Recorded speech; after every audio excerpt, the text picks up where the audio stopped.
Welcome to Alliance Military Database. Classified information requested. Establishing secure connection. Secure connection confirmed.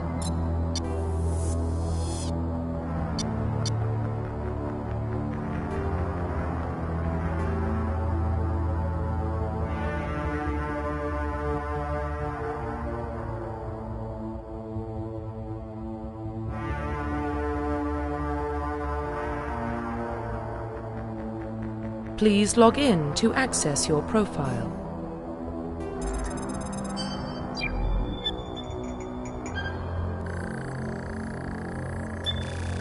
Warning, data corruption detected. Please reconstruct profile. Confirm pre-service history.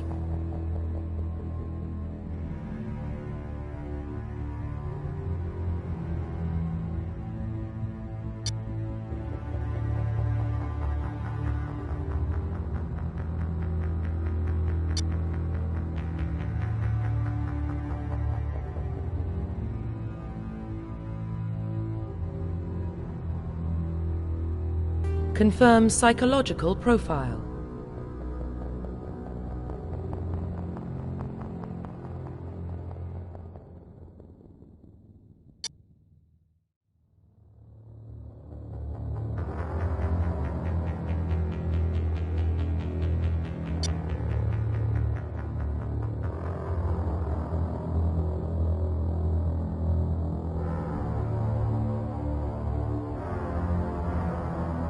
Confirm military specialization.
Confirm facial identification.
Profile reconstruction complete.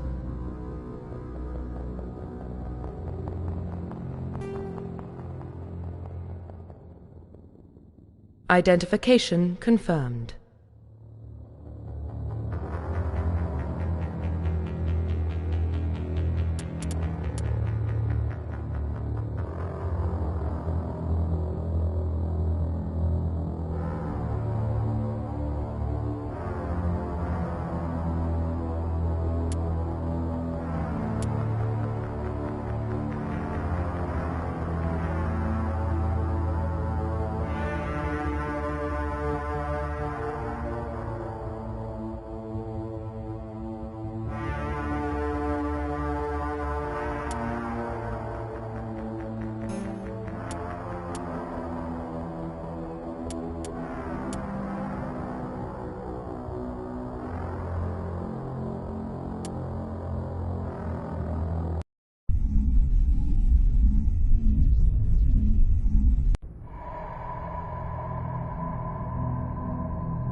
Well, what about Shepard?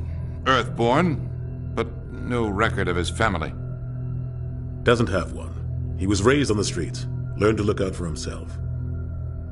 He got most of his unit killed on Torfin. He gets the job done, no matter what the cost. Is that the kind of person we want protecting the galaxy?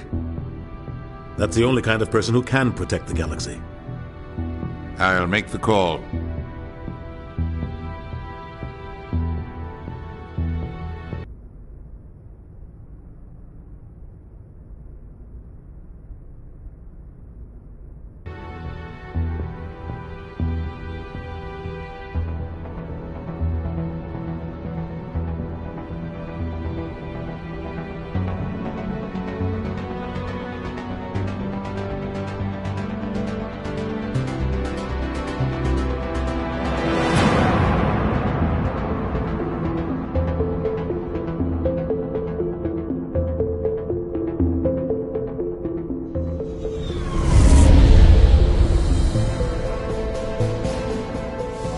The Arcturus Prime relay's in range.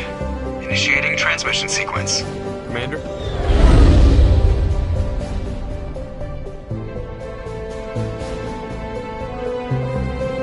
We are connected. Calculating transit mass and destination.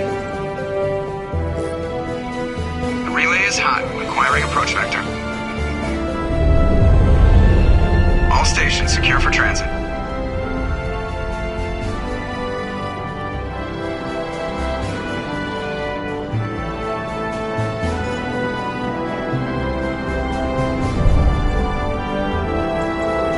Is green.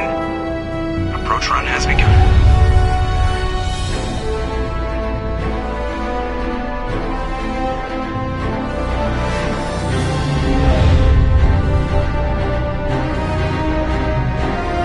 Hitting the relay in 3, 2,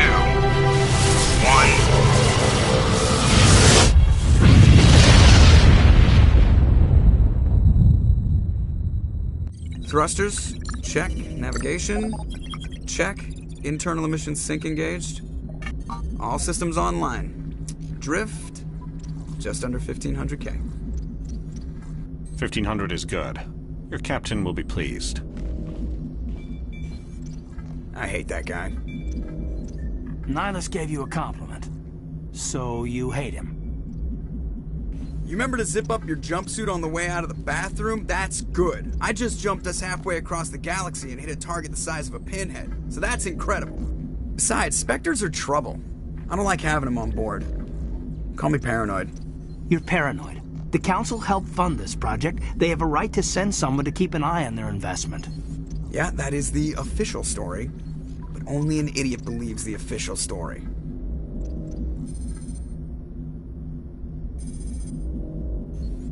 They don't send Spectres on shakedown runs. So there's more going on here than the captain's letting on. Joker, status report. Just cleared the mass relay, Captain. Stealth systems engaged. Everything looks solid. Good. Find a comm buoy and link us into the network. I want mission reports relayed back to Alliance Brass before we reach Eden Prime. Aye, aye, Captain. Better brace yourself, sir. I think Nihilus is headed your way. He's already here, Lieutenant. Tell Commander Shepard to meet me in the comm room for a debriefing. You get that, Commander? Great. You pissed the captain off, and now I'm going to pay for it. Don't blame me. The captain's always in a bad mood. Only when he's talking to you, Joker.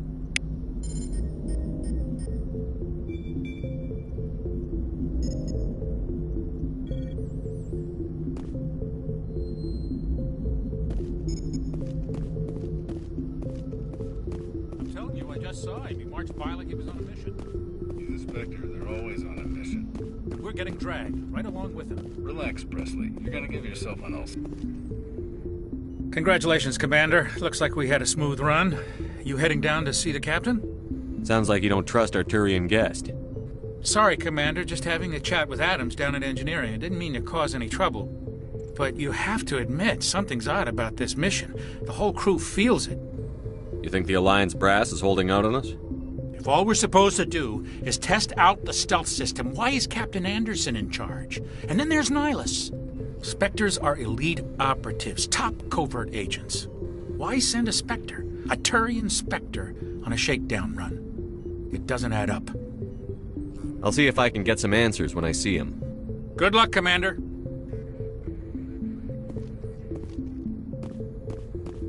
I grew up on Eden Prime, Doc. It's not the kind of place Spectres visit. There's something Nihilus isn't telling us about this mission. That's crazy. The captain's in charge here. He wouldn't take orders from a Spectre. Not his choice, Doc. Spectres don't answer to anyone. They can do whatever they want. Kill anyone who gets in their way. Oh, you watch too many spy vids, Jenkins. What do you think, Commander? We won't be staying on Eden Prime too long, will we? I'm itching for some real action. I sincerely hope you're kidding, Corporal. Your real action usually ends with me patching up crew members in the infirmary. Only a fool goes looking for a fight, Corporal. Sorry, Commander, but this waiting's killing me. I've never been on a mission like this before, not one with a Spectre on board. What can you tell me about Nihilus? Turians are generally well respected by the other species. Their fleet has more patrols protecting Citadel space than any other. They don't always get on well with us, though. Some people find them too rigid. Others still blame them for the First Contact War. As for Nihilus, I haven't said more than 2 words to him. He usually only speaks to the captain. I heard Nihilus once took down an entire enemy platoon all by himself. Man, I can't believe I'm on a mission with an actual Spectre. What do you know about the Spectres? Only what I've heard. Spectre agents work directly for the Citadel Council. They usually work alone or in small groups. Spectres don't have any official power, though. Basically, they're a shadow organization with a mandate to preserve and protect galactic stability. Protect it at any cost. Don't forget that part. Spectres operate above the law. Why don't we have any of our own people in there? Spectres usually come from the Council races, like the Turians. We've been trying to get a human accepted into their ranks for years now. So far, it hasn't happened. Hey, Commander, you'd make a good Spectre. What you did on Torfin, that's what they're looking for. Success at any cost, ruthless efficiency, show no mercy. I didn't enjoy Torfin. I just did what I had to do. No, I didn't mean... Sorry, Commander. That just came out wrong. I never meant any disrespect.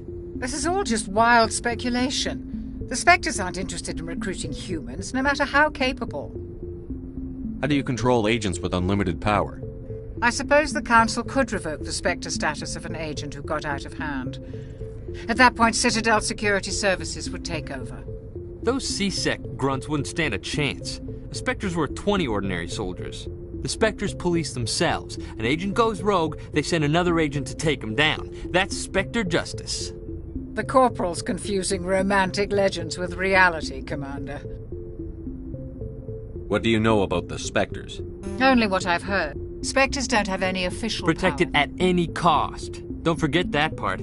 Spectres operate above the law. You're from Eden Prime, aren't you, Jenkins? What's it like? It's very peaceful, Commander. They've been real careful with development so you don't have any city noise or pollution. My parents lived on the outskirts of the colony. At night, I used to climb this big hill and stare across the fields back at the lights from the main settlement. It was gorgeous. But when I got older, I realized it was a little too calm and quiet for me. That's why I joined the Alliance. Even Paradise gets boring after a while. Any idea why Eden Prime was chosen as our destination? Not really sure, Commander. Eden Prime's one of our most stable colonies. Good place to take the Normandy for a shakedown run, I guess. No real danger there. There's gotta be something else going on. We've got a Spectre on board. That's why I'm so wound up. I can't wait for the real mission to start. Do your job, follow my orders, and there won't be any problems. Easy for you to say. You proved yourself on Torfin. Everybody knows what you can do. This is my big chance. I need to show the brass what I can do. This mission isn't about personal glory, Corporal. We have a job to do. Don't do anything stupid to mess it up. Don't worry, sir. I'm not gonna screw this up. The captain's waiting for me. Goodbye, Commander. Yes, Commander, is there something you need? The captain's waiting for me. Goodbye, Commander.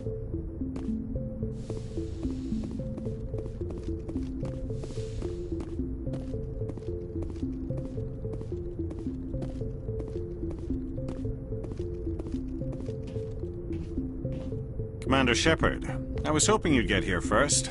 It will give us a chance to talk. What about? I'm interested in this world we're going to, Eden Prime. I've heard it's quite beautiful.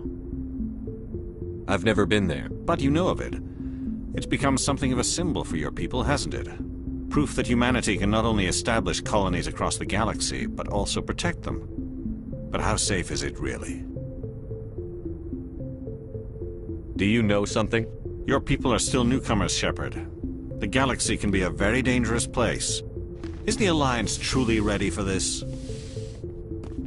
I think it's about time we told the Commander what's really going on. This mission is far more than a simple shakedown run. I already figured that out. We're making a covert pickup on Eden Prime. That's why we needed the stealth systems operational. There must be a reason you didn't tell me about this, sir. This comes down from the top, Commander. Information strictly on a need-to-know basis. A research team on Eden Prime unearthed some kind of beacon during an excavation. It was Prothean. I thought the Protheans vanished 50,000 years ago. Their legacy still remains. The mass relays, the Citadel, our ship drives. It's all based on Prothean technology. This is big, Shepard. The last time humanity made a discovery like this, it jumped our technology forward 200 years. But Eden Prime doesn't have the facilities to handle something like this. We need to bring the beacon back to the Citadel for proper study. Obviously, this goes beyond mere human interests, Commander. This discovery could affect every species in Council space. Why didn't we keep the beacon for ourselves? You humans don't have the best reputation. Some species see you as selfish, too unpredictable, too independent, even dangerous. Sharing that beacon will improve relations with the Council. Plus, we need their scientific expertise. They know more about the Protheans than we do. The beacon's not the only reason I'm here, Shepard. Nihilus wants to see you in action, Commander. He's here to evaluate you. What's going on, Captain? The Alliance has been pushing for this for a long time. Humanity wants a larger role in shaping interstellar policy. We want more say with the Citadel Council. The Spectres represent the Council's power and authority. If they accept a human into their ranks, it shows how far the Alliance has come. I was impressed when I studied the reports from Torfin. A grim business, but you got the job done. That's why I put your name forward as a candidate for the Spectres. Why would a Turian want a human in the Spectres? Not all Turians resent humanity. Some of us see the potential of your species. We see what you have to offer to the rest of the galaxy, and to the Spectres. We are an elite group. It's rare to find an individual with the skills we seek. I don't care that you're human, Shepard. I only care that you can do the job. I assume this is good for the Alliance. Earth needs this, Shepard. We're counting on you. I need to see your skills for myself, Commander. Eden Prime will be the first of several missions together. You'll be in charge of the ground team. Secure the beacon and get it onto the ship ASAP. Nihilus will accompany you to observe the mission. What do you know about the Protheans? Just what they taught us in school. They were a technologically advanced species that ruled the galaxy 50,000 years ago. Then they vanished. Nobody really knows how or why, though I've heard plenty of theories. But everyone agrees galactic civilization wouldn't exist without them. Their citadel is the very heart of galactic society, and without their mass relays, interstellar travel would be impossible. We all owe the Protheans a great debt. I'd like to know more about Eden Prime before we touch down. It's a peaceful farming world, but it represents something much bigger. Eden Prime is one of our oldest and most successful colonies. It proved we were ready to face the challenges of settling new worlds, to forge a place for humanity beyond Earth. It symbolizes humanity's growth and evolution as a spacefaring species. And after this, it will be known as the world where humans made a discovery of galactic importance. Why is this beacon so important?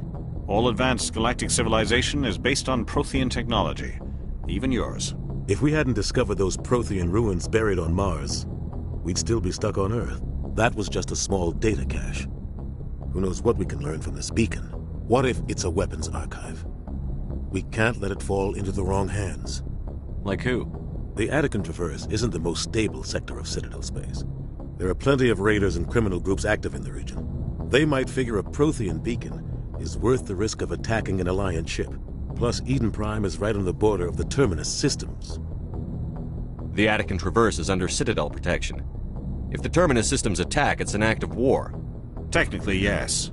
But some of the species in the Terminus might be willing to start a war over this. The last thing the Council wants is to get dragged into a major conflict with the Terminus systems. We have to keep this low-key.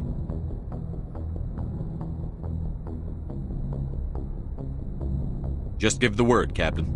We should be getting close to Eden. Captain, we got a problem. What's wrong, Joker? Transmission from Eden Prime, sir. You better see this. Bring it up on screen.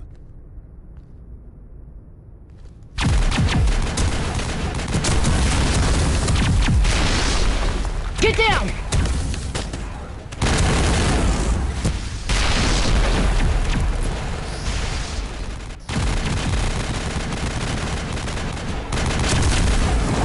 We are under attack, taking heavy casualties. I repeat, heavy casualties. We can't get evac. They came out of nowhere. We need...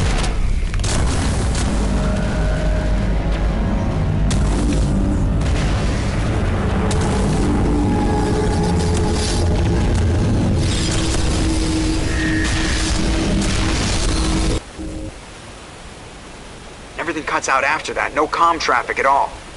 Just goes dead. There's nothing. Reverse and hold at 38.5.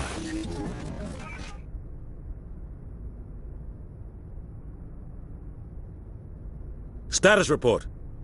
17 minutes out, Captain. No other Alliance ships in the area. Take us in, Joker, fast and quiet. This mission just got a lot more complicated. A small strike team can move quickly, without drawing attention. It's our best chance to secure the beacon. Grab your gear and meet us in the cargo hold.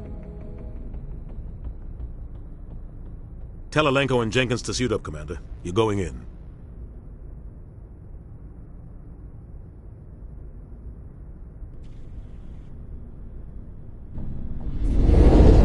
Engaging stealth systems.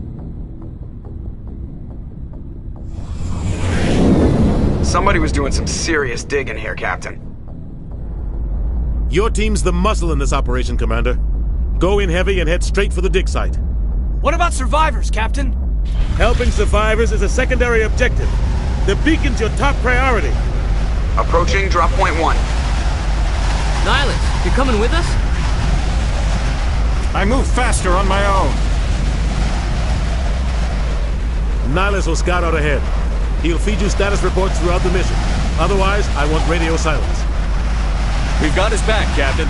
The mission's yours now, Shepard. Good luck! We are approaching drop point 2.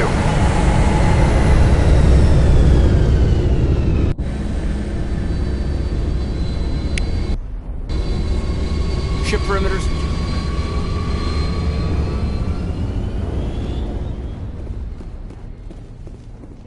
This place got hit hard, Commander. Hostiles everywhere.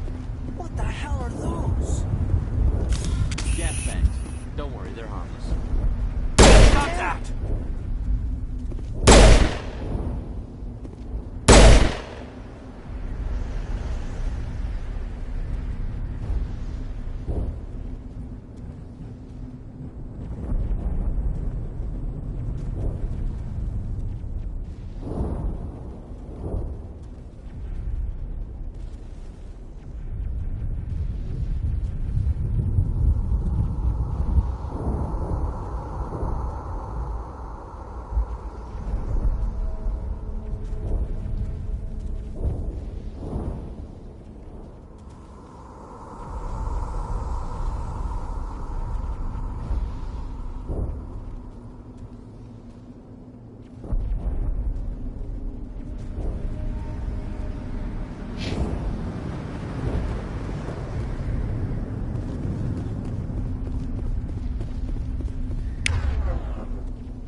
Sometimes Marines die. The rest of us just have to carry on. We still have to find that beacon. Aye, aye, sir.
Some burned-out buildings here, Shepard. A lot of bodies. I'm gonna check it out. I'll try to catch up with you at the dig site.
Thanks for your help, Commander. I didn't think I was gonna make it. Gunnery Chief Ashley Williams of the 212. You the one in charge here, sir? Are you wounded, Williams? A few scrapes and burns, nothing serious. The others weren't so lucky.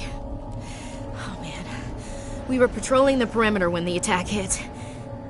We tried to get off a distress call, but they cut off our communications.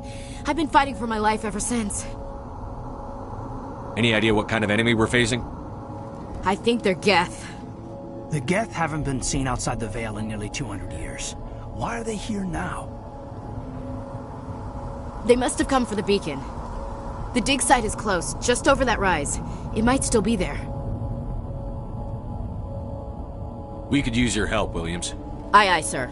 It's time for payback. Describe what happened leading up to the attack. We were sent out a couple of nights ago from the main colony to secure the area. Seemed like a routine patrol, until the Geth hit us. We never knew they were coming.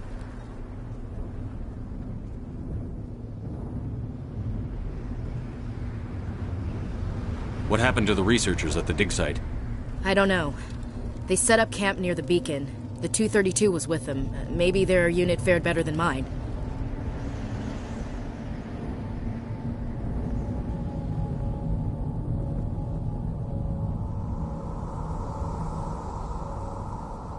Tell me everything you know about the beacon. They were doing some digging out here to extend the monorail and expand the colony. A few weeks ago, they unearthed some Prothean ruins, and the beacon. Suddenly, every scientific expert in the colony was interested. That's when they brought us in to secure the site. I don't know much about the beacon itself, but I heard one of the researchers say this could be the biggest scientific discovery of the century. Move out.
symptoms instead of just shooting them. There must be some reason behind it. Classic psychological warfare. They're using terror as a weapon.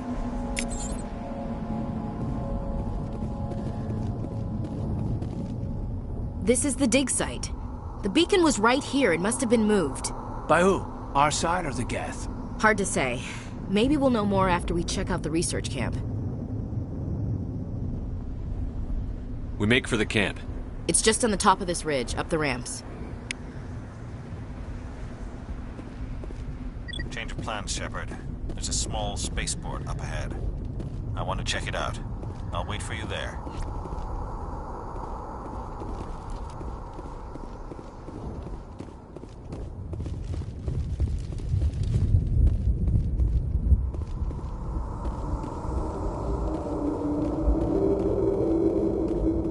Looks like they hit the camp hard. It's a good place for an ambush. Keep your guard up.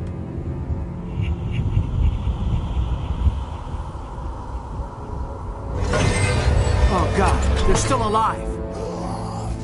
What did the Geth do to them?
Roughly 1,200 years ago, the Turians were invited to join the Citadel Council to fulfill the role of galactic peacekeepers.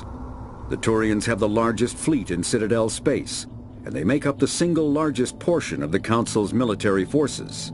As their territory and influence has spread, the Turians have come to rely on the Salarians for military intelligence and the Asari for diplomacy.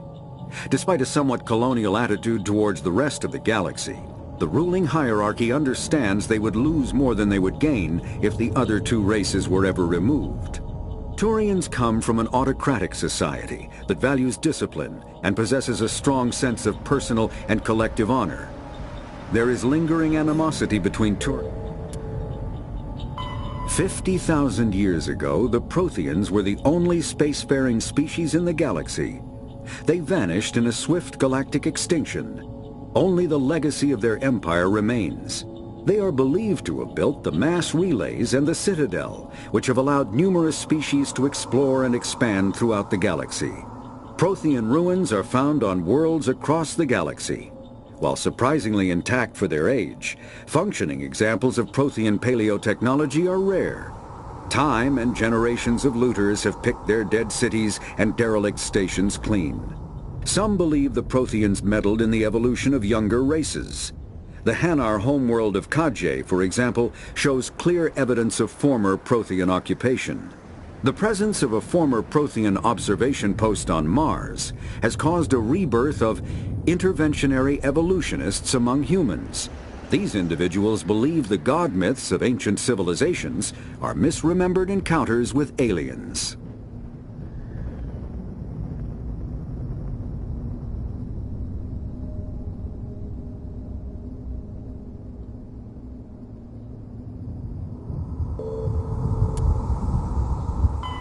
The Geth are a humanoid race of networked AIs. They were created by the Quarians 300 years ago as tools of labor and war. When the Geth showed signs of self-evolution, the Quarians attempted to exterminate them. The Geth won the resulting war. This example has led to legal, systematic repression of artificial intelligences in galactic society. The Geth possess a unique distributed intelligence. An individual has rudimentary animal instincts, but as their numbers and proximity increase, the apparent intelligence of each individual improves. In groups, they can reason, analyze situations, and use tactics as well as any organic race. Geth space is located at the trailing end of the Perseus Arm, beyond the lawless Terminus systems. The Perseus Veil, an obscuring dark nebula of opaque gas and dust, lies between their space and the Terminus systems.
After the Geth secure a location, they round up and impale dead and living bodies on mechanical spikes. The spikes rapidly transform these victims into withered husks, extracting water and trace minerals, and replacing them with cybernetics. The cybernetics reanimate the lifeless flesh and tissue, transforming the bodies into mindless killing machines. Some Alliance soldiers refer to the husk-generating spikes as dragon's teeth, a reference to the mythological berserkers who sprang up from the earth wherever the teeth of the dragon Eris were planted. Dragon's teeth and husks bear little resemblance to other pieces of Geth technology. No one is sure why a synthetic race would bother to drain the minuscule amount of recoverable resources from organic corpses, though the value of reusing them as shock troops is obvious.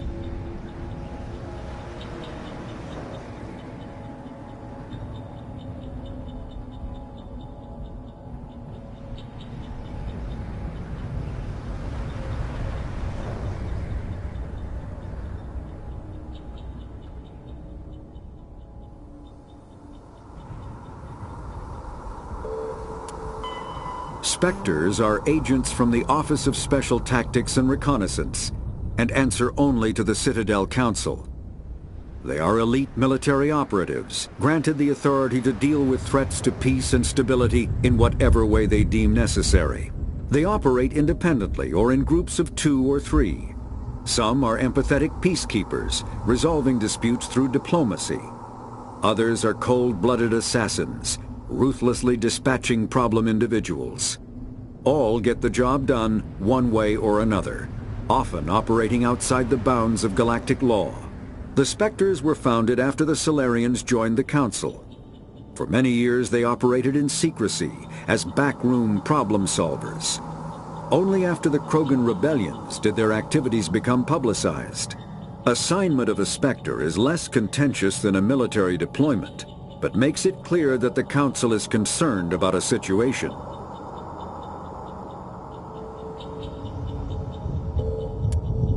The Systems Alliance is an independent supranational government representing the interests of humanity as a whole. The Alliance is responsible for the governance and defense of all extrasolar colonies and stations. The Alliance grew out of the various national space programs as a matter of practicality. Sol's planets had been explored and exploited through piecemeal national efforts. The expense of colonizing entire new solar systems could not be met by any one country. With humans knowing that alien contact was inevitable, there was enough political will to jointly fund an international effort. Still, the Alliance was often disregarded by those on Earth until the First Contact War. While the national governments dithered and bickered over who should lead the effort to liberate Shanxi, the Alliance fleet struck decisively. Post-war public approval gave the Alliance the credibility to establish its own parliament and become the galactic face of humanity.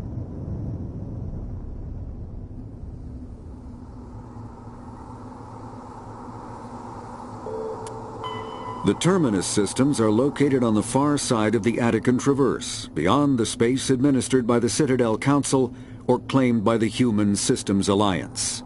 It is populated by a loose affiliation of minor species, united only in their refusal to acknowledge the political authority of the Council or adhere to the Citadel Conventions. Their independence comes at a price. The Terminus is fraught with conflict. War among the various species is common, as governments and dictators constantly rise and fall. The region is a haven for illegal activities, particularly piracy and the slave trade. At least once a year, a fleet from the Terminus invades the nearby Attican Traverse. These attacks are typically small raids against poorly defended colonies. The Council rarely retaliates, as sending patrols into the Terminus systems could unify the disparate species against their common foe, triggering a long and costly war.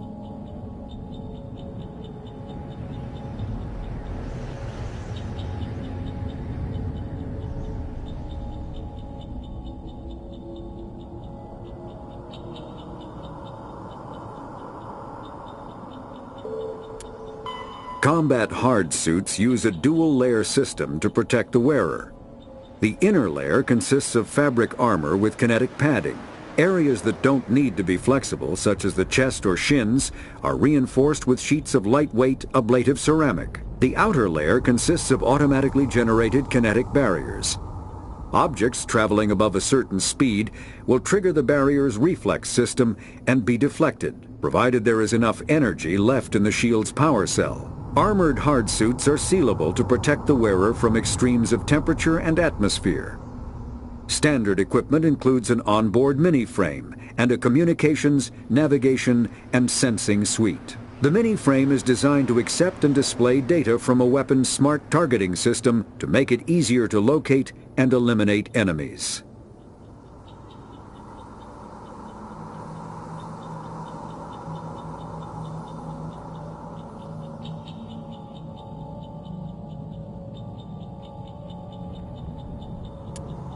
Kinetic barriers, more commonly called shields, provide protection against most mass accelerator weapons. Whether on a starship or a soldier's suit of armor, the basic principle remains the same. Kinetic barriers are repulsive mass effect fields, projected from tiny emitters. These shields safely deflect small objects traveling at rapid velocities. This affords protection from bullets and other dangerous projectiles, but still allows the user to sit down without knocking away their chair. The shielding afforded by kinetic barriers does not protect against extremes of temperature, toxins, or radiation.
Humans.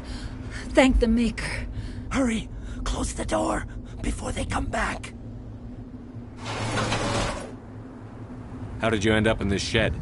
We hid here during the attack. They must have come here for the beacon. Luckily it wasn't here. It was moved to the spaceport earlier this morning. Manuel and I stayed behind to pack up the camp. When the attack came, the Marines held them off long enough for us to hide. They gave their lives to save us. No one is saved. The age of humanity is ended. Soon, only ruin and corpses will remain. What's wrong with your assistant? Manuel has a brilliant mind, but he's always been a bit unstable. Genius and madness are two sides of the same coin. Is it madness to see the future? to see the destruction rushing towards us, to understand there is no escape, no hope? No, I am not mad. I'm the only sane one left. I gave him an extra dose of his meds after the attack. Can you tell me anything about the beacon? It's some type of data module from a galaxy-wide communications network. Remarkably well preserved. It could be the greatest scientific discovery of our lifetime. Miraculous new technologies, groundbreaking medical advances. Who knows what secrets are locked inside? We have unearthed the heart of evil, awakened the beast, unleashed the darkness. Manuel, please. This isn't the time. Did you notice a Turian in the area? I saw him, the Prophet, leader of the enemy. He was here before the attack. That's impossible. Nihilus was with us in the Normandy before the attack. He couldn't have been here. I'm sorry. Manuel's still a bit unsettled. We haven't seen your Turian. We've been hiding in here since the attack. What else can you tell me about the attack? It all happened so fast. 1 second we were gathering up our equipment. The next we were hiding in the shed while the Geth swarmed over the camp. Agents of the Destroyers, bringers of darkness, heralds of our extinction. We could hear the battle outside. Gunfire, screams. I thought it would never end. Then everything went quiet. We just sat there, too afraid to move, until you came along. Williams, take us to the spaceport. You can't stop it. Nobody can stop it. Night is falling. The darkness of eternity. Hush, Manuel. Go lie down. You'll feel better once the medication kicks in.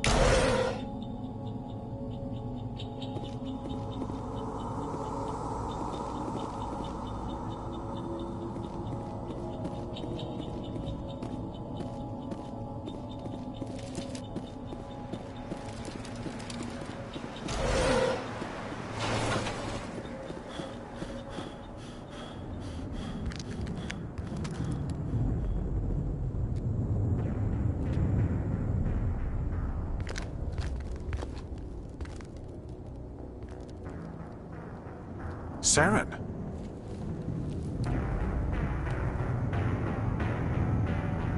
Nihilus. This isn't your mission, Saren. What are you doing here? The Council thought you could use some help on this one. I wasn't expecting to find the Geth here. The situation's bad. Don't worry. I've got it under control.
Commander.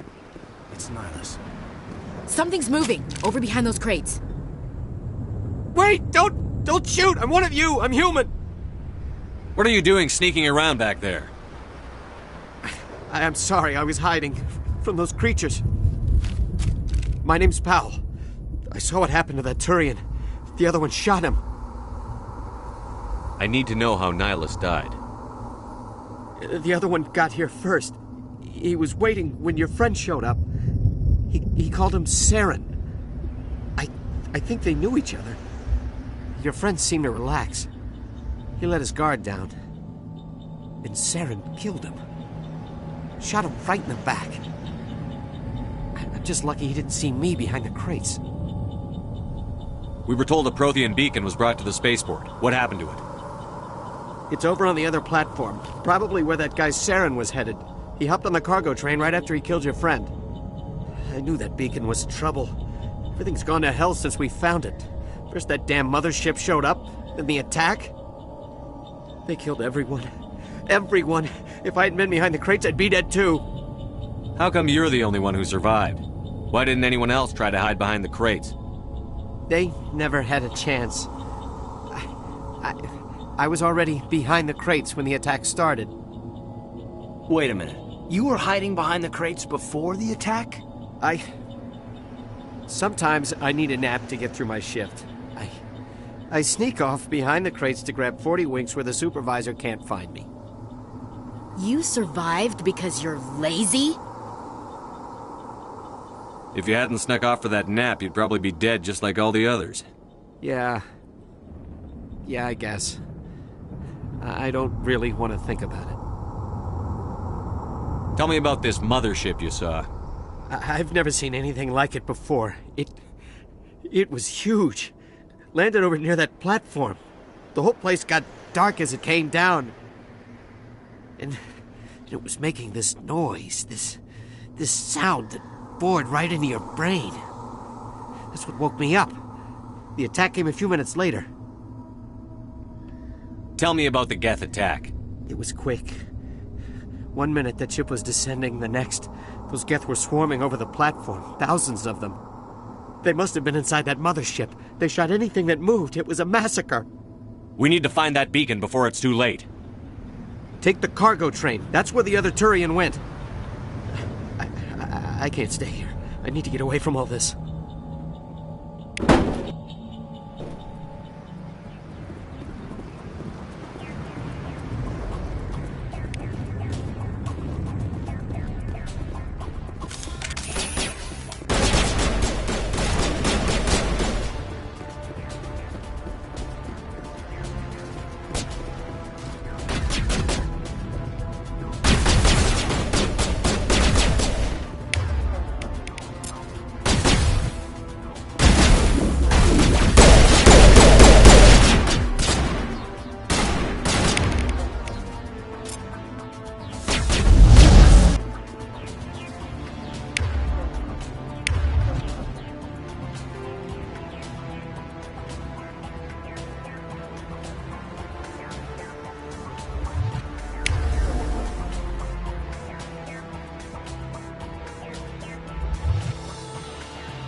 Accept the charges. Destroy the entire colony.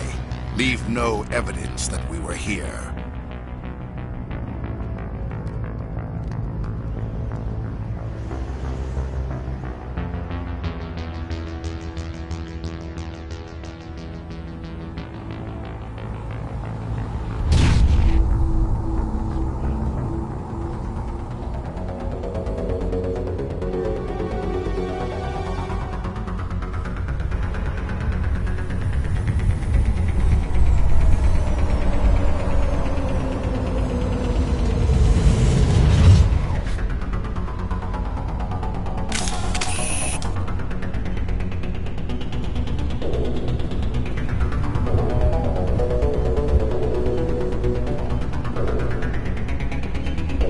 Demolition charges. The Geth must have planted them. Hurry! We need to find them all and shut them down!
Demolition charges. The Geth must have planted them. Hurry! We need to find them all and shut them down!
Demolition charges. The Geth must have planted them.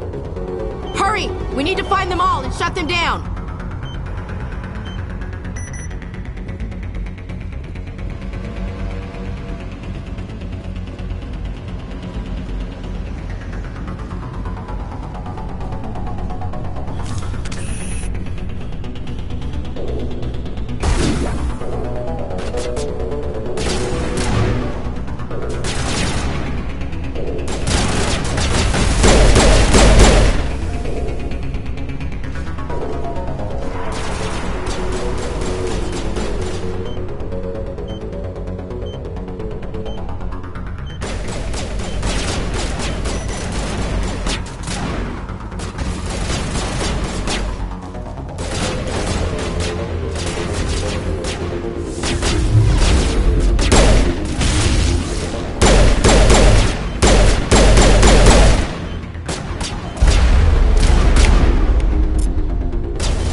Normandy, the beacon is secure. This is Request immediate amazing. Actual working Prothean technology.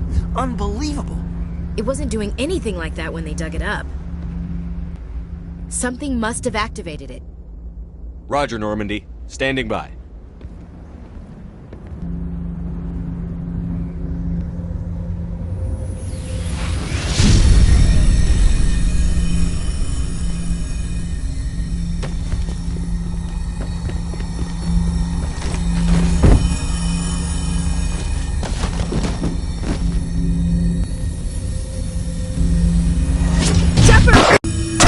No, don't touch it! Too damn!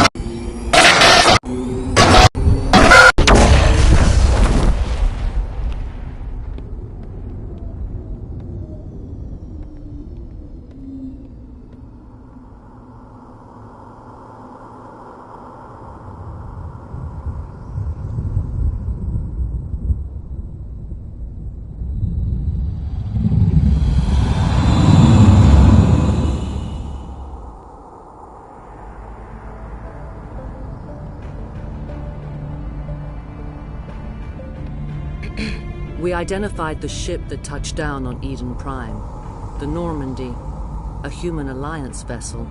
It was under the command of Captain Anderson. They managed to save the colony. And the beacon.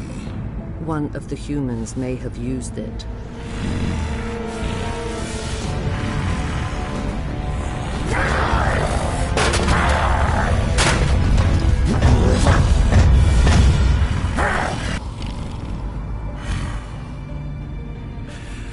This human must be eliminated.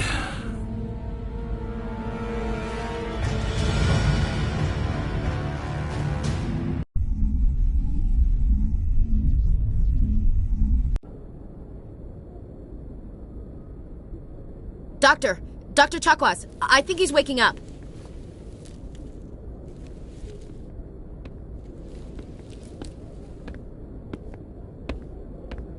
You had us worried there, Shepard. How are you feeling?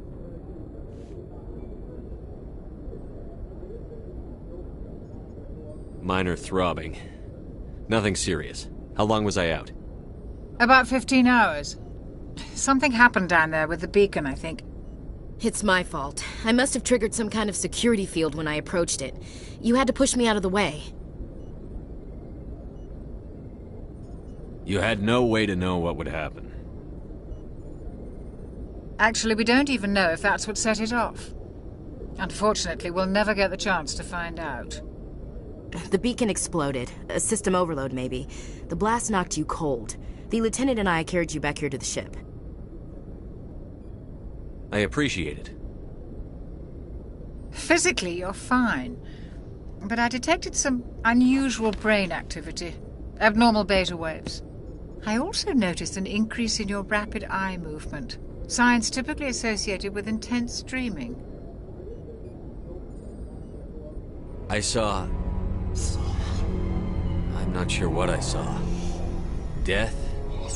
Destruction? Nothing's really clear. I better add this to my report. It may... Oh, Captain Anderson. How's our XO holding up, Doctor? Well, all the readings look normal. I'd say the commander's going to be fine. Glad to hear it. Shepard, I need to speak with you. In private. Aye, Captain. I'll be in the mess if you need me. Sounds like that beacon hit you pretty hard, Commander. Are you sure you're okay? I don't like soldiers dying under my command. Jenkins wasn't your fault. You did a good job, Shepard. Intel dropped the ball, sir. We had no idea what we were walking into down there. That's why things went to hell. The Geth haven't been outside the Veil in 2 centuries, Commander. Nobody could have predicted this. You said you needed to see me in private, Captain? I won't lie to you, Shepard. Things look bad. Nihilus is dead. The beacon was destroyed and Geth are invading. The Council's going to want answers. The Geth would have wiped out the whole colony if I hadn't stopped them. I'll stand behind you and your report, Shepard. You're a damned hero in my books. That's not why I'm here. It's Saren, that other Turian. Saren's a Spectre, one of the best. A living legend. But if he's working with the Geth, it means he's gone rogue. A rogue Spectre's trouble. Saren's dangerous, and he hates humans. Why? He thinks we're growing too fast, taking over the galaxy. A lot of aliens think that way. Most of them don't do anything about it. But Saren has allied himself with the Geth. I don't know how, I don't know why. I only know it had something to do with that beacon. You were there just before that beacon self-destructed. Did you see anything? Any clue that might tell us what Saren was after? Just before I lost consciousness, I had some kind of vision. A vision? A vision of what? I saw synthetics. Geth, maybe. Slaughtering people. Butchering them. We need to report this to the Council, Shepard. What are we gonna tell them? I had a bad dream? We don't know what information was stored in that beacon. Lost Prothean technology? Blueprints for some ancient weapon of mass destruction? Whatever it was. Saren took it. But I know Saren. I know his reputation is politics. He believes humans are a blight on the galaxy. This attack was an act of war. He has the secrets from the beacon. He has an army of Geth at his command, and he won't stop until he's wiped humanity from the face of the galaxy. I'll find some way to take him down. It's not that easy. He's a Spectre. He can go anywhere, do almost anything. That's why we need the Council on our side. We prove Saren's gone rogue, and the Council will revoke his Spectre status. I'll contact the Ambassador, and see if he can get us an audience with the Council. He'll want to see us as soon as we reach the Citadel. We should be getting close. Head up to the bridge and tell Joker to bring us into dock.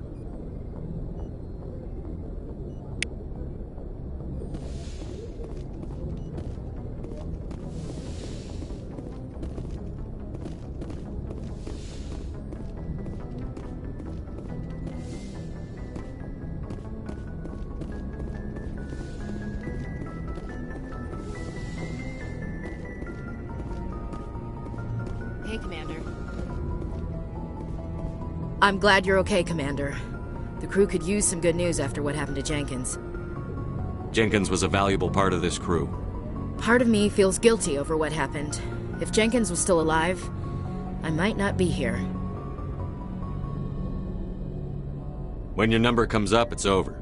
His did. That's grim, Commander. I guess I shouldn't be surprised, though. Not after Torfin. That must have been hell. I did what I had to do. You'd better be willing to do the same. I won't let the Alliance down, sir. Things were pretty rough down there. Are you okay? I've seen friends die before. Comes with being a Marine. But to see my whole unit wiped out, and you never get used to seeing dead civilians. But things would have been a lot worse if you hadn't shown up. We couldn't have done it without you, Williams. Thanks, Commander. I have to admit, I was a little worried about being assigned to the Normandy. It's nice when someone makes you feel welcome.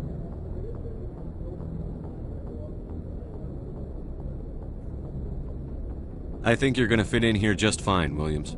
Thanks, Commander.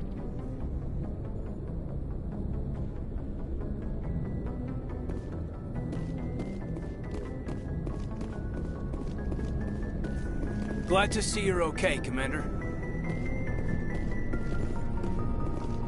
Yes, Commander? Is there something you need? How did you end up serving on an Alliance ship? I enlisted right out of med school. Earth always seemed boring to me. Too safe, too secure. I figured the colonies were teeming with exotic adventure. I wanted to travel the stars, tending the wounds of tough soldiers with piercing eyes and sensitive souls. Turns out military life isn't quite as romantic as I'd imagined. But humanity needs the Alliance if we want to keep expanding through the Traverse, and the Alliance always needs good doctors. So I stayed on to do my part. Ever think you made the wrong choice? Sometimes I think about opening a private practice back on Earth, or maybe taking a position at one of the new med centers out in the colonies. But there's something special about working on soldiers. If I left the Alliance now, I'd feel like I was abandoning them. What do you know about Captain Anderson? I've served with him for a few tours now. He knows when to let things slide and when to crack the whip. The crew knows he's seen pretty much anything they'll ever run into. And he cares about the people under his command. How well do you know the lieutenant? I'd never worked with him before this mission. But he has an impressive service record, over 12 special commendations. Tends to keep to himself, though. Maybe because of the headaches. It's not easy being an L2. What does that have to do with it? Well, most biotics now use the L3 implants. Lieutenant Alenko was wired with the old L2 configuration. Sometimes there are complications. What kind of complications? Severe mental disabilities, insanity, crippling physical pain. There's a long list of horrific side effects. Caden's lucky. He just gets migraines. I should go. Goodbye, Commander.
Go speak to Joker when you're ready. Tell him to bring the Normandy into dock.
Hey, Commander.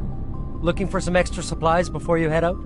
What have you got? Whatever you want. Armor, weapons, mods. It's not standard Alliance issue, but that's not necessarily a bad thing. Well, as long as you don't mind paying for it. Why should I pay you for my weapons and armor? My stuff doesn't come from the Alliance. I have to purchase it myself, and it's not cheap. Hell, the licenses alone have set me back more than I'd like. But no licenses, no goods. Without the goods, I'm out of a job. What are licenses? Why do you need them? Manufacturers sell licenses. Each license allows me to buy and sell a certain brand of products. I already have several basic ones, but you'll need to buy more if you want me to bring in different brands. Many of the best licenses are hard to get, but they're well worth the cost if you can find them.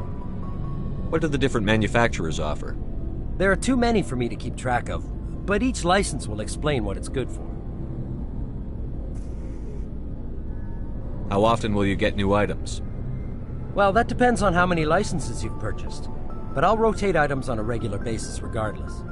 And anytime we land someplace with a big enough port, I'll buy, sell, and trade whatever I can. Check back often. I need to move items quickly, so only the most basic items will be stocked consistently. Let's see what you've got. You bet, Commander.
I'm glad you're okay, Commander. Losing Jenkins was hard enough on the crew.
Good timing, Commander. I was just about to bring us into the Citadel. See that taxpayer money at work.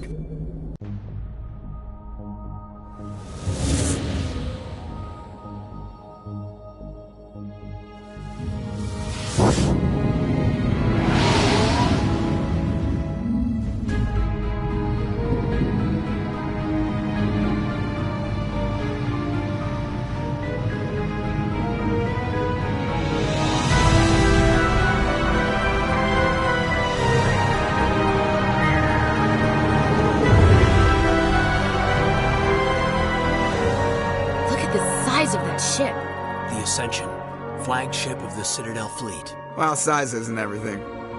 Why so touchy, Joker? I'm just saying you need firepower, too. Look at that monster. Its main gun could rip through the barriers in any ship in the Alliance fleet. Good thing it's on our side, then. Citadel Control, this is SSV Normandy, requesting permission to land. Stand by for clearance, Normandy. Clearance granted. You may begin your approach. Transferring you to an Alliance operator.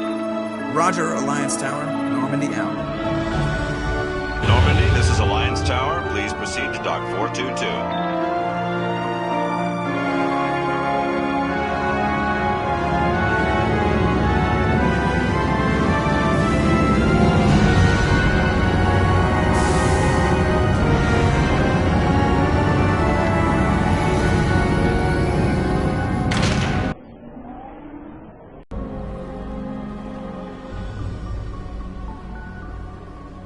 This is an outrage! The Council would step in if the Geth attacked a Turian colony? The Turians don't found colonies on the borders of the Terminus systems, Ambassador. Humanity was well aware of the risks when you went into the Traverse. What about Saren? You can't just ignore a rogue Spectre. I demand action! You don't get to make demands of the Council, Ambassador. Citadel Security is investigating your charges against Saren. We will discuss the CSEC findings at the hearing, not before.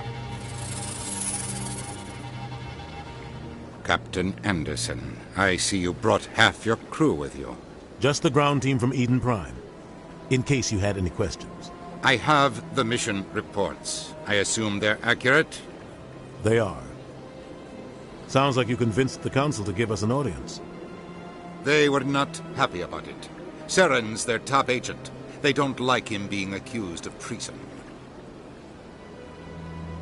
Saren's a threat to every human colony out there. He needs to be stopped. The Council has to listen to us. Settle down, Commander. You've already done more than enough to jeopardize your candidacy for the Spectres. The mission on Eden Prime was a chance to prove you could get the job done. Instead, Nihilus ended up dead and the beacon was destroyed. That's Saren's fault, not his. Then we better hope the CSEC investigation turns up evidence to support our accusations. Otherwise, the Council might use this as an excuse to keep you out of the Spectres. Come with me, Captain. I want to go over a few things before the hearing. Shepard, you and the others can meet us at the Citadel Tower, top level. I'll make sure you have clearance to get in. And that's why I hate politicians.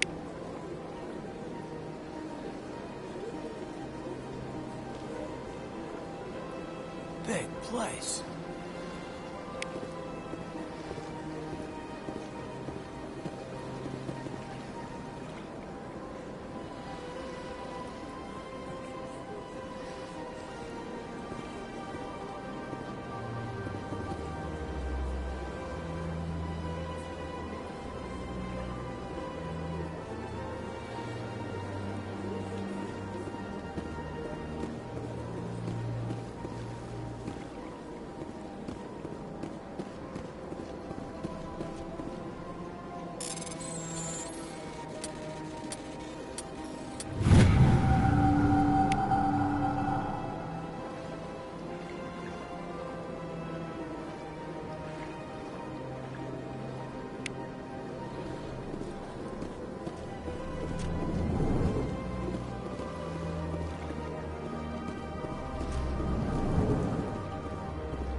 This is serious. My reputation is at stake. I spoke with the consort in confidence, and her alone. and she betrayed that confidence. All right. I will look into it for you. In the meantime, do not do anything rash. Hello there, human. Sincere apology, but I am here on business and cannot be distracted right now. You seem distressed. Is there something I can do to help? Alarmed response. You overheard that, did you? This is all going so wrong, and it is the Asari consort's fault. She's the one who started all this. What did this Asari do to get you so upset? I cannot speak more about this problem. It is too sensitive. Suffice it to say, she has compromised my authority as a diplomat. Where can I find this Asari consort? She is across the bridge from here. Her offices are easy enough to spot. Good day, human. Pleased greeting. Human, it is always good to see your kind. I am Ambassador Kalen. Genuine query. Is there something I can do for you this day? Tell me more about your species. Genuine enthusiasm. I delight in telling the history of my people. It is agreeable to share our culture with others. Tell me about the history and origins of the Elcor. The Elcor were just beginning to explore Council space when the Asari first made contact with us. With their help, we discovered the relay closest to our system, and from there the Citadel. Proudly, within one lifetime we established a regular route to the Citadel, and quickly became one of the more active species living on this great station. I'd like to know more about the culture of the Elcor. Frankly, we Elcor prefer the safety and familiarity of our own colonies to the confines of space travel. Our society is built on small, tight-knit groups, though we are always welcoming to outsiders. Our government tends to be very stable. Our people are not very comfortable with sudden changes. What do you do here? Modestly, I work to bring the problems and the requests of the Elcor groups to the attention of the Council. Ha! They only give us these positions to keep us quiet. The Council doesn't care about our races. Chastising rebuke. Your tone is inappropriate, Din. This human is not to blame for your malcontent or your misconceived suspicions. Goodbye, Ambassador. Sincere farewell. Good day to you, human. Enjoy your time on the Citadel. EarthClan, you are in the wrong place, I think. Your ambassador is next door in the large office.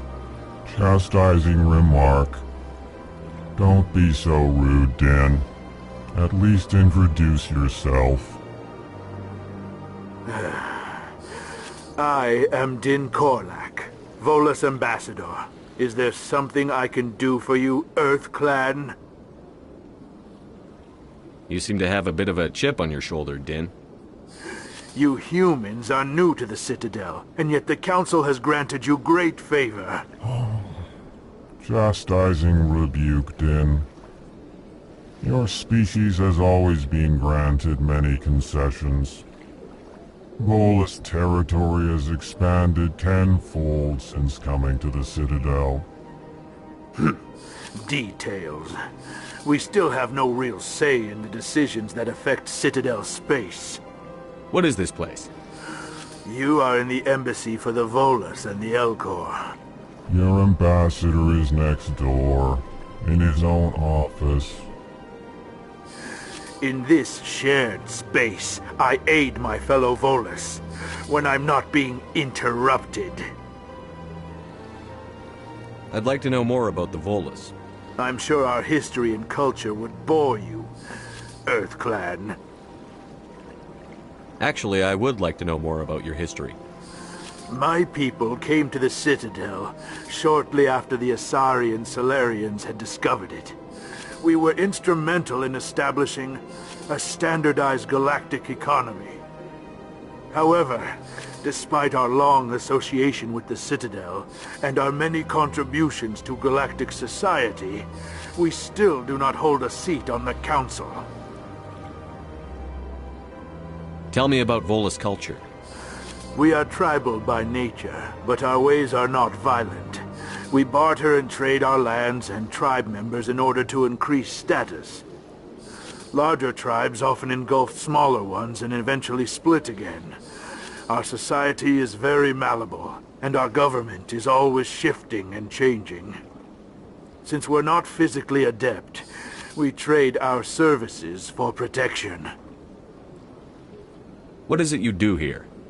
I look out for the best interests of the Volus people. No easy task considering how often we are overlooked by the Council. Chastising rebuke, Den. The Council favors your species greatly. You are naive. The Earth Clan will be invited to the Council long before our species will. Why aren't the Volus or Elcor part of the Council? All species must prove themselves before they join the Council. All but the Earth Clans, it would seem. Dismissive. Ignore the Volus ambassador, human. He is incorrect in his assessment. Really? How long have we been waiting? How long do you think we'll continue to wait? Bah, this talk is wasted on the humans. Goodbye, Ambassador. Yes, yes. Good day, Earth Clan.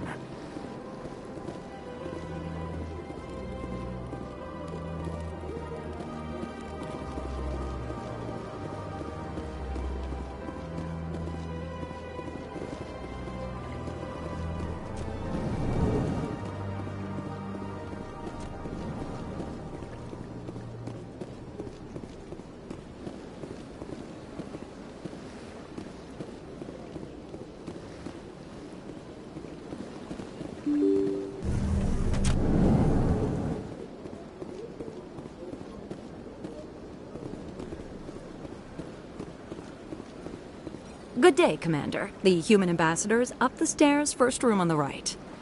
You know who I am? Yes, I receive reports on all newly arrived dignitaries and notable people.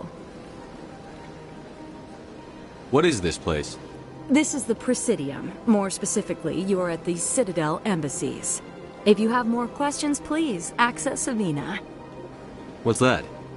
Oh, Avina is the virtual guide for the Citadel. Feel free to access the terminal yourself. What's your name? What do you do here? My name is Safiria. I'm the administrative assistant for the embassies. You seem to be distracted. The embassies are the hub of all Citadel politics. When you represent trillions of citizens, it tends to get a little busy. I should be going now. Have a pleasant day. Welcome to the Presidium. Allow me to be your guide.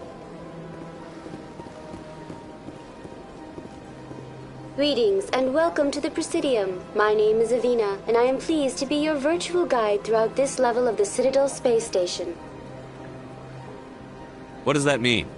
I am a fully interactive virtual intelligence, programmed to provide spontaneous guidance at predetermined locations of interest throughout this level of the Citadel. I may also be contacted through any of the Presidium VI terminals, should you require assistance. Give me the tour. You are standing at Presidium Tourism Terminal 1. On either side of this lobby are the embassies of the various Citadel races, along with CSEC headquarters.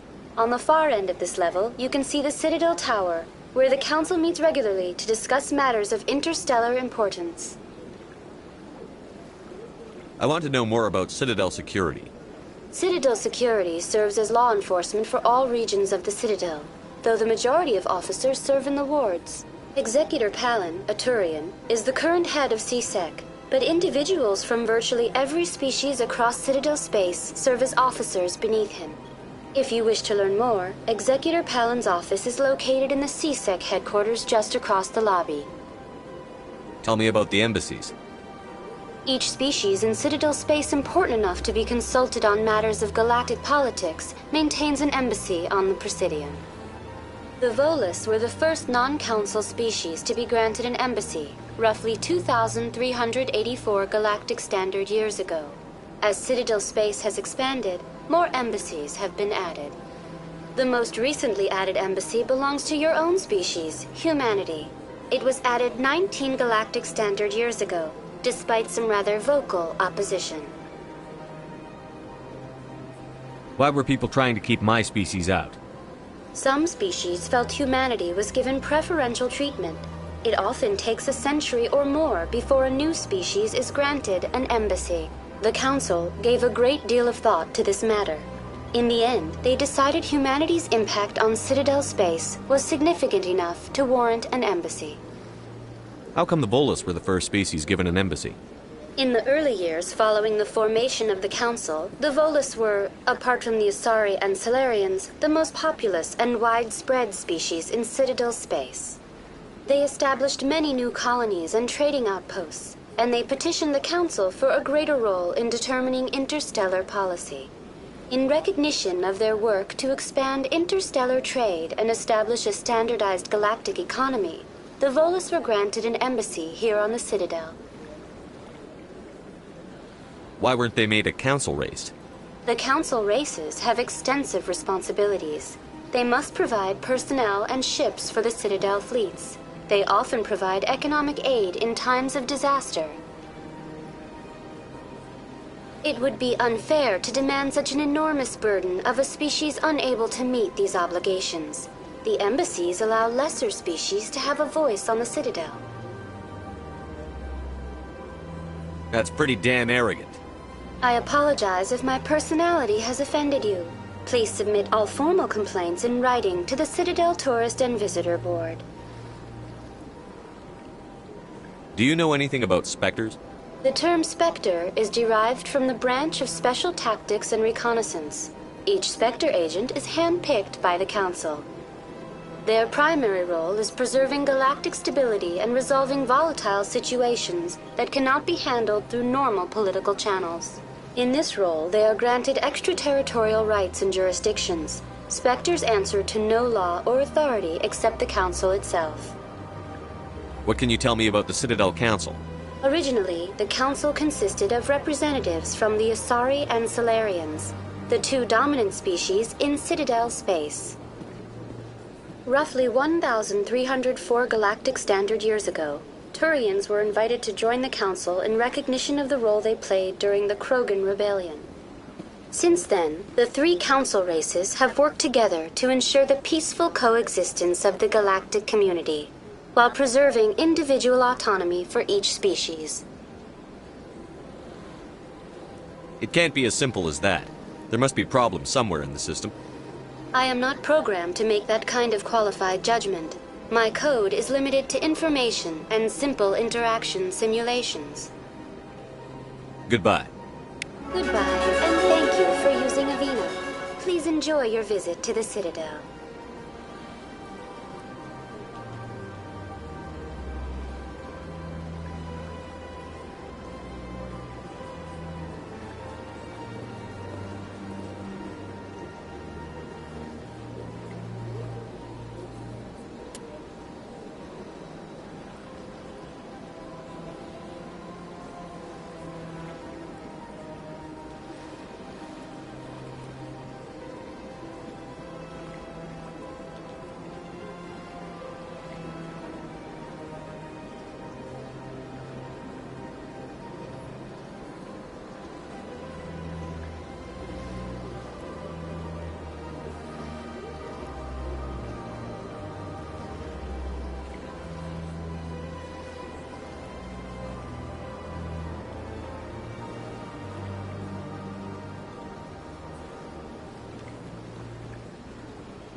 Delighted, welcome. It is good to meet you.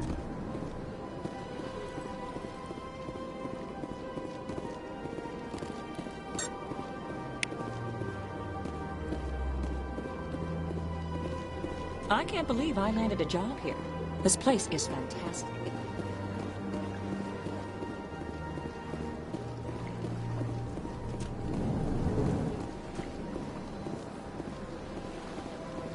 Commander Shepard, I didn't expect to see you here. Did Ambassador Udina send you? I came on my own. I need information. You humans are always so curious, always sticking your fingers into someone else's pie. Is that the right expression? Never mind. Forget I asked. Was there something you needed, Commander? Tell me about C-Sec. C-Sec provides necessary police and security services throughout the Citadel. We're a civilian government agency, though many of our members have had military training. Of course, as the C-Sec representative to the Council, I spend most of my time liaising between the two.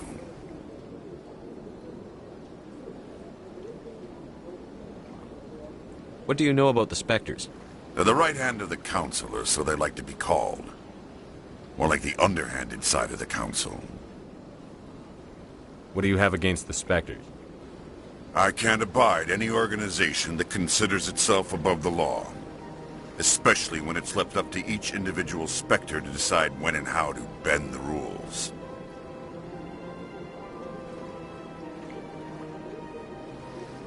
Tell me about your investigation into Saren. Sorry, Commander. I don't make a habit of giving out details about ongoing investigations. I'll be going now. Goodbye, Commander.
This place seems strange.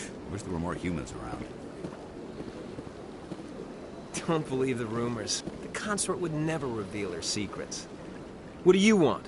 Oh, Commander. Is there something I can do for you? Relax, Private. This isn't an inspection. Right, sorry. What can I do for you, Commander?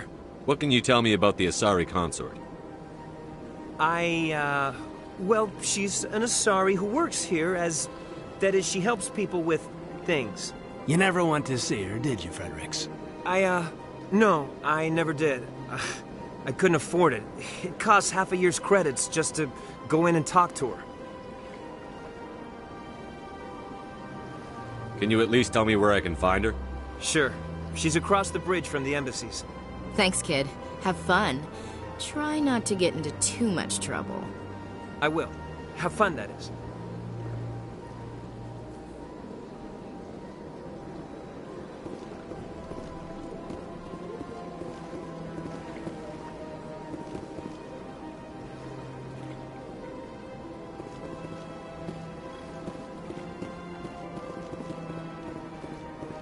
I don't have time to talk now. I'm very busy.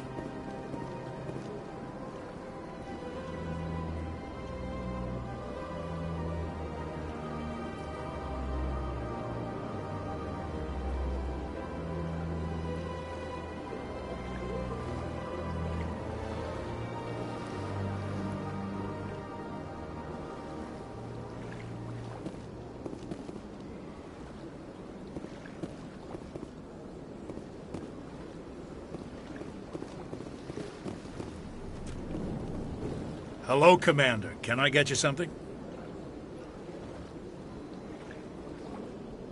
Goodbye. So long, Commander. Have a pleasant day.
Rearranged 5 times now. 5 times? Why? What do they want? How should I know? It's not like keepers offer an explanation for what they're doing. And yet, everyone just lets them go on doing whatever it is they do. What choice do we have? If you try to stop them, they just shut down and another one replaces it. Just strange that we know so little about them. Not to mention frustrating.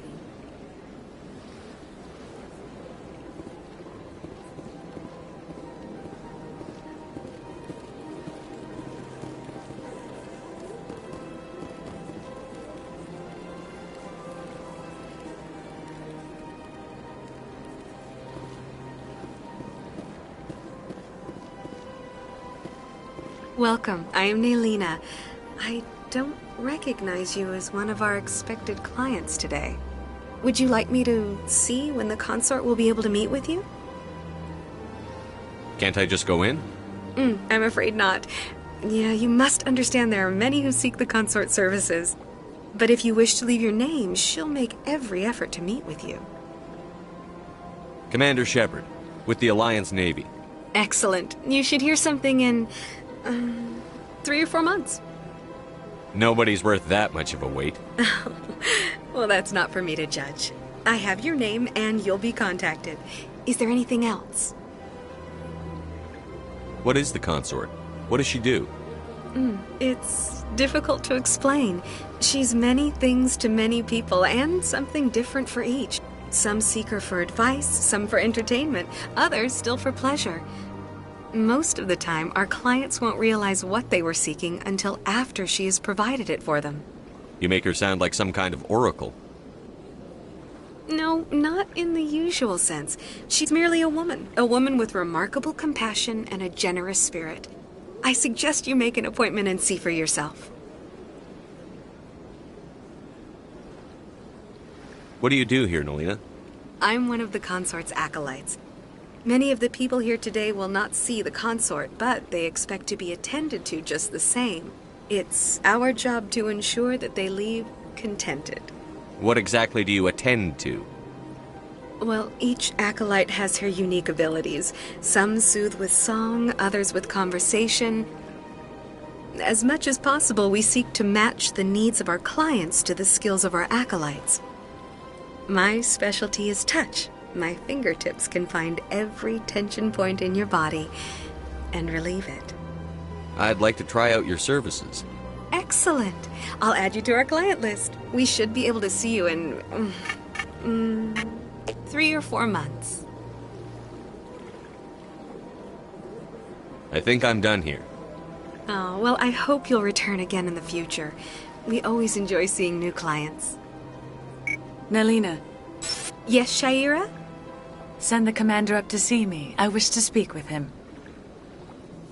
Yes, of course, mistress.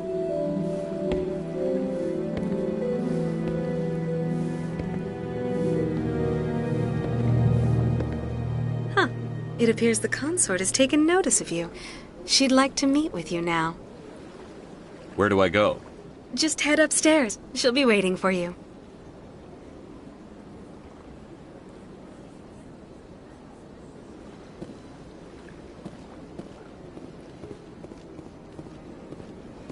Rally round. Got it.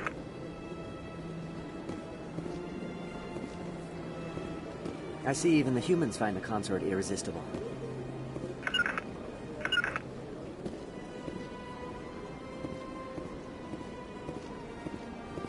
This is my first time. I can't believe I didn't come sooner. Welcome. It is a pleasure to see you.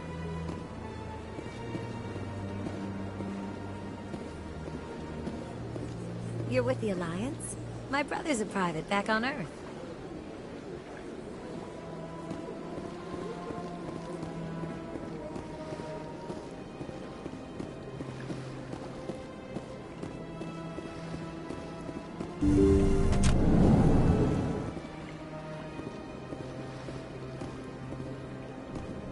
That is close enough, Commander. I've heard a great many things about you since your arrival here in our citadel. You wanted to speak with me? I have a certain problem that could use your expertise. Maybe I can help. I have a friend, Septimus, a retired Turian general. I won't discuss the details, but he wanted me to be more than I could be. We had a falling out. Now he spends his days in Korra's den, drinking and spreading lies about me. If you would speak to him as a fellow soldier, I believe he will listen to you and let the matter be. What happened between you? I respect his privacy too much to go into the details. If he wishes to tell you what happened, that is his prerogative. What exactly do you want me to tell him? Appeal to his sense of honor. Remind him of his position as a general. If you can convince him to stop spreading lies about me, I would be very grateful. Now I must ask you to take your leave. I have many clients waiting to see me. Securing point.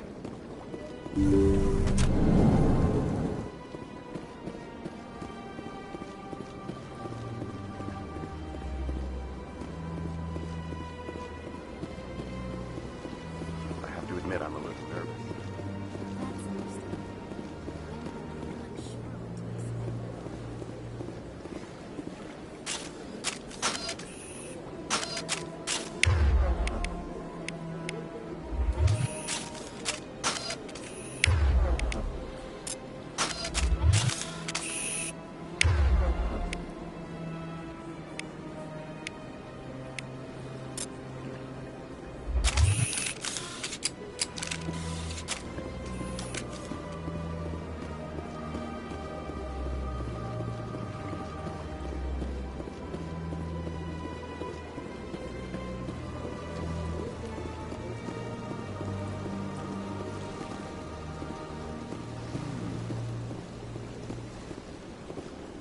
If you're gonna make a Krogan statue, you might as well make it big, right?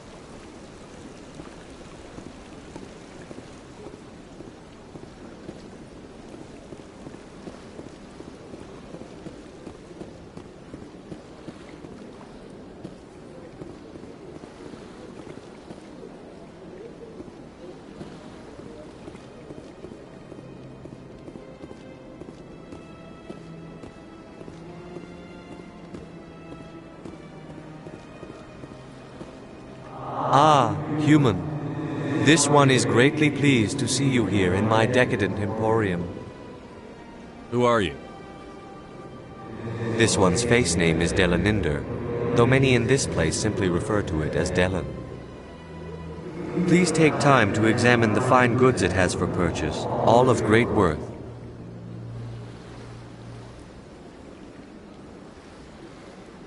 What exactly do you sell?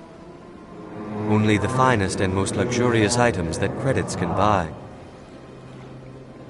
This one is able to procure almost any item the human would desire, for a price, naturally.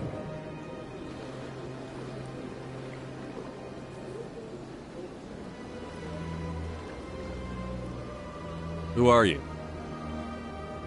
This one's face name is Delaninder, though many in this place simply refer to it as Delan. Please take time to examine the fine goods it has for purchase, all of great worth. Show me your items. Oh, this one is pleased to do so, human. You will not be disappointed.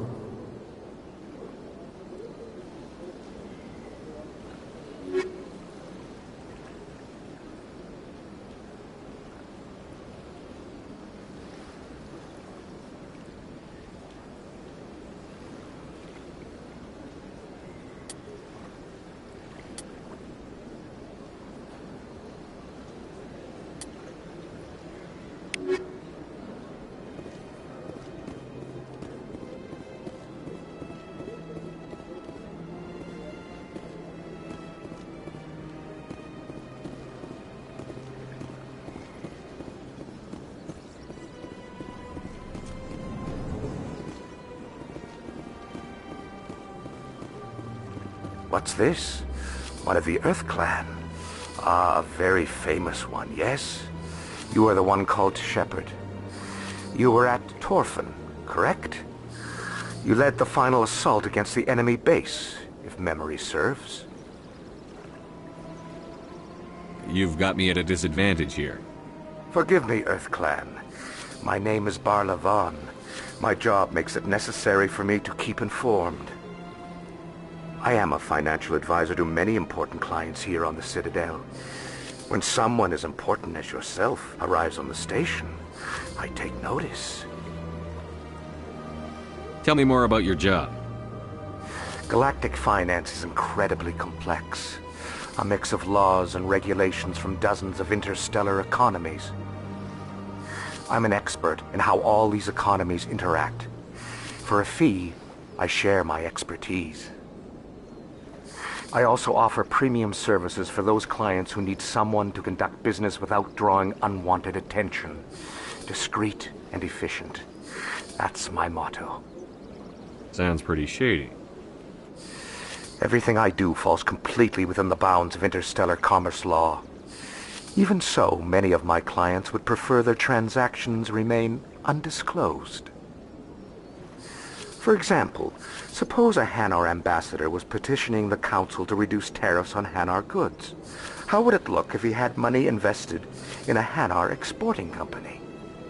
Even if his true motives were to help his people, he would be accused of advancing the petition for his own personal gain. I can keep his personal finances private. What's it like living here on the Citadel? The station is without a doubt the greatest wonder in the galaxy. It is a technological marvel, but its true splendor goes much deeper than the hull and engines. From the Presidium to the wards, the entire station is a testament to the success of the Council. All the species of Citadel spaced together in a single strong community. What makes the Presidium so special? It is the political center of Citadel space. 80% of all intelligent species in the known galaxy acknowledge the Council's authority on interstellar matters. But only the most powerful and influential species have embassies here on the Presidium. This level of the station is reserved for the elite, Shepard. People like us.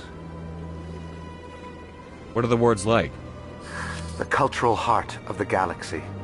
They pulse with the lifeblood of millions of citizens from dozens of different species. You never know what you'll find down in the wards, Commander. It's always full of surprises. Fortunately, most of them are pleasant. I should go. Goodbye, Commander.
know, art doesn't normally do much for me, but that relay statue, I like.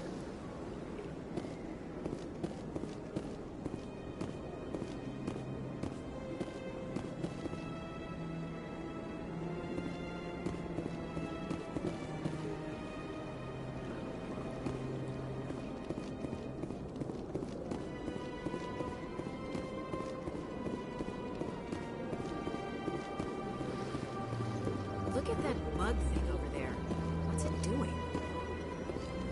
Please do not disturb the keepers. Please do not disturb the keepers.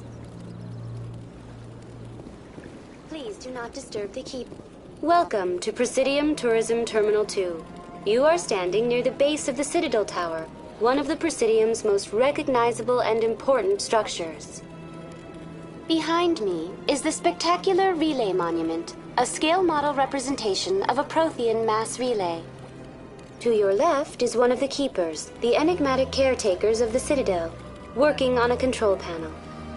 You may see keepers involved in various tasks throughout all levels of the Citadel. We ask that you do not interfere with them in any way. The keepers are essential to the smooth operation of the Citadel. Obstructing their daily work will result in harsh penalties, including incarceration and rehabilitation. Tell me about the Relay Monument. Discovered by the Asari who first arrived at the Citadel, the Relay Monument is one of the station's most interesting and controversial features.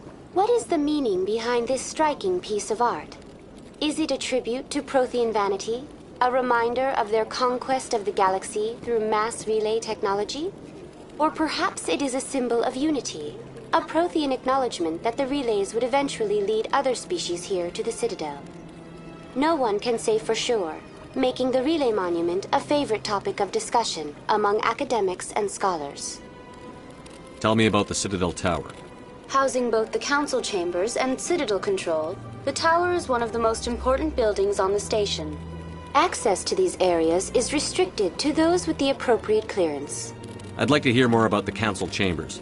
The business of the council, which often has far-reaching effects on the galactic community, is conducted in a room at the apex of the Citadel Tower. The council chambers themselves are truly a magnificent sight to behold, though few get to experience the view in person. Typically, only the councilors, ambassadors, and high-ranking officials, along with various support staff, are allowed access. What if someone has business with the council? The average citizen must go through the proper channels if they wish an audience with the council. This is usually arranged through their respective ambassadors. Even then, few are given access to the actual council chambers. In most cases, the ambassador acts on behalf of the citizen. What happens in Citadel Control? Citadel Control handles all incoming and outbound transit. Every ship within 2,000 kilometers of the Citadel is under the jurisdiction of Citadel Control. At peak capacity, they are responsible for monitoring upwards of 1,000 vessels. That's all for now. Thank you for using Avina. Please do not disturb the keepers.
reports. Now we just have to trust Ambassador Udina.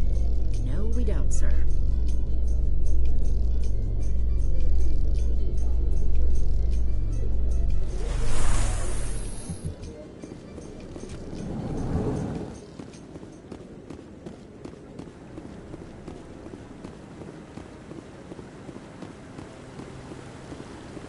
Saren's hiding something. Give me more time. Stall them. Stall the Council? Don't be ridiculous. Your investigation is over, Garrus.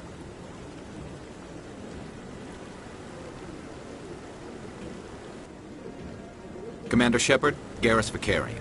I was the officer in charge of the C-Sec investigation into Saren. Come across anything I should know about? Saren's a Spectre. Most of his activities are classified. I couldn't find anything solid. But I know he's up to something. Like you humans say, I feel it in my gut. I think the Council's ready for us, Commander. Good luck, Shepard. Maybe they'll listen to you. You don't want to keep the Council waiting.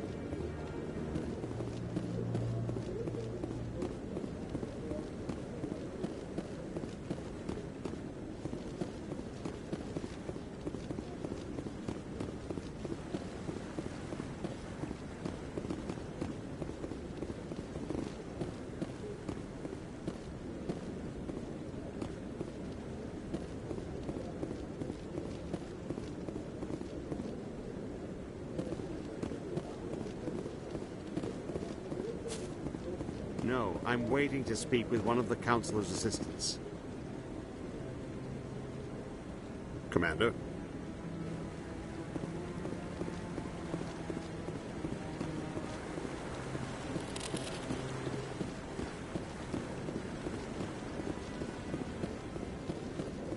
No, I just want to ask a couple of questions.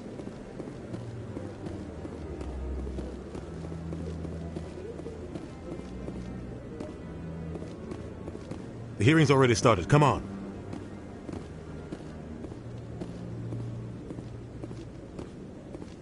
The Geth attack is a matter of some concern, but there is nothing to indicate Saren was involved in any way. The investigation by Citadel Security turned up no evidence to support your charge of treason. An eyewitness saw him kill Nihilus in cold blood. We've read the Eden Prime reports, Ambassador. The testimony of one traumatized dock worker is hardly compelling proof. I resent these accusations. Nihilus was a fellow Spectre and a friend. That just let you catch him off guard. Captain Anderson, you always seem to be involved when humanity makes false charges against me. And this must be your protege, Commander Shepard, the one who let the beacon get destroyed. The mission to Eden Prime was top secret. The only way you could know about the beacon was if you were there. With Nihilus gone, his files passed on to me. I read the Eden Prime report. I was unimpressed. But what can you expect from a human? Saren despises humanity. That's why he attacked Eden Prime. Your species needs to learn its place, Shepard. You're not ready to join the Council. You're not even ready to join the Spectres. He has no right to say that. That's not his decision. Shepard's admission into the Spectres is not the purpose of this meeting. This meeting has no purpose. The humans are wasting your time, Counselor, and mine. You can't hide behind the Council forever. There is still one outstanding issue. Commander Shepard's vision. It may have been triggered by the beacon. Are we allowing dreams into evidence now? How can I defend my innocence against this kind of testimony? I agree. Our judgment must be based on facts and evidence, not wild imaginings and reckless speculation. Do you have anything else to add, Commander Shepard? You've made your decision. I won't waste my breath.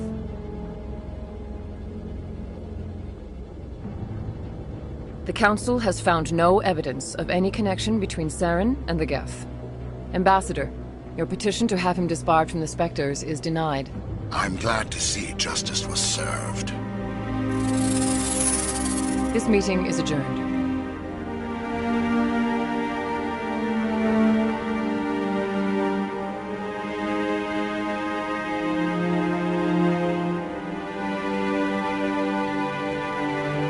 It was a mistake bringing you into that hearing, Captain. You and Saren have too much history. It made the Council question our motives. I know Saren. He's working with the Geth for one reason: to exterminate the entire human race. Every colony we have is at risk. Every world we control is in danger. Even Earth isn't safe.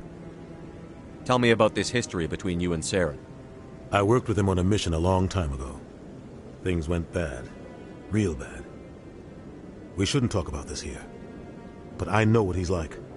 And he has to be stopped. We need to deal with Saren ourselves.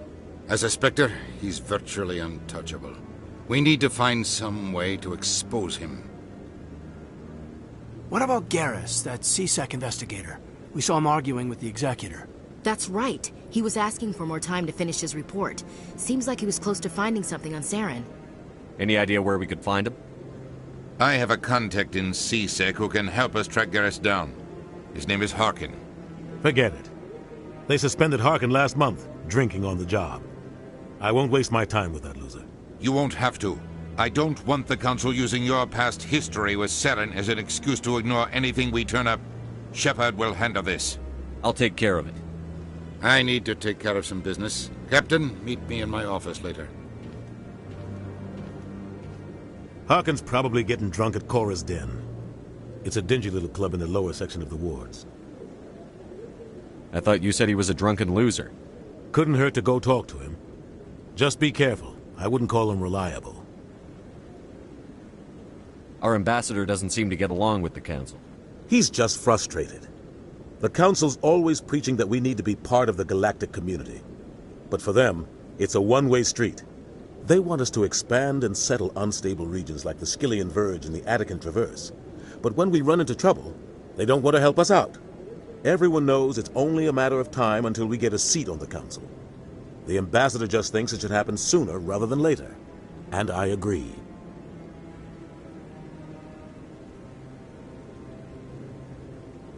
You don't think much of Harkin. The guy joined C-Sec about 20 years ago. He's been an embarrassment to our species ever since. Roughing up suspects in custody, bribery accusations, alcohol and drug use. The embassy used to step in when he got in trouble. But I guess enough was enough. The guy's a scumbag. He should have been cut loose a long time ago. He was one of the first human C-Sec officers. Guess it would have looked bad if he got fired. A lot of backroom deals were worked out over the years to keep him on the force. Politics is a dirty business sometimes, but it looks like his time's run out. We've got enough humans in C-Sec now to stop protecting him. I want to know more about the Spectres. They're not your typical government agency. They tend to work alone, behind the scenes. They take care of problems the Council can't. It's not easy preserving peace across an entire galaxy. The Council prefers to use diplomacy and negotiation. But sometimes more extreme measures are needed. How do they decide who becomes a Spectre? You can't just apply to join. There's no training program. Spectres aren't made. They're born. The Council's always looking for exceptional individuals. People who can get the job done, like you. They've been watching you for years. They see something in you. They want you on their side. Nihilus was supposed to give them a final recommendation, but with him gone, things are still up in the air. What's their command structure like? There is no command structure.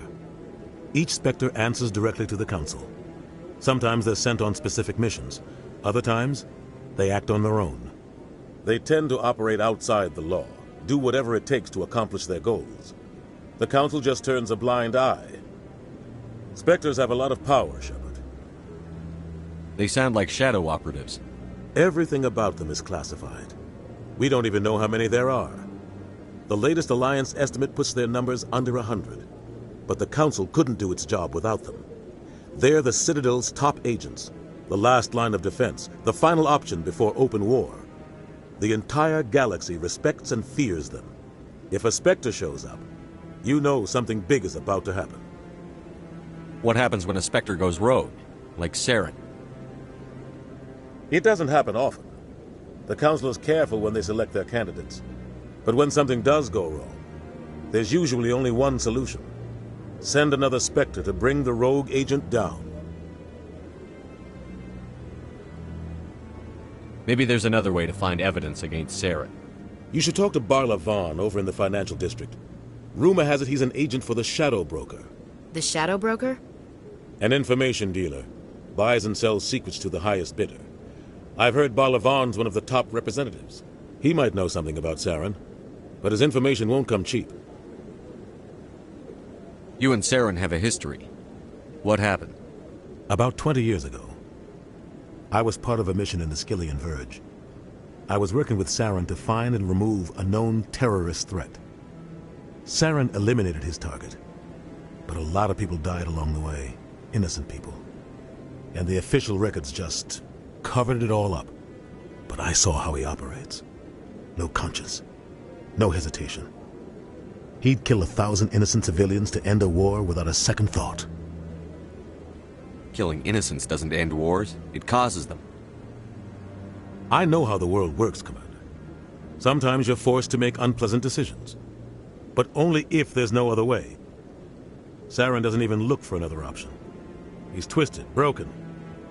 He likes the violence, the killing. And he knows how to cover his tracks. I should go.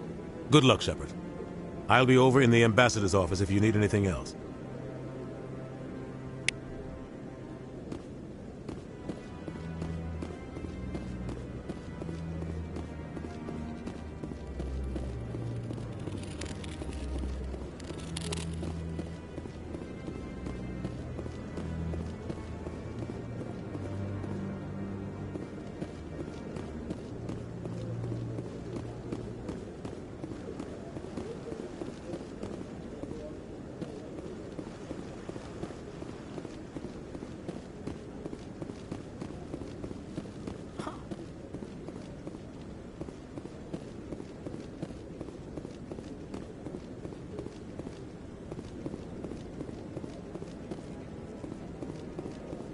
Guy's up to something.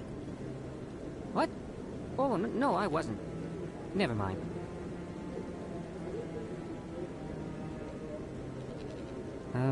Yes, is there something you want? Why are you so interested in the Keepers? Keepers? I've got no interest in the Keepers. Don't get coy. I know what I saw. I'm not so sure I should be talking to you about this. We're just talking. Is there something wrong with that? No. I guess it wouldn't hurt to tell you. I'm using a small scanner to gather readings on the Keepers.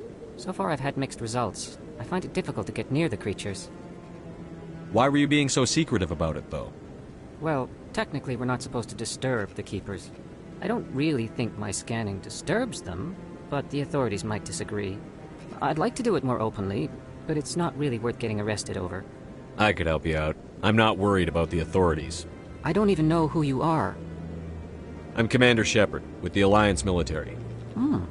Well, I suppose I could use the help. You'll need this. It's the scanning device I developed. Activate it each time you see a Keeper. All collected data will automatically upload to my database. I'll even send a few credits your way for each unique scan. What are you doing with the data once you've scanned it? Trying to learn whatever I can about the Keepers. We see them working everywhere, yet we know so little about them. I'm a scientist. I want to know what makes them tick. I should get going then. Yes, I have much work myself. So long, and good luck with the scanning.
haven't spoken to him before. This is the first time I've requested an audience.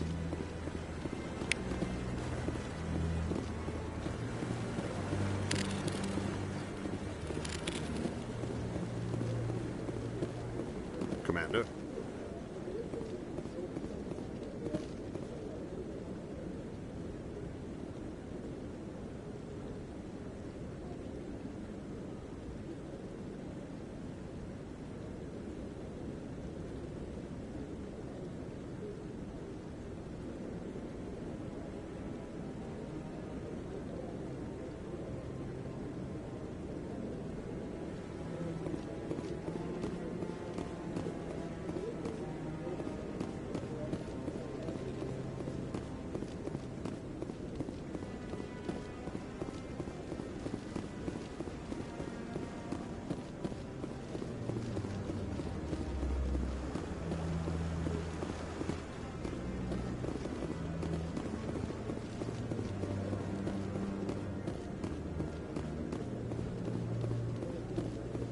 Be ridiculous.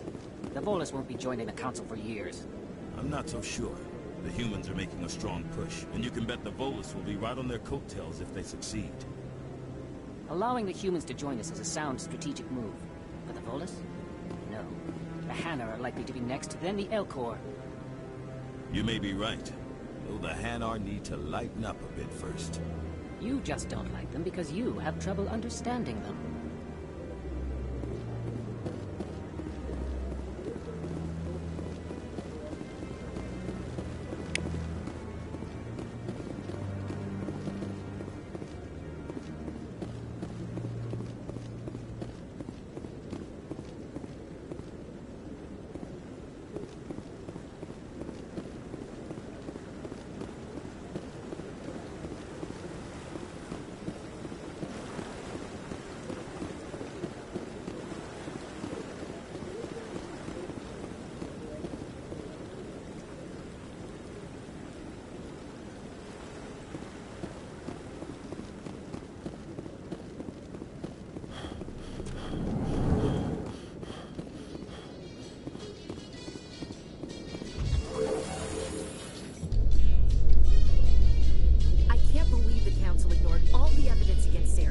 Saren's one of their best operatives. It's only natural they'd take his word over ours.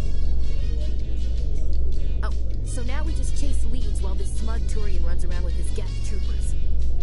That's politics, Chief. I hate politics.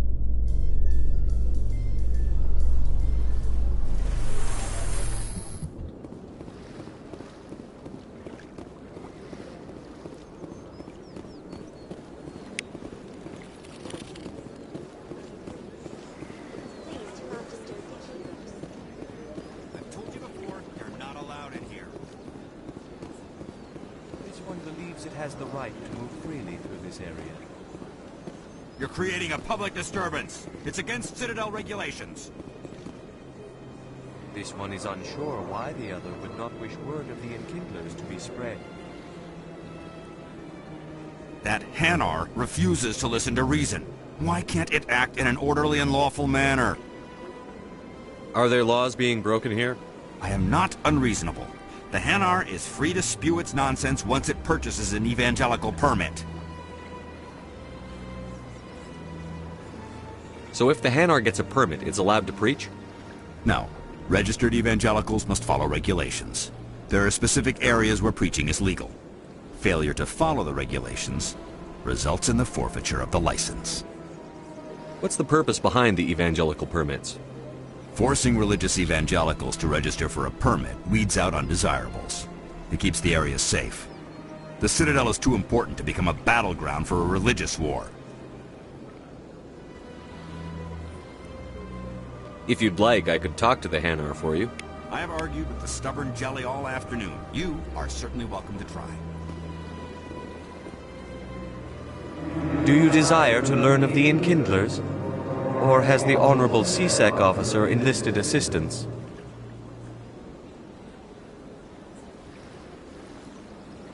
Is this really how you want to represent the Enkindlers? The truth of the Enkindlers must be made known. They gave the Hanar language, and gave the universe the mass relays. This one only wishes to spread the truth to any who will listen. There is no intent to cause trouble.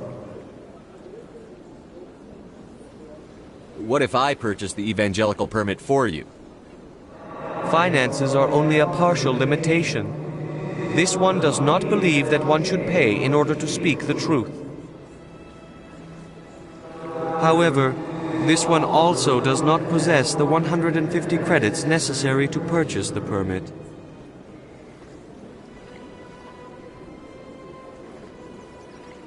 $150 credits? This should cover you. This is a most appreciated action. You are not of the Hanar, but you wish to help spread the truth of the Enkindlers. This one will not cause any further trouble for the CSEC officer. This one offers its thanks. I see the Hanar is left. Thank you. Happy to help. Here, for your assistance in this matter. Now, if you'll excuse me, I should report to my superiors.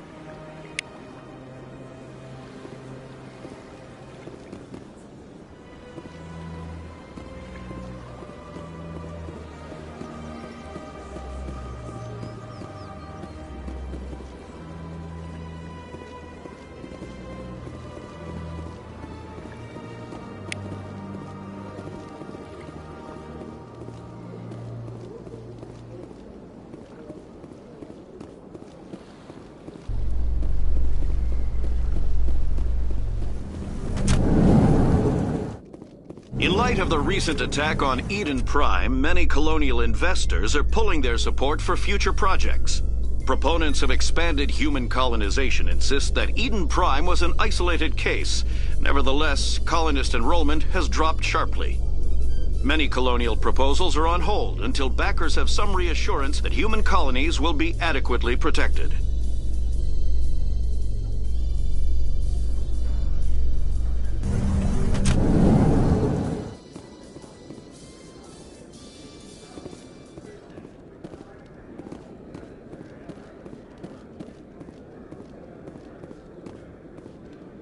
Do you really think we'll find him down here? He always stops in for a few games of Quasar before he makes his drop. Fist is gonna be pissed if we take down his supplier. That's the point. We want him angry. Angry people make mistakes. There's just something about Fist that makes me nervous. Good. He's a dangerous man. Now keep your eyes peeled for our mark.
A Solarian excavation team has run into an unexpected problem after unearthing a Prothean dig site.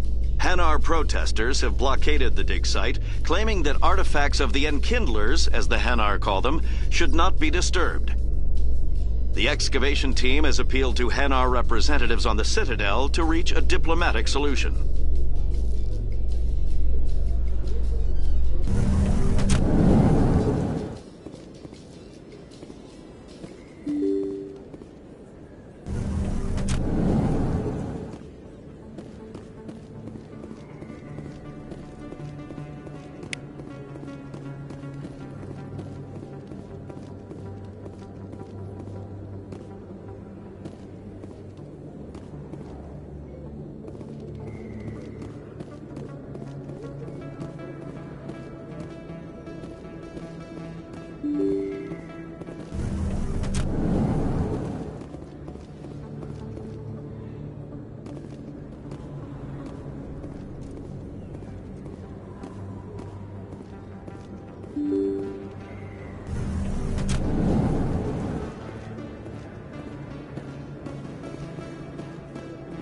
Hello there. Welcome to Moorland's famous shop. You want many good supplies, yes?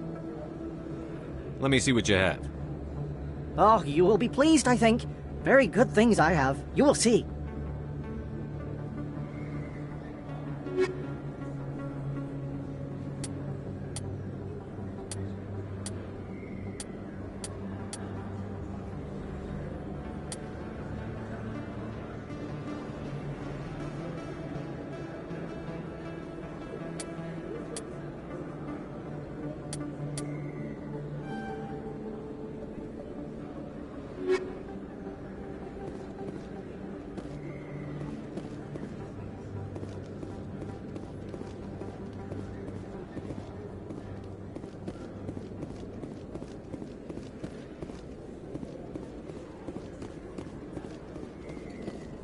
Is that really... Wow! You're Commander Shepard, the hero of Eden Prime. I am so honored to meet you. Nice to meet you. And you are? My name is Conrad. Conrad Werner. They say you killed more than 100 Geth on Eden Prime. I spend most of the time trying to stay alive and help the colonists. Hey, I know you're probably busy, but do you have time for a quick autograph?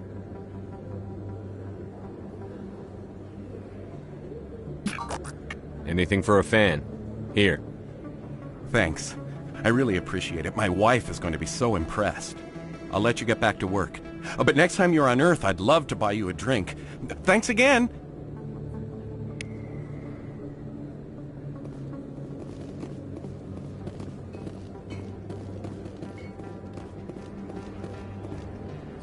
Hello, Earth Clan. No doubt you've just come back from the colonies. Will you be needing supplies? Show me what you've got. Most excellent. I am sure you will find something pleasing.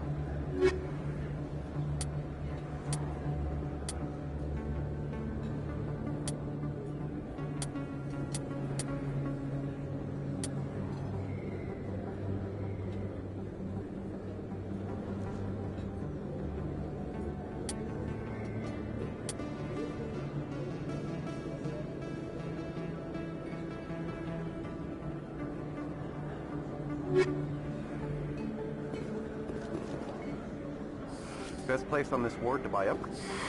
Welcome back, Earth Clan. Will you be needing supplies for your return to the colony? What colonies are you talking about?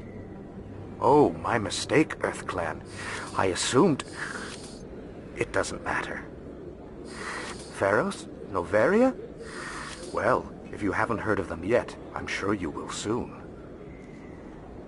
But it doesn't matter where you hail from. My goods are available to all. What can you tell me about Noveria? The corporate capital of the Attican Traverse. Very cold. Very snowy. I don't get too many clients from there. They all have their own private suppliers. I'd like to know more about Pharos. It's an old Prothean world. Their buildings still litter the surface. The humans aren't the first to colonize it, but they are the most recent. I just realized I haven't heard from my contact on that planet for some time. Ah, well, I'm sure he's fine. I should be going. As you say, Earth Clan. Good day to you.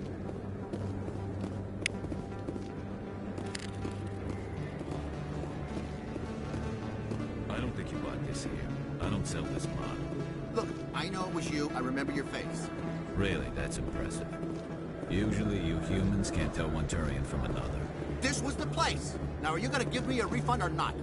Do you have your proof of purchase? What? No, I don't think you ever gave me one. I'm sorry, then. I can't help you. But, what do you... Can't help you.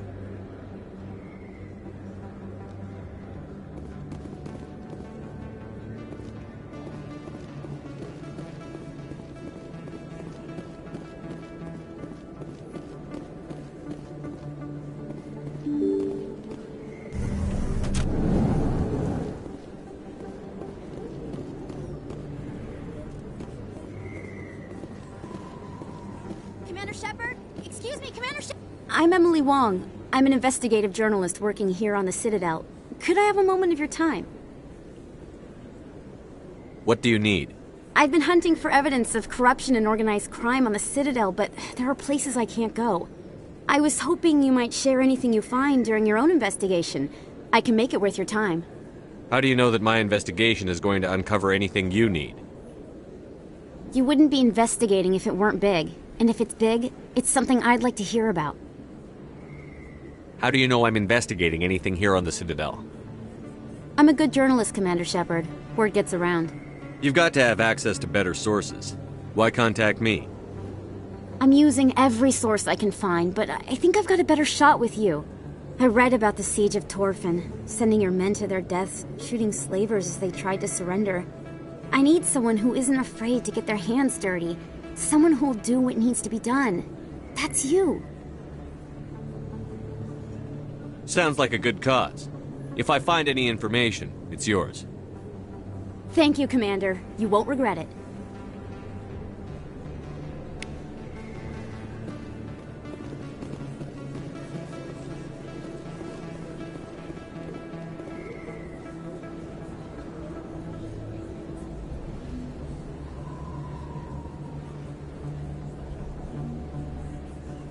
Big place. That your professional opinion, sir? This isn't a station. It's a city. There must be millions here. It can't be possible to track everyone coming and going. This makes Jump Zero look like a porta-john, and it's the largest deep space station the Alliance has. Jump Zero is big, but this is a whole nother scale. Look at the ward arms. How do they keep all that mass from flying apart?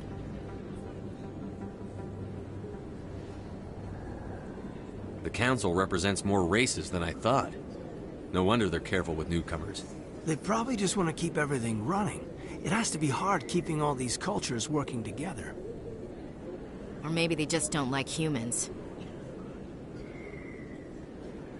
All right, secure the chatter. We're all FNGs here, but we don't need to make it obvious. Aye, aye, Commander.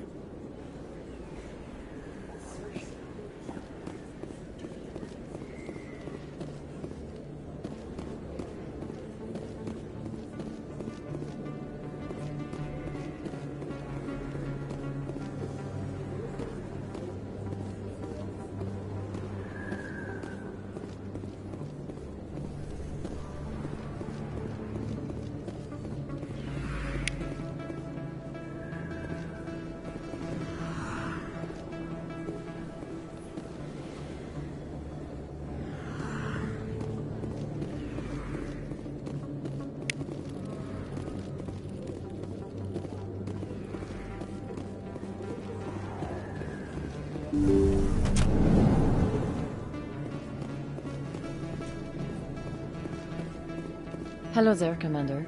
I'm Dr. Claude Michel. Is there something I can do for you? You're a doctor. How did you end up here on the Citadel? My parents brought me here when I was young. My father was a medic with the Alliance. I chose to keep the medical tradition alive, but not the military. Fixing up wounded soldiers isn't my idea of fun. You're a doctor. My parents... I chose to keep the medical tradition alive. Let me take a look at what you have for sale. Of course.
Hey, I know you. You're Shepard, right?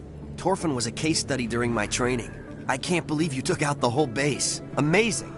Looks like you have a fan. I'm sorry, I just never thought I'd meet someone like you in person. My name's Lang, Officer Eddie Lang, Citadel Security. It's an honor to meet you, Commander. What are you doing down here in the wards? Anything I can help you with? Why'd you join Citadel Security? I don't know. Seemed like the right thing to do, you know?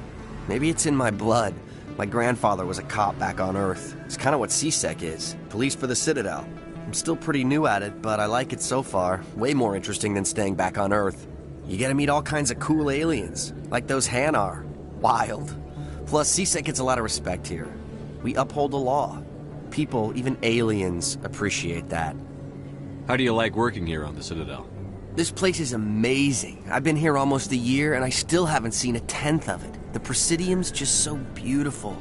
Good place to go and relax. But I really like it here down in the wards. There's always something going on somewhere. Like that new club they just opened a few months ago, Flux. Wicked scene in there, Commander. You should check it out when you have some time. What do you know about the Spectres? Just the stuff they show in the vids. They always make them out to be super agents on secret missions to save the galaxy. I know it's not really like that, though. Some of the other CSEC guys don't like them too much, figure they shouldn't be able to operate outside the law. But if they were so bad, the Council wouldn't use them, right? Do you know a CSEC officer named Harkin? I shouldn't really say too much. He's been on the force a lot longer than me. But I've heard things, you know? Drinking on the job, taking bribes, that kind of thing. Rumors mostly, but they suspended him, so some of it must be true. I have to go. Right. You're probably real busy. Well, see you around, Commander.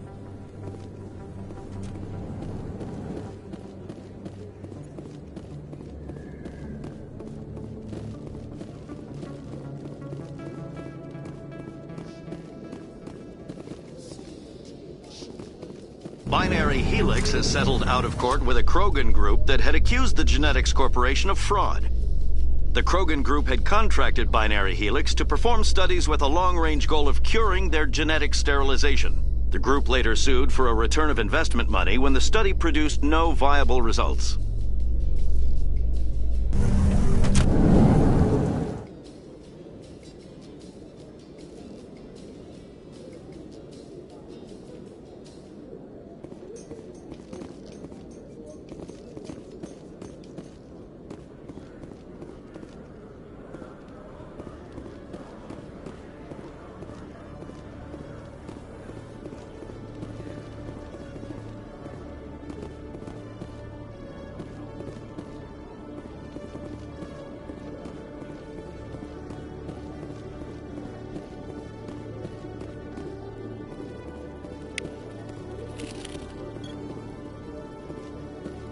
One sec, looking you up.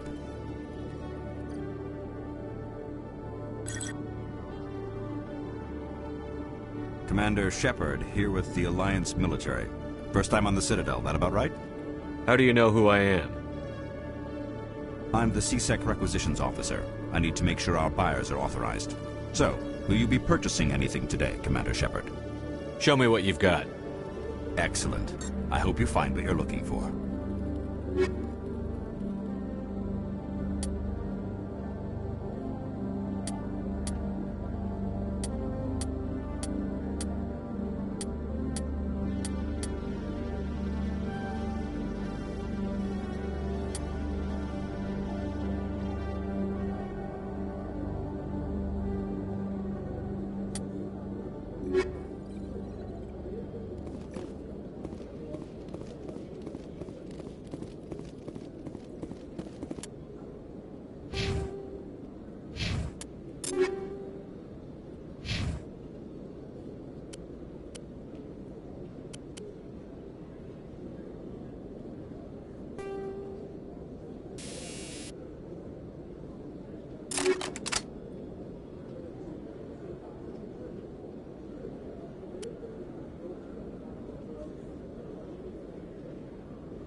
Hello, Commander.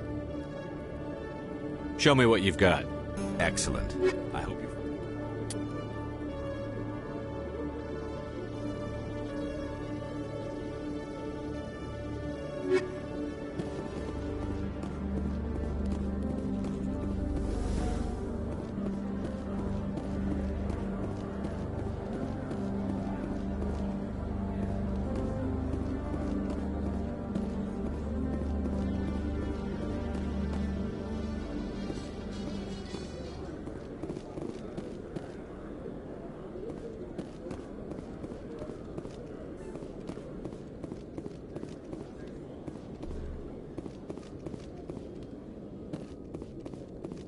Okay, Jalid.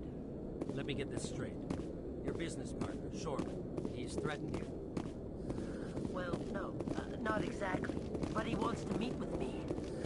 I think he's going to kill me. And why do you think that? I can't really get into the details. But Shorban will kill me if I leave here unprotected. I can't help you. Not unless you give me something more to go on. I can't. I'm sorry. Then I've got other work to do. But But nothing. Don't bother me unless you're willing to give me details.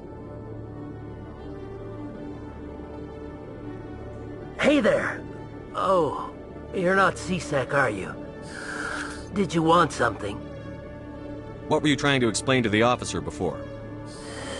My colleague is trying to kill me, and I thought we were friends. How do you know he wants you dead? He's changed. He won't talk to me at work anymore, and he started following me. Yesterday, he followed me all the way home, just waiting for a chance.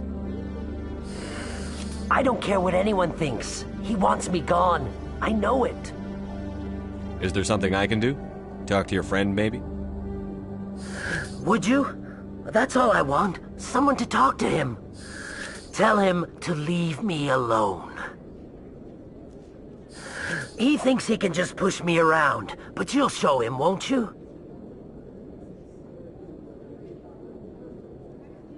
Just tell me where he is and I'll go find him. Oh, right. Well, he wanted to meet with me down in the wards near the markets. He said he just wanted to talk, but I know better.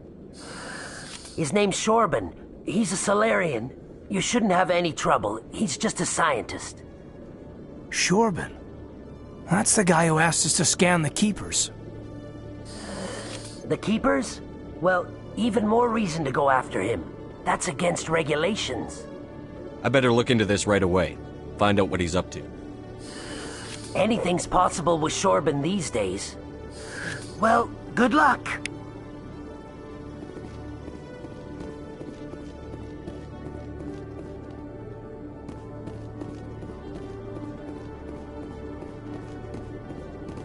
Hello, Commander.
So, Williams, are you happy you signed on with Commander Shepard?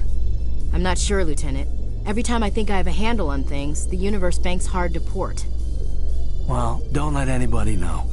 A big gun and a confident attitude will get you through a lot in life.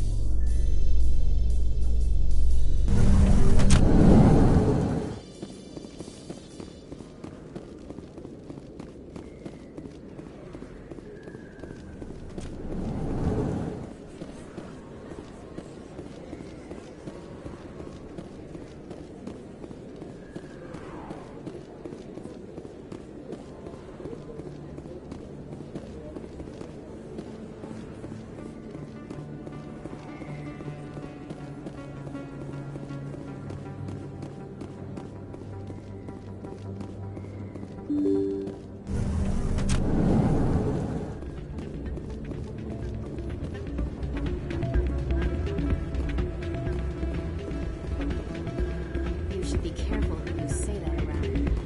What? Everyone knows Fist is among the local criminals. Hey, good to see another human in here.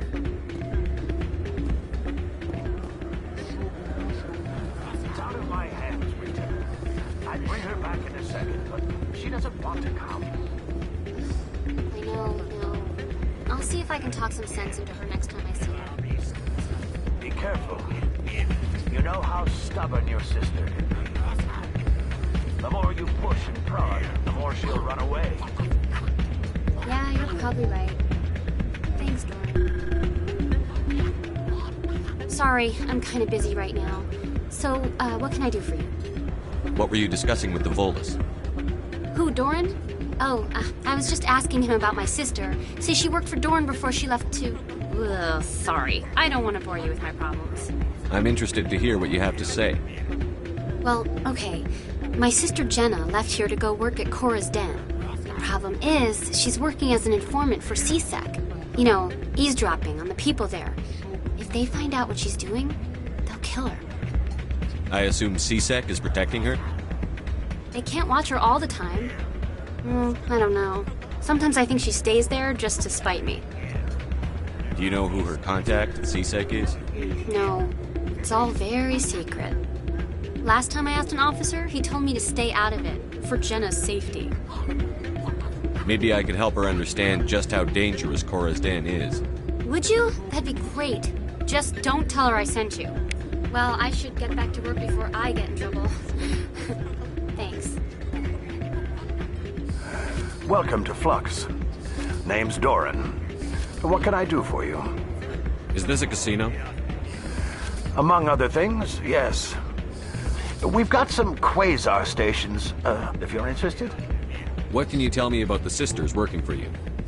Well, Jenna left to work at Cora's Den. Now her sister Rita is all worried she might be in some kind of trouble. Not much chance Jenna will change her mind, though. She's a stubborn one. If she wanted to come back, I'd take her in a second. The customers loved her. Are you the owner? Owner, cook, and bartender. I've even been known to dance a little when the mood strikes me. We've got some quasar stations, if you're interested. Goodbye. Enjoy your time here at Flux.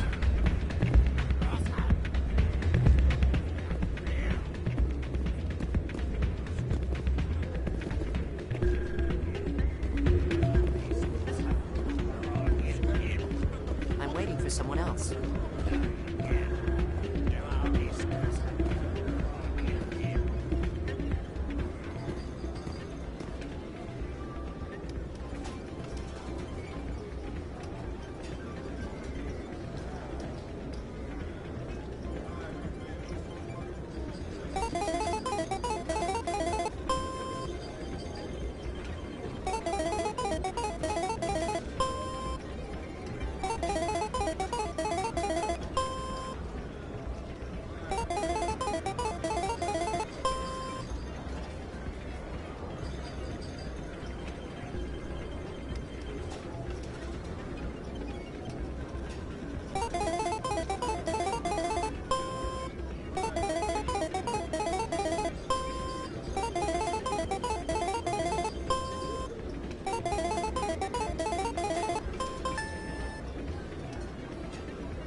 somebody rigged this machine to funnel credits through the system. Let me trace the signal.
Welcome back, EarthClan.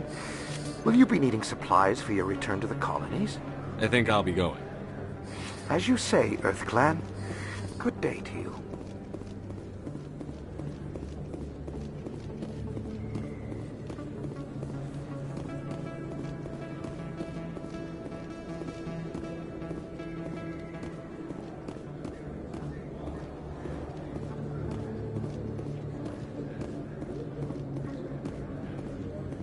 Hello there. Welcome to Moorland's famous shop. Goodbye.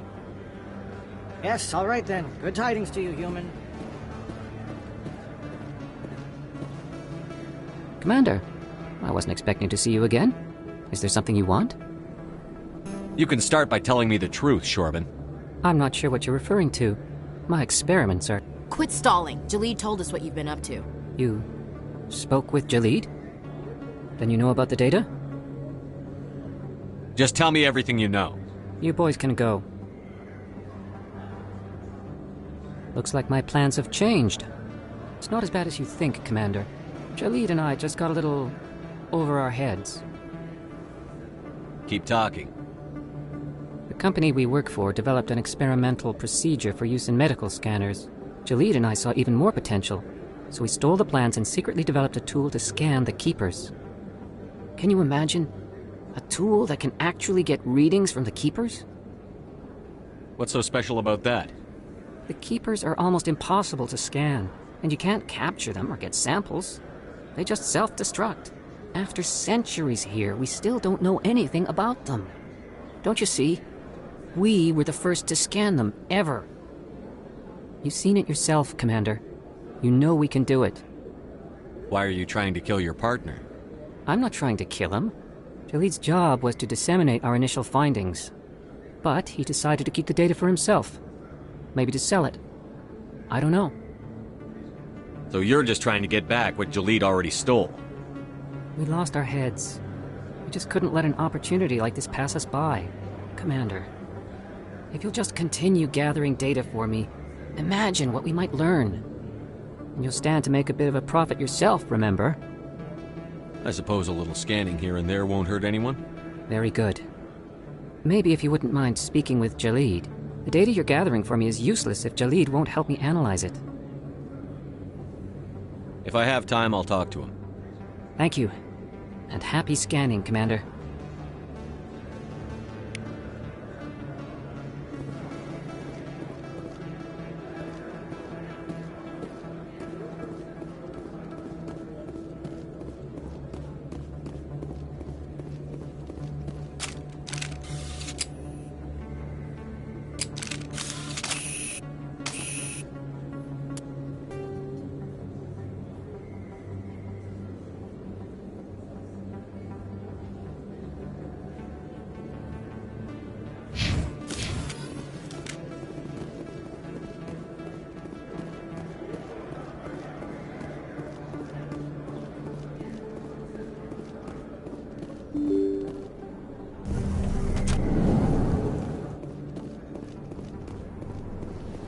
That's him.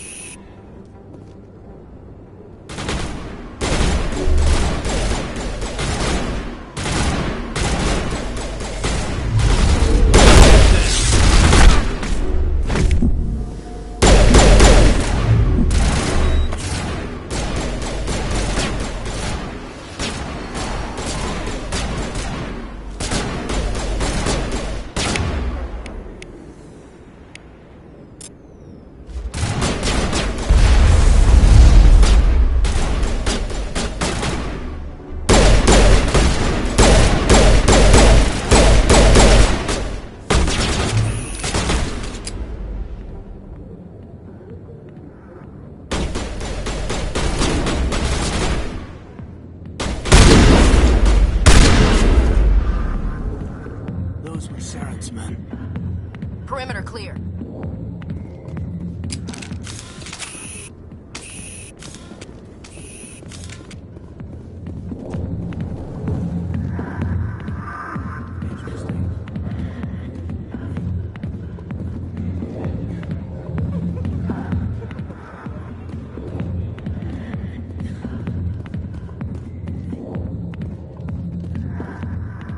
Back off, Rex. Fist told us to take you down if you showed up. What are you waiting for? I'm standing right here. This is Fist's only chance. If he's smart, he'll take it. He's not coming out, Rex. End of story. This story is just beginning. Out of my way, humans. I have no quarrel with you. What was that all about? Who knows? Let's just try not to get caught in the middle.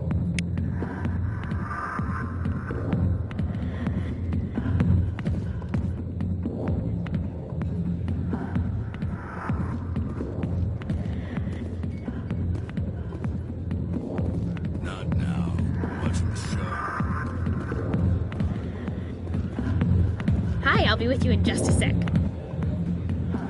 I'll wait right here. Why do I get the feeling you're not here to order drinks? I need to talk to you about your work with CSEC. I don't know what you're talking about. Now, if you don't mind, I need to get back to my customers. This isn't a game, Jenna. These people are dangerous. Now you sound like my sister. Why is everyone so concerned about me? I can take care of myself. I need to go. I'm not a stripper. I don't get paid to stand around and look pretty. Charming girl.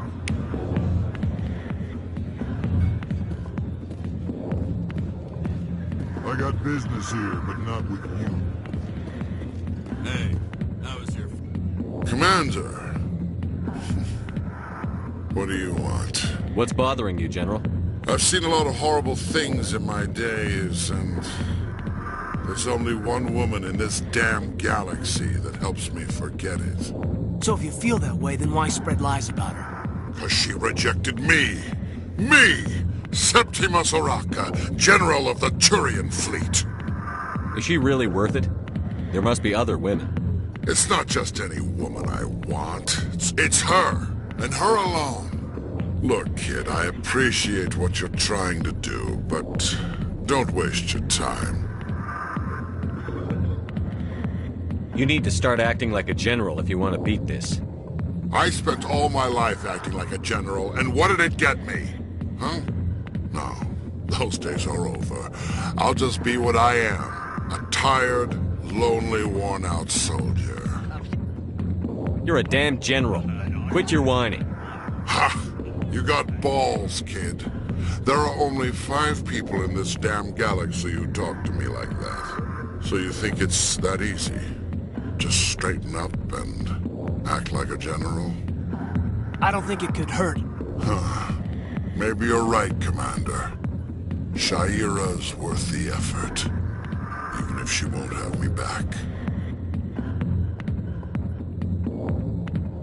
This is no place for someone of your stature, General. All right. I'll go to her. After I've had a cold shower or 2. Say, you're a bright kid. Would you be interested in earning a few extra credits? What do you want me to do? There's an Elcor diplomat out there who believes Shaira gave up his secrets. Why does he think that? Because I told him. Look, I just need you to convince him of the truth. What makes you think he'll believe me? You'll bring him proof. Take this data pad. It shows where I got my info. It will exonerate Shaira and convince the Elcor. Who am I taking it to, and where is he? His name is Zaltan. He's an Elcor diplomat. He's over in the embassies complaining about Shaira. Well, here's to soldiers acting like soldiers. Thanks, Commander. You know, you might make a good general yourself one day.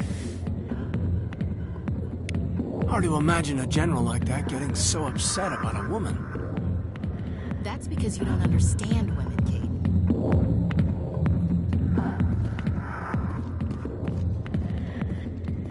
Alliance military. I could have been a Marine, you know. Instead, I joined the goddamn Citadel security. Biggest mistake of my life. Harkin, right? I was told you could help me find someone. A Turian CSEC officer named Garrus. Garrus? You must be one of Captain Anderson's crew. Poor bastard, still trying to bring Saren down, eh? I know where Garrus is, but you gotta tell me something first. Did the captain let you in on his big secret? Just tell me where Garrus is before this gets ugly. But it's all related, don't you see? The captain used to be a Spectre. Didn't know that, did you? It was all very hush-hush. The first human ever given that honor, and then he blew it. Screwed up his mission so bad they kicked him out. Of course, he blames Saren. Says the Turians set him up. Why should I believe a drunk like you? Fine, ask Anderson. I bet he tells you. He's too stupid and proud to lie right to your face. You said they covered all this up. How'd you hear about it? I spent 20 years working cases here on the Citadel. People on this station love to talk. Secrets are like herpes. If you got 'em, you might as well spread 'em around. You're a pig. Just noticed that now, did you?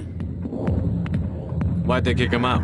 Have to ask him. I never heard any of the details. Bet it's a good story, though. The hero's fall. Classic tragedy.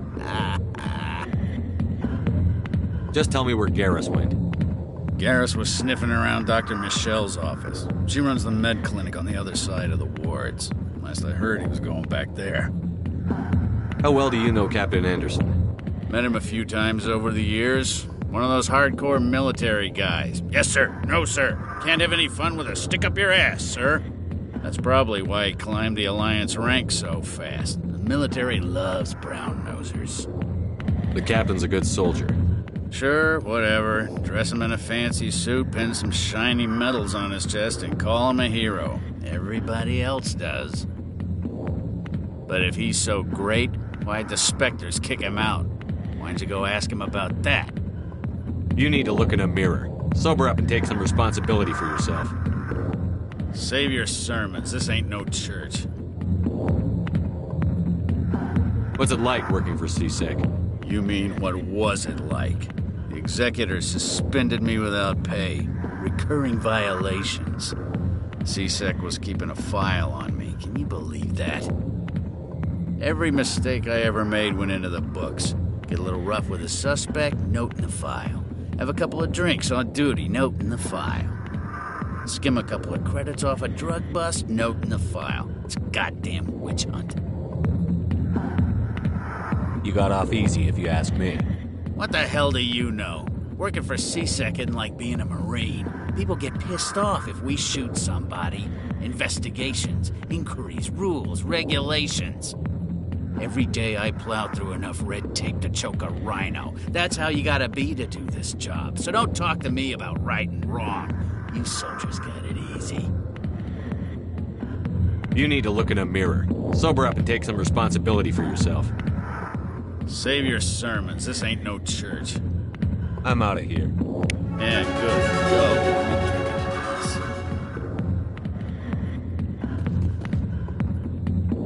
A million light years from where humanity began, and we walk into a bar filled with men drooling over half-naked women shaking their asses on a stage. I can't decide if that's funny or sad. What? You don't think they're here because of the food? I see why this place is so popular. It's got quite the, view. Hey, Lieutenant, put your tongue back in your mouth before you trip on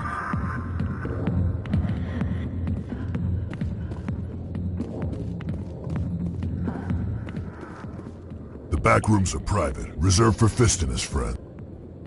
Who's Fist? He owns this club, but the customers have to stay out front. What did that other Krogan want?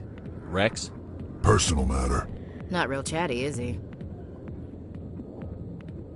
Goodbye. Enjoy the club.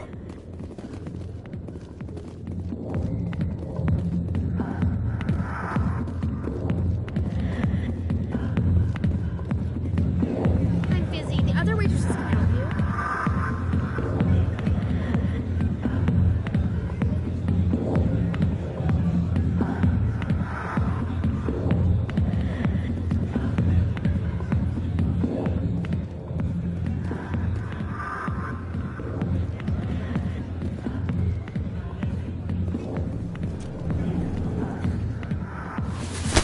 Captain Anderson, tell us.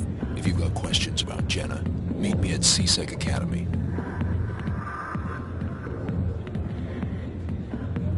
Are you talking to me?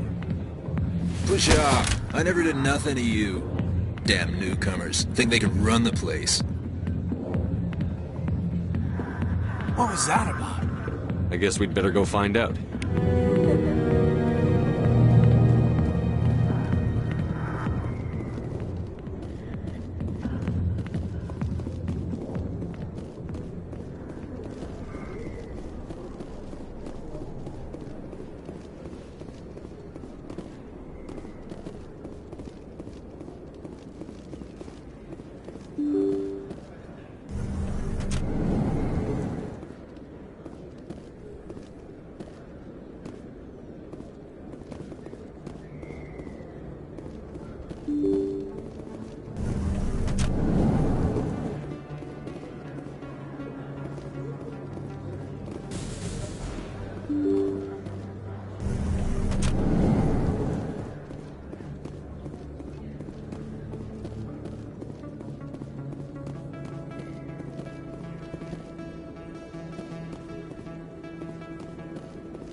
didn't tell anyone, I swear. That was smart, Doc.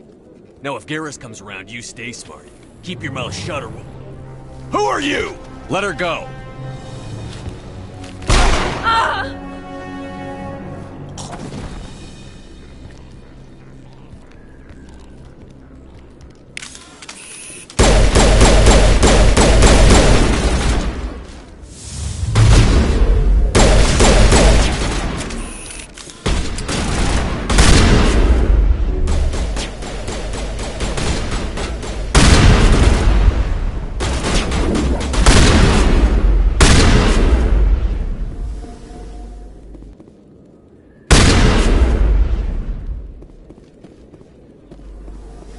Perimeter clear.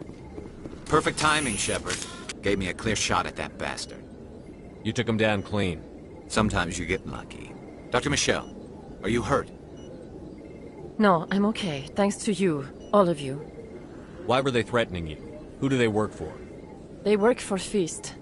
They wanted to shut me up, keep me from telling Garrus about the Quarian. Does this have anything to do with the investigation into Saren? I think it might. Dr. Michelle, tell us what happened.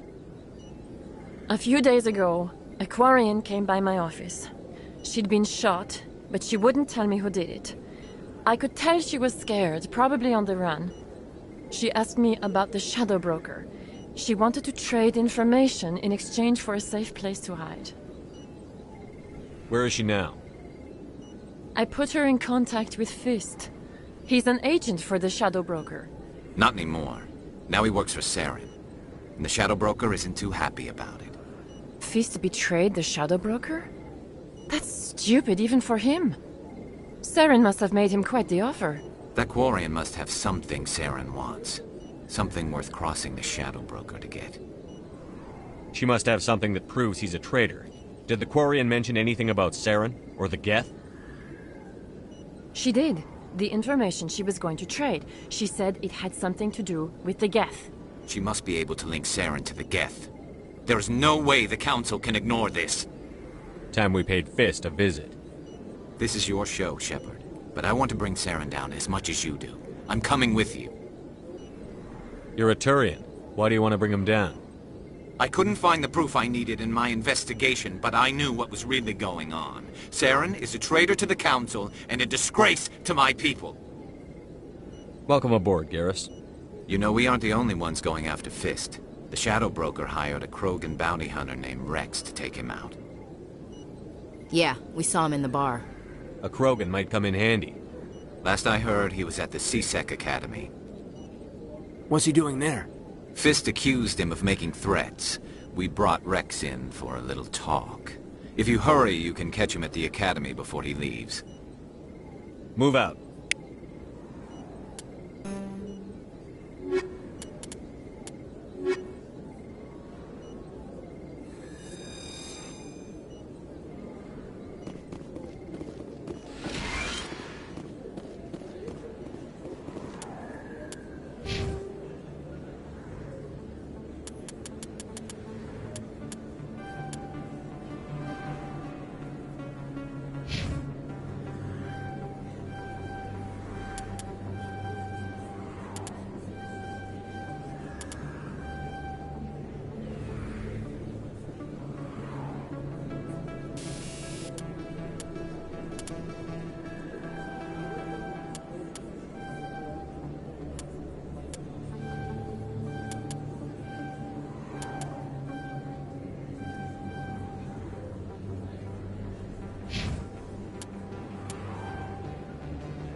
The Elcor. When the Asari discovered the Citadel, they also discovered the Keepers, a docile, multi-limbed insect race that seemingly exists only to maintain and repair the Great Prothean Station.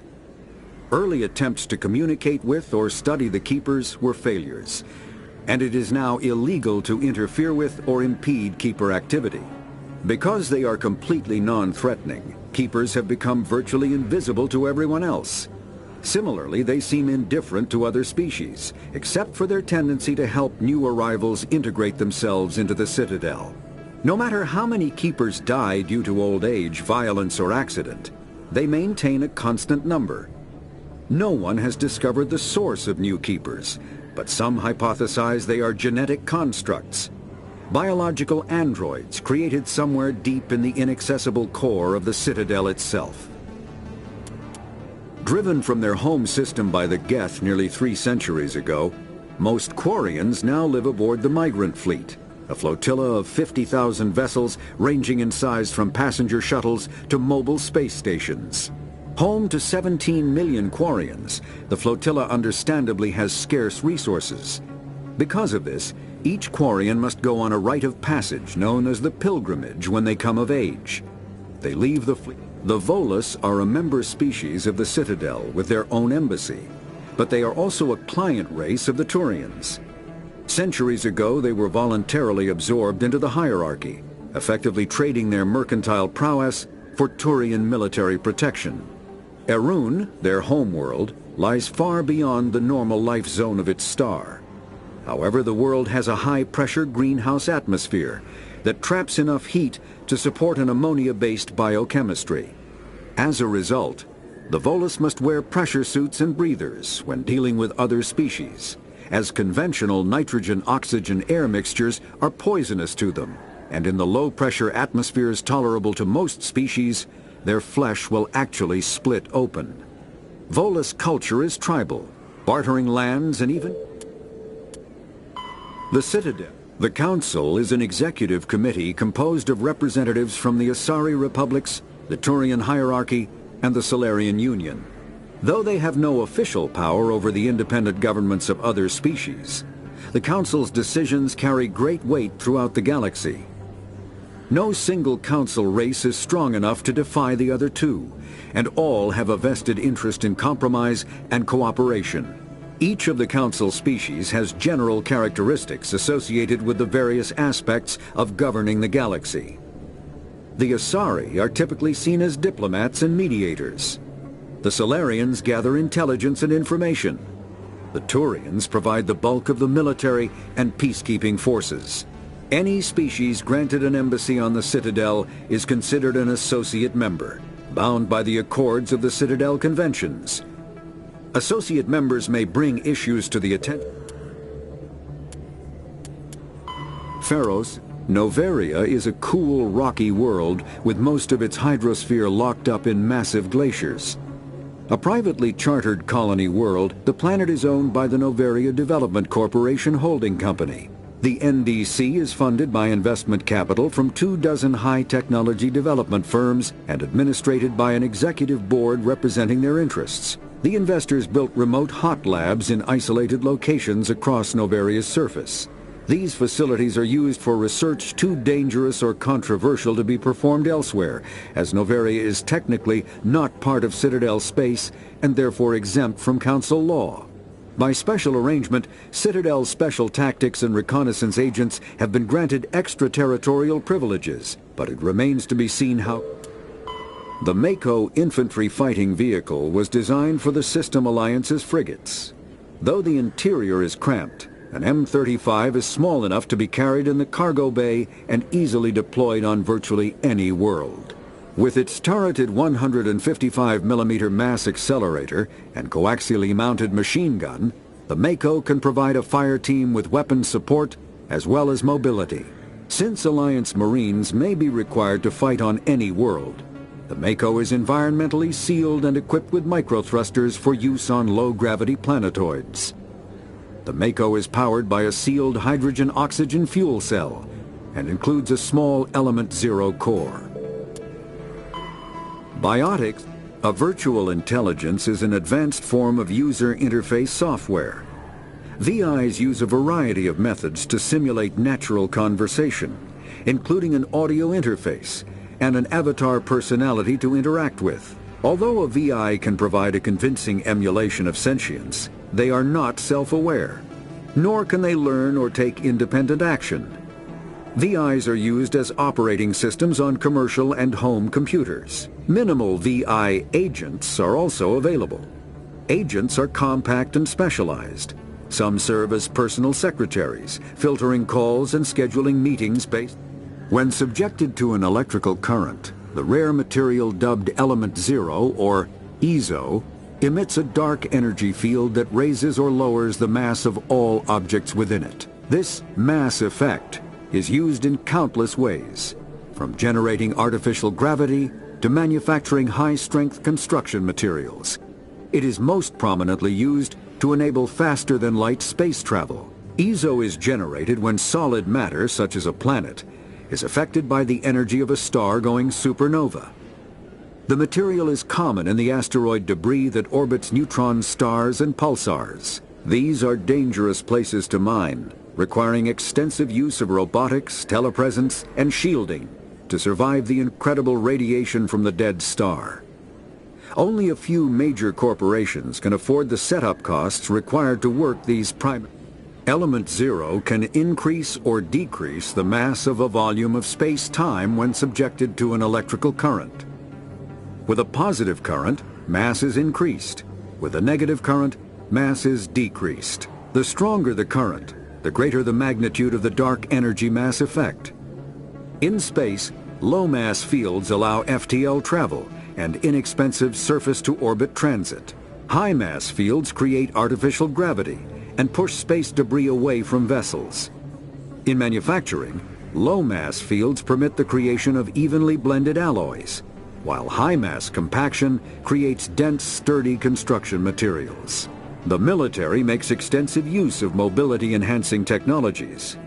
With Mass Effect utilizing fighting vehicles standard frontline, mass relays are feats of Prothean engineering advanced far beyond the technology of any living species. They are enormous structures scattered throughout the stars and can create corridors of virtually mass-free space, allowing instantaneous transit between locations separated by years or even centuries of travel using conventional FTL drives. Primary mass relays can propel ships thousands of light years, often from one spiral arm of the galaxy to another. However, they have fixed one-to-one connections. A primary relay connects to one other primary relay and nowhere else. Secondary relays can only propel ships across a few hundred light years. However, they are omnidirectional. A secondary relay can send a ship to any other relay within its limited range. There are many dormant primary relays whose corresponding twins have not yet been located. These are left inactive until their partner is charted, as established civilizations are unwilling to blindly open a passage that might connect them to a hostile species. Omni-tools are handheld devices that combine a computer microframe, sensor analysis pack, and manufacturing fabricator. Versatile and reliable, an Omni-tool can be used to analyze and adjust the functionality of most standard equipment, including weapons and armor, from a distance. The fabrication module can rapidly assemble small three-dimensional objects from common reusable industrial plastics, ceramics, and light alloys. This allows for field repairs and modifications to most standard items, as well as the reuse of salvaged equipment. Omni-tools are standard issue for soldiers and first-in colonists. Combat Heart. Medigel is a common medicinal salve used by paramedics, EMTs, and military personnel. It combines several useful applications: a local anesthetic, disinfectant, and clotting agent all in one. Once applied, the gel is designed to grip tight to flesh until subjected to a frequency of ultrasound. It is sealable against liquids, most notably blood, as well as contaminants and gases. The gel is a genetically engineered bioplasm created by the CERTA Foundation a medical technology megacorp based on Earth. All modern infantry weapons, from pistols to assault rifles, use micro-scaled mass accelerator technology. Projectiles consist of tiny metal slugs suspended within a mass-reducing field, accelerated by magnetic force to speeds that inflict kinetic damage. The ammo magazine is a simple block of metal. The gun's internal computer calculates the mass needed to reach the target based on distance, gravity, and atmospheric pressure, then shears off an appropriate-sized slug from the block. A single block can supply thousands of rounds, making ammo a non-issue during any engagement. Top-line weapons also feature smart targeting that allows them to correct for weather and environment. Firing on a target in a howling gale feels the same as it does on a calm day at the practice range. Smart targeting does not...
The second species to join the Citadel, the Salarians, are warm-blooded amphibians with a hyperactive metabolism. Salarians think fast, talk fast, and move fast. To Salarians, other species seem sluggish and dull-witted. Unfortunately, their metabolic speed leaves them with a relatively short lifespan. Salarians over the age of 40 are a rarity. The Salarians were responsible for advancing the development of the primitive Krogan species to use as soldiers during the Rachni Wars. They were also behind the creation of the genophage bioweapon the Turians used to quell the Krogan rebellions several centuries later. Salarians are known for their observational capability and non-linear thinking.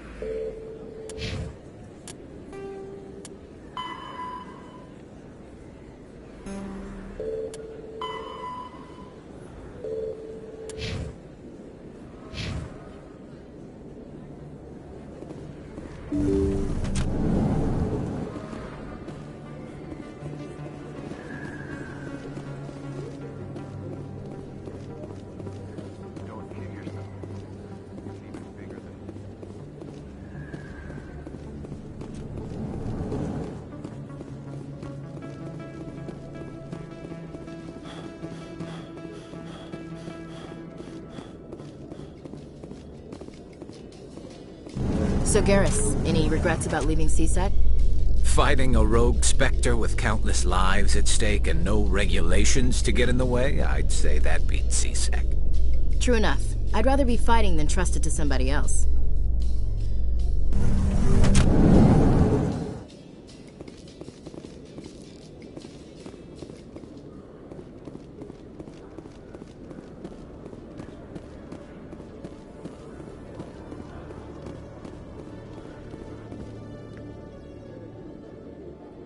Witnesses saw you making threats in Fist's bar. Stay away from him. I don't take orders from you. This is your only warning, Rex. You should warn Fist. I will kill him. You want me to arrest you? I want you to try.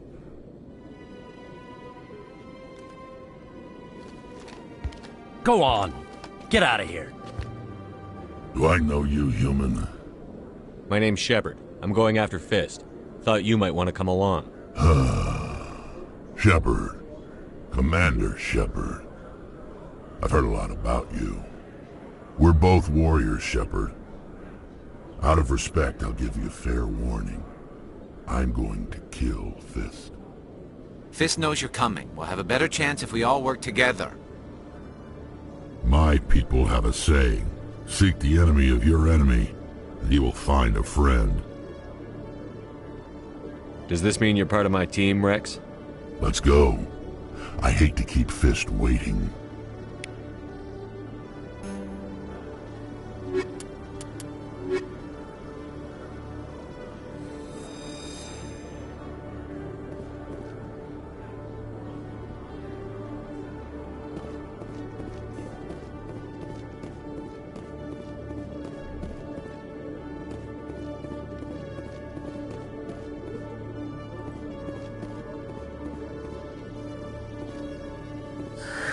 Hello again. Did you have any luck finding Shorben? I found out you've been lying to me, Jalid. Lying? Why would I lie to you? You forgot to mention the data about the Keeper. He told you? I didn't mean for any of this to happen. I was afraid Shorben would kill me to get the data, so well, I was hoping you'd take care of him. I'm scanning the Keepers for Shorben, but you two need to stop fighting.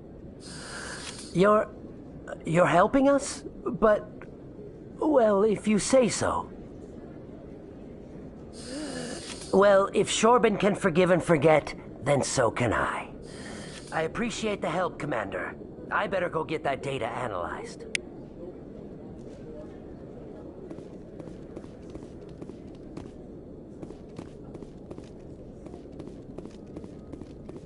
Detective Chelik, come into my office. I want to discuss this in private. No offense, Commander, but what the hell were you thinking? I don't follow you. You could have blown Jenna's cover. We were trying to help her. I gathered that. It might seem cold letting her take all the risk, but we're keeping a close eye on her.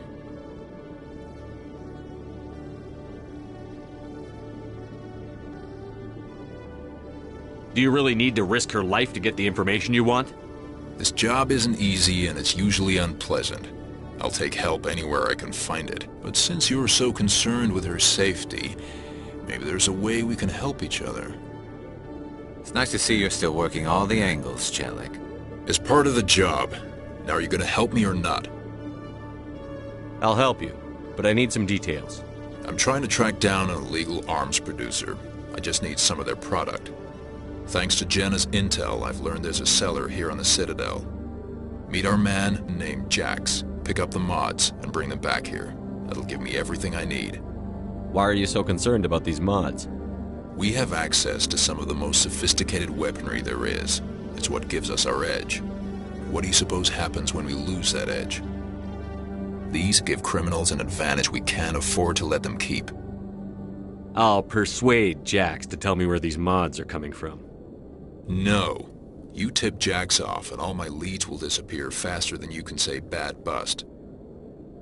Where can I find this Jax? Jax is down in the lower level of the markets. I'll send word through our channels that you're the buyer. Good luck, Commander.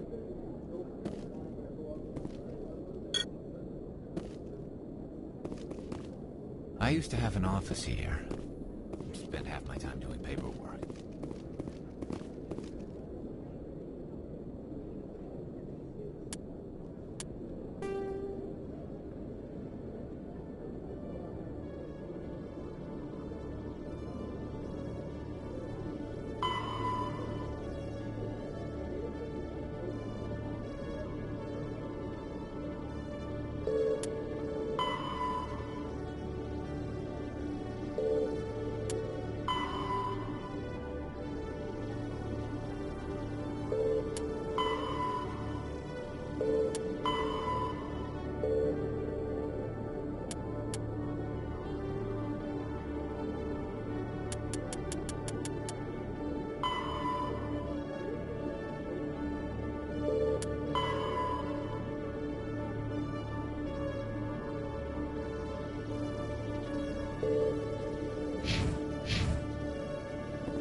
Hold it. That's close enough, Army.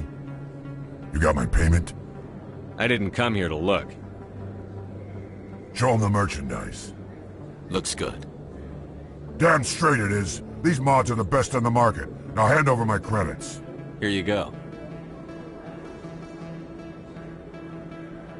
Here you go. Enjoy it.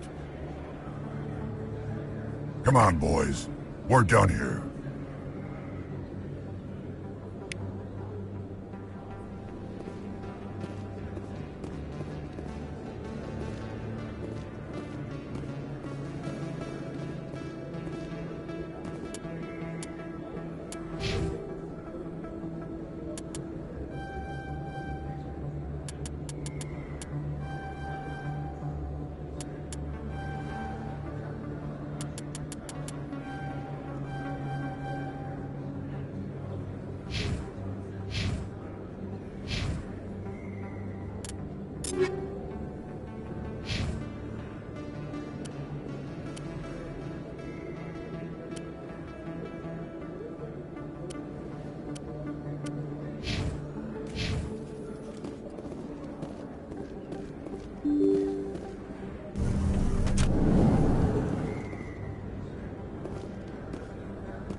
Looks like it's shut down.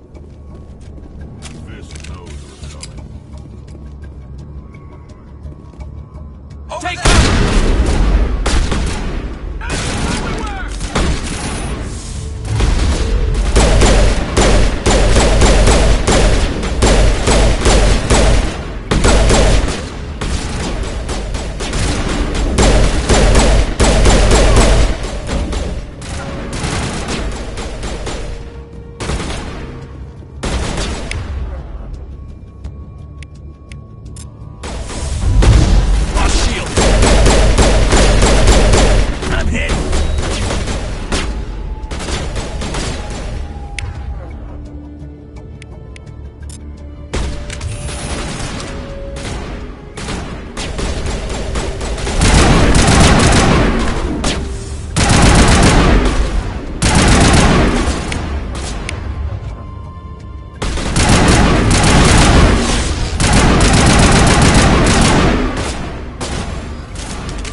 Stop right there. Don't come any closer.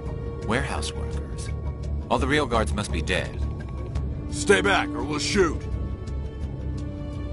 This would be a good time to find somewhere else to work. Yeah, right. That's a good idea. Yeah, I never liked Fist anyway. It would have been quicker to just kill them. Shooting people isn't always the answer.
Don't kill me, I surrender!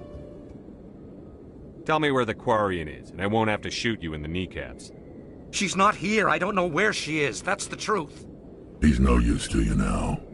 Let me kill him. Wait, I don't know where the Quarian is, but I know where you can find her. The Quarian isn't here, said she'd only deal with the Shadow Broker himself. Face to face? Impossible. Even I was hired through an agent. Nobody meets the Shadow Broker, ever. Even I don't know his true identity. But she didn't know that. I told her I'd set a meeting up. But when she shows up, it'll be Saren's men waiting for her. Give me the location. Now. Here on the wards, the back alley by the markets. She's supposed to meet them right now. You can make it if you hurry.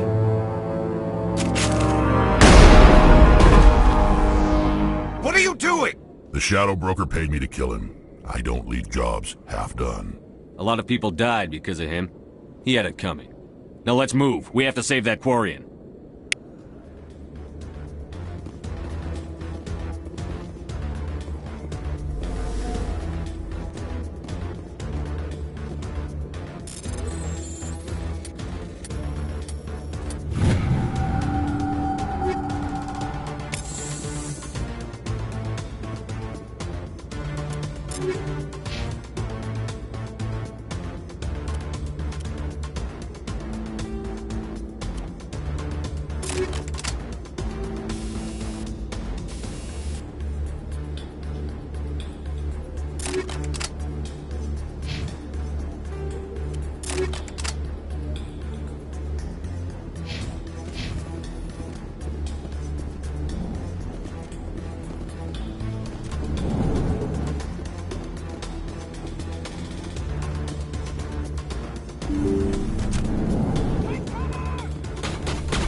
Did you bring it?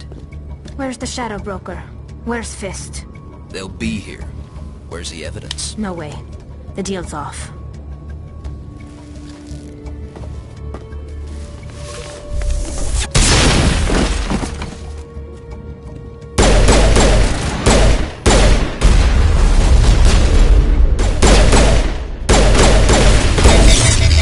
Shields disabled.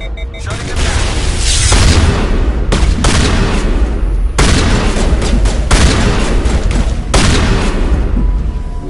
All patched up. Fist set me up. I knew I couldn't trust him. Were you hurt in the fight?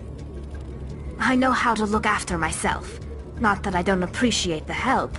Who are you? My name's Shepard.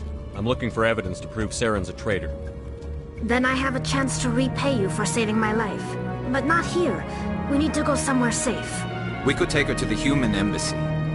Your ambassador will want to see this anyway.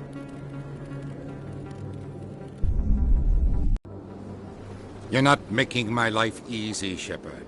Firefights in the wards, an all-out assault on Korra's Den. Do you know how many... Who's this? A Quarian? What are you up to, Shepard? You wanted proof Saren's a traitor. This is it. Really? Maybe you better start at the beginning, Miss... My name is Tali. Tali Zora Naraya. We don't see many Quarians here. Why did you leave the flotilla? I was on my pilgrimage. My rite of passage into adulthood. Tell us what you found. During my travels, I began hearing reports of Geth. Since they drove my people into exile, the Geth have never ventured beyond the Veil. I was curious. I tracked a patrol of Geth to an uncharted world. I waited for one to become separated from its unit. Then I disabled it and removed its memory core. I thought the Geth fried their memory cores when they died. Some kind of defense mechanism. How did you manage to preserve the memory core? My people created the Geth. If you're quick, careful, and lucky, small caches of data can sometimes be saved. Most of the core was wiped clean, but I salvaged something from its audio banks. Eden Prime was a major victory. The beacon has brought us one step closer to finding the conduit. That's Saren's voice. This proves he was involved in the attack. He said Eden Prime brought him one step closer to finding the conduit. Any idea what that means?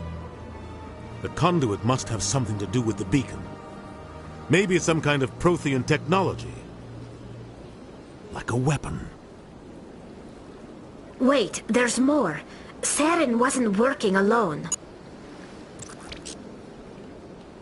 Eden Prime was a major victory. The beacon has brought us one step closer to finding the conduit.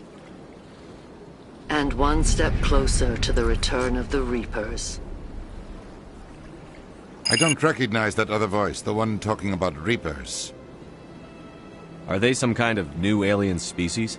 According to the memory core, the Reapers were a hyper-advanced machine race that existed 50,000 years ago. The Reapers hunted the Protheans to total extinction, and then they vanished. At least, that's what the Geth believe. Sounds a little far-fetched. The vision on Eden Prime. I understand it now. I saw the Protheans being wiped out by the Reapers. The Geth revere the Reapers as gods, the pinnacle of non-organic life. And they believe Saren knows how to bring the Reapers back. The Council is just going to love this. This is a lot to handle. They might just ignore everything we tell them. No matter what they think about the rest of this, those audio files prove Saren's a traitor. The Captain's right. We need to present this to the Council right away. What about her? The Quarian? My name is Tali. You saw me in the alley, Commander. You know what I can do. Let me come with you. I thought you were on your pilgrimage. The pilgrimage proves we are willing to give of ourselves for the greater good.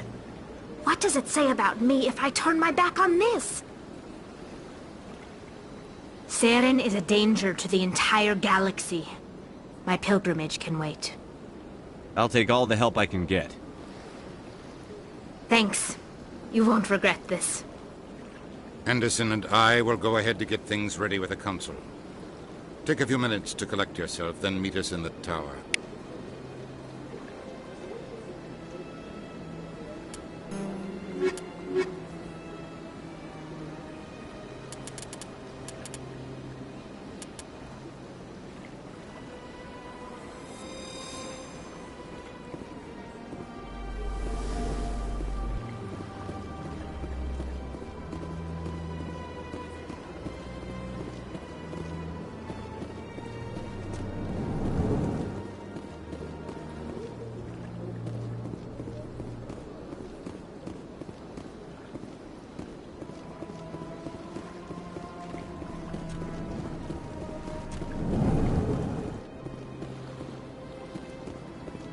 Strained greeting, human.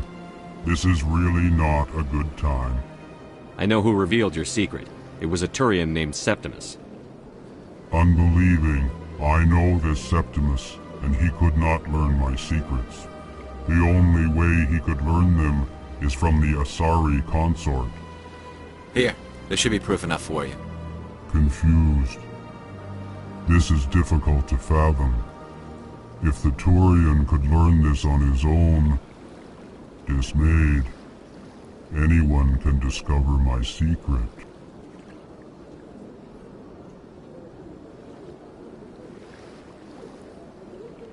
Septimus is a powerful man, and it wasn't easy for him to find.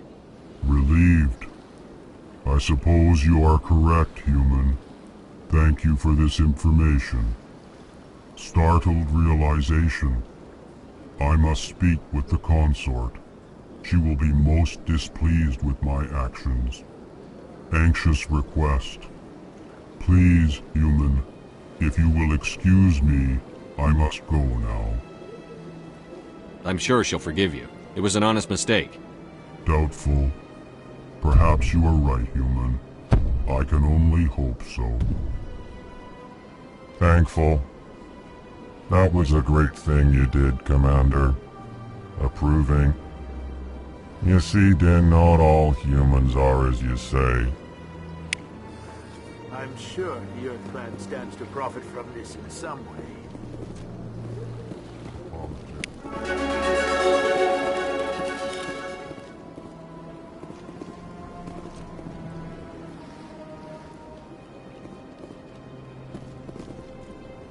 Ah, the Earth Clan again.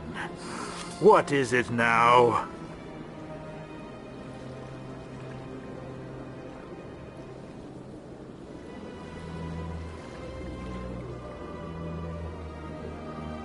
What is this place?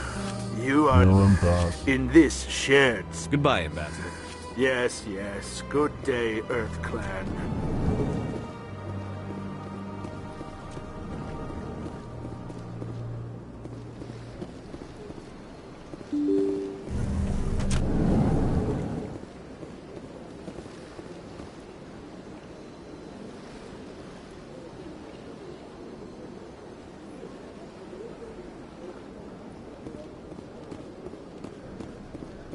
Excuse me, Commander Shepard. Could you spare a moment of your time? Commander Shepard, my name is Samesh Bhatia. Forgive the intrusion, but I have nowhere else to turn. It's no trouble. What can I do for you? My wife was a Marine. She was in the 212 on Eden Prime.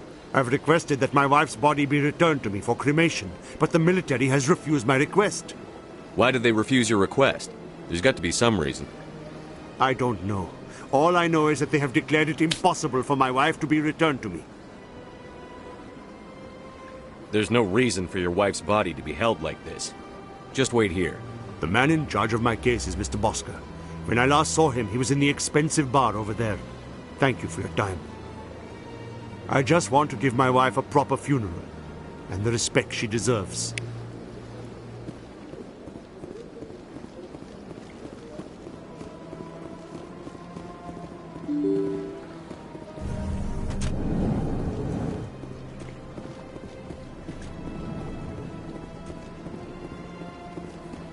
Shepard, what can I do for you now? Tell me about your investigation. Sorry, Commander. I don't... I'll be going. Goodbye, Commander.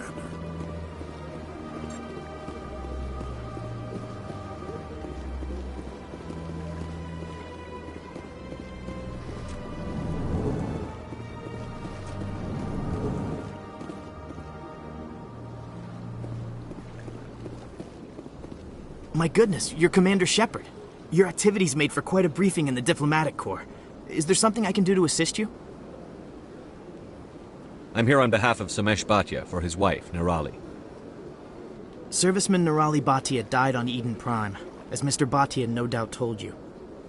Her wounds are inconsistent with any type of weapon damage we've seen before. That is why her body is being held.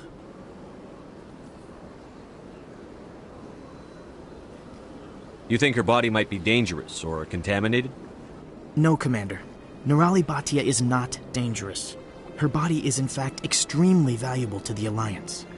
The tests we're conducting may lead to better defenses against Geth attacks. Respectfully, Serviceman Bhatia may save more lives in death than she did in life. How long do you think the research is going to take? This is a long-term study. I wouldn't expect the bodies to be released for a year or longer. You've got to have a lot of bodies. Can't you release one? Very few bodies had this new type of weapon damage, and very few were in good enough condition to study. Beyond that, Commander, we need as many bodies as we can to get a reasonable sample size. When will this research result in actual new technology? If we're lucky, we'll actually realize usable technology from this study in a few years.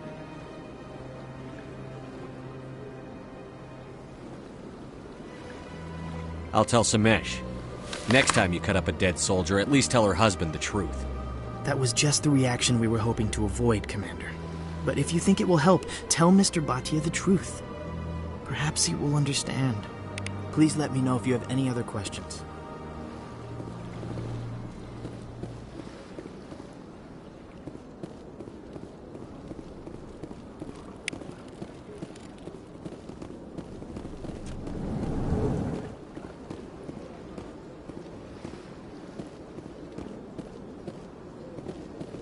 I don't have time to talk now. I'm very busy.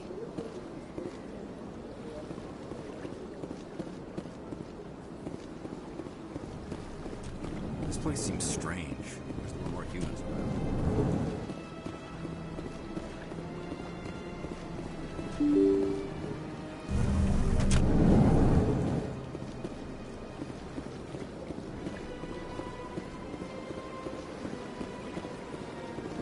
Hello, Commander. Has any progress been made with Mr. Bosker? Will he return my wife's body?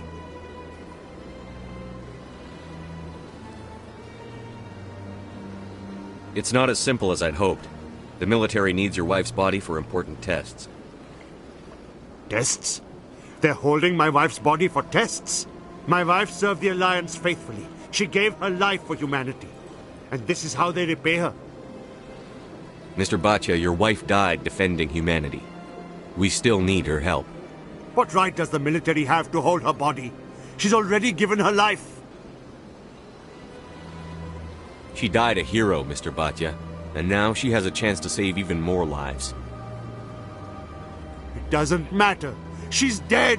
I just want her to come home. I miss her so much. Let them run their tests. Let my wife save lives so that others are spared the loss I feel today. Goodbye. Thank you for finding me answers.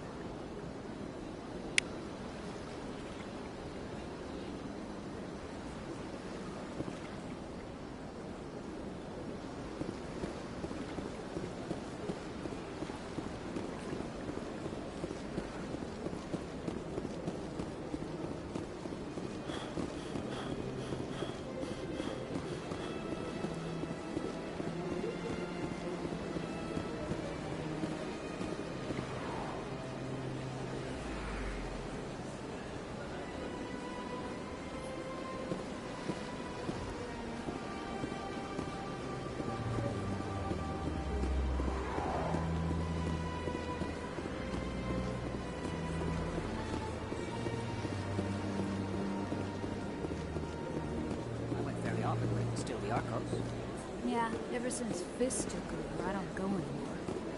Seems like all the best lounges are being replaced by places like Cora's Den. The Embassy Lounge isn't bad, but they don't have any decent entertainment. It's run by bureaucrats. They probably spend months just voting on what kind of entertainment to get. You're probably right.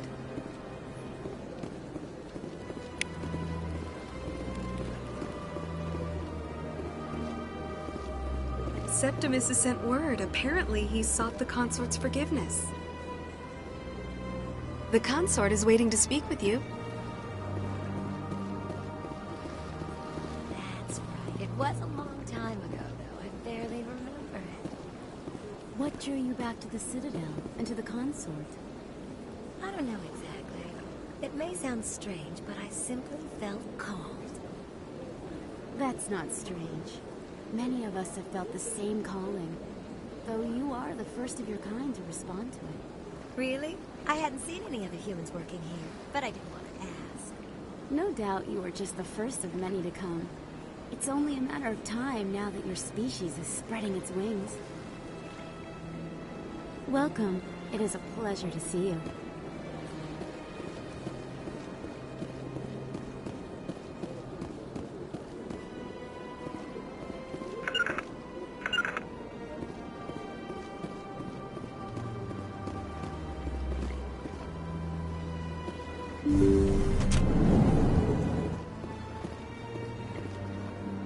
Commander, I recently received a lovely note from Septimus. Thank you for speaking with him.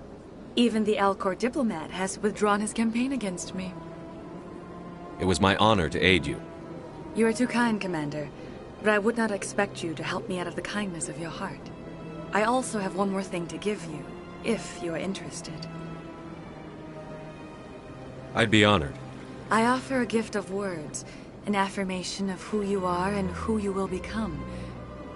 I see your skin, tough as the scales on any Turian, unyielding. A wall between you and everyone else, but it protects you, makes you strong. You never hide your strength either. It serves you well, terrifies your foes. Few will dare to stand against you. This may be who you are, but it is not who you will become. It only forms the basis for your future greatness. Remember these words when doubt descends, Commander. You have quite a gift, Sha'ira. Thank you. Not everyone appreciates it as you do. Never underestimate the power of words. Here, Commander. In light of your efforts with the Elcor Ambassador, I would like you to have this small trinket. What is it? A small mystery. I have never learned its use or purpose, but I sense it is time for me to pass it on. And now I must ask you to leave. I have done everything I can for you. Remember my words, Commander Shepard. They will give you strength.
Form up.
Commander, it is good to see you again. Show me your items. Oh, this one is pleased to do so, human. You will not be disappointed.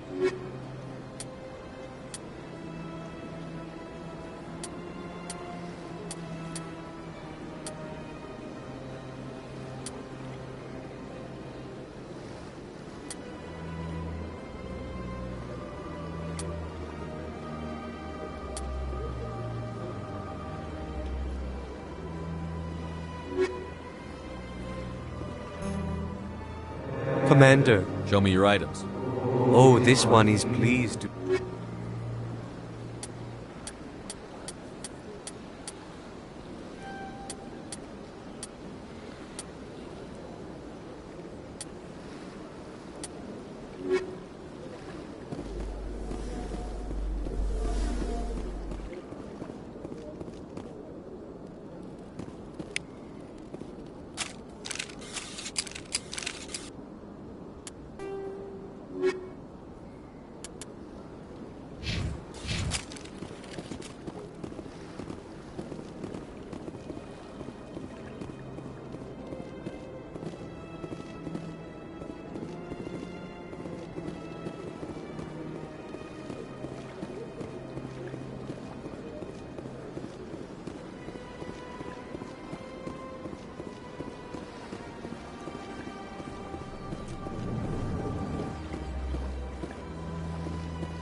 Is there anything I can do for you today, Commander?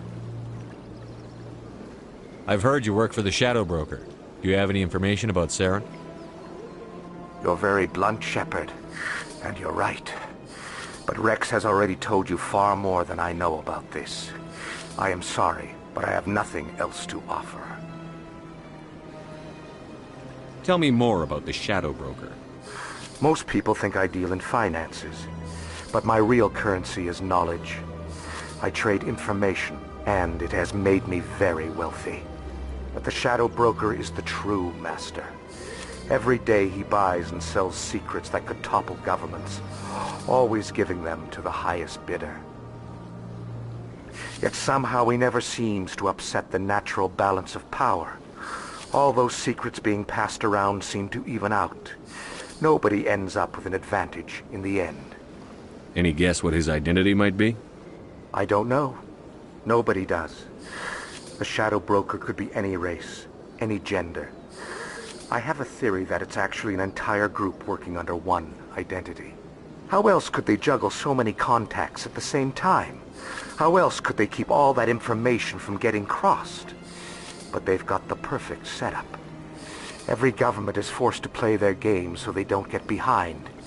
But no matter how long you play, no matter how many secrets you buy, You can never win.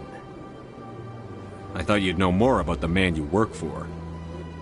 From time to time, I come across information I sell to the Shadow Broker. That's my only involvement. I like it that way. The more you know, the more dangerous the game becomes. I don't like danger, Commander. I'll leave that to you. Tell me more about your job.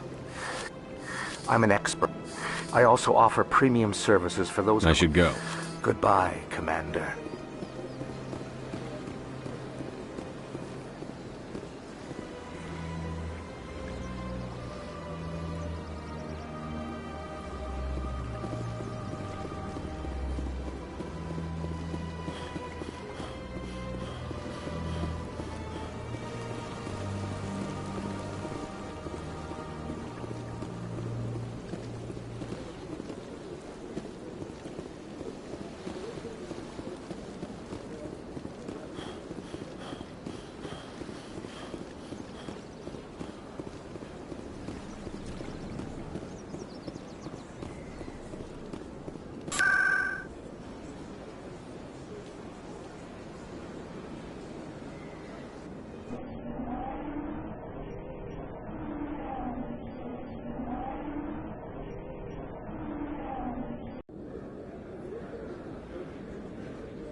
Word on the street is that you've been busy. Congratulations on taking down Fist. I was sure he was a big player in anything going on here.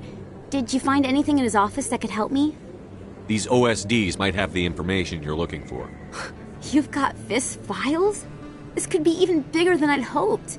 Here, Commander, for your trouble. What would my future cooperation be worth? Say, an interview when my investigation is over? Exclusive? You talk to me before you talk to anyone else? That would be worth quite a bit, and I'd be very happy to compensate you accordingly. Here you are. Now, if you'll excuse me, I should go see what's on these discs.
Coming up in a report later today, Emily Wong investigates corruption on the Citadel and uncovers a full-blown crime syndicate.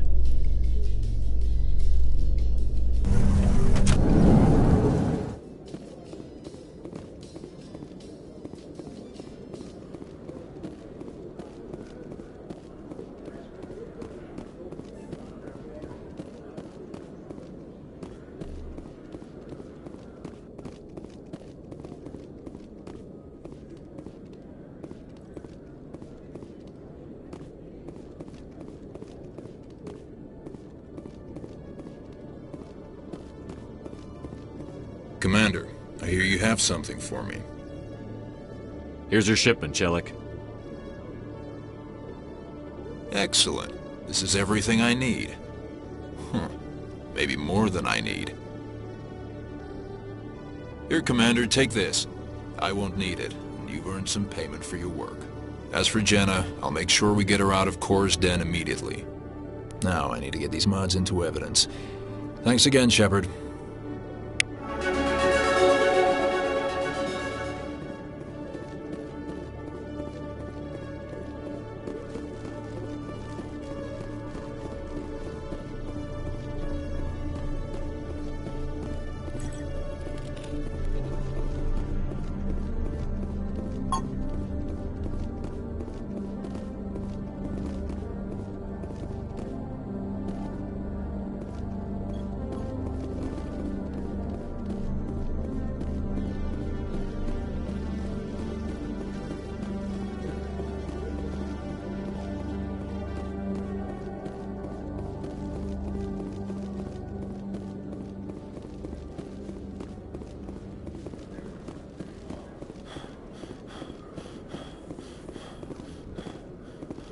In remembrance of Eden Prime, we present another Profile in Courage with serviceman Nirali Bhatia. A devoted wife and talented chef, Serviceman Bhatia joined the Alliance military under the Deferred Education Plan. After finishing her service, Bhatia planned to open a restaurant. Instead, she gave her life protecting the colonists of Eden Prime. For more Profiles in Courage, or to explore opportunities in the military, please visit the Alliance military on the extranet. Keyword, Courage.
In entertainment news, Francis Kitt has announced plans to direct Hamlet with Elcor cast members.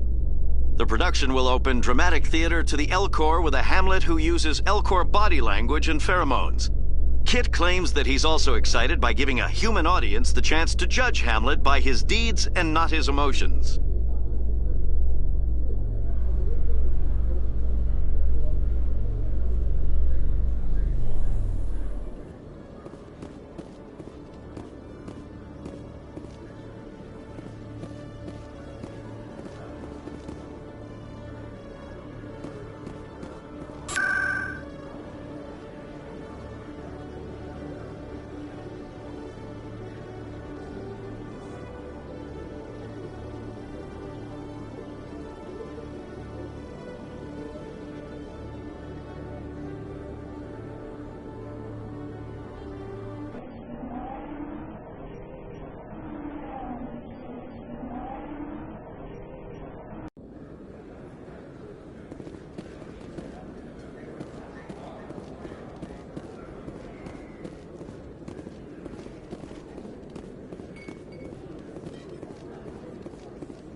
Go away.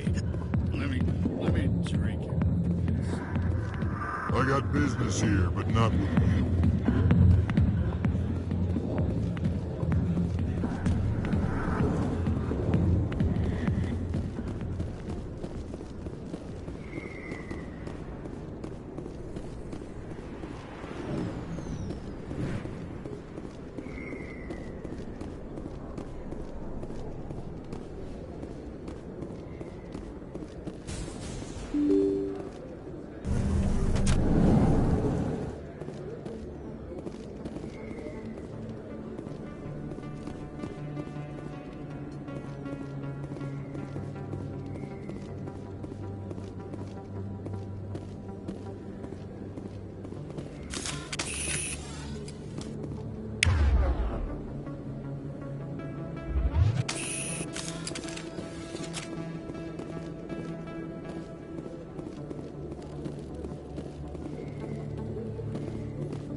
Yeah, what is it?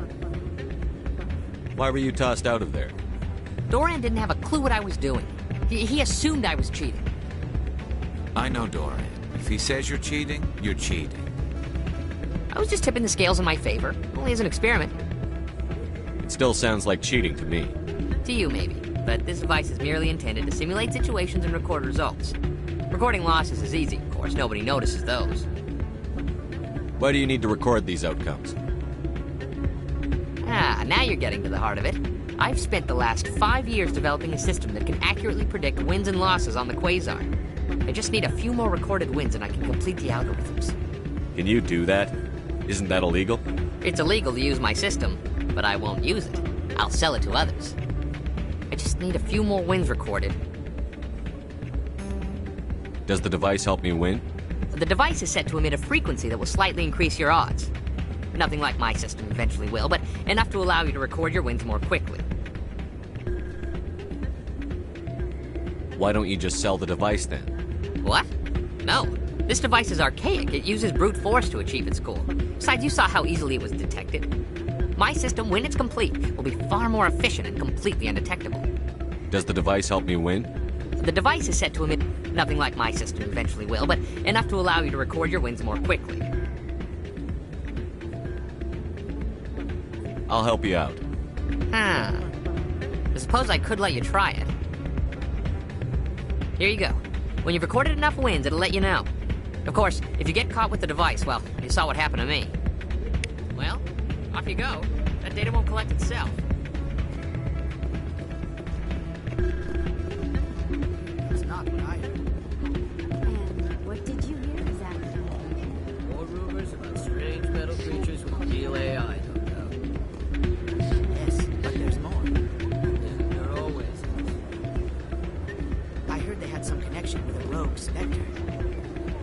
Not this again. Why is that so hard to believe? Whatever you say. Just don't expect us to believe it too.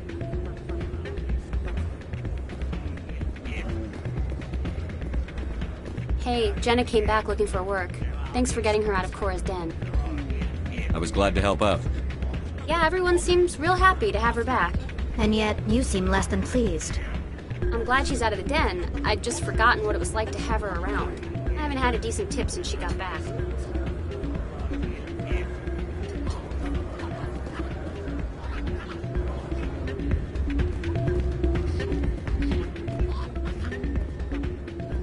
I'm waiting for someone else.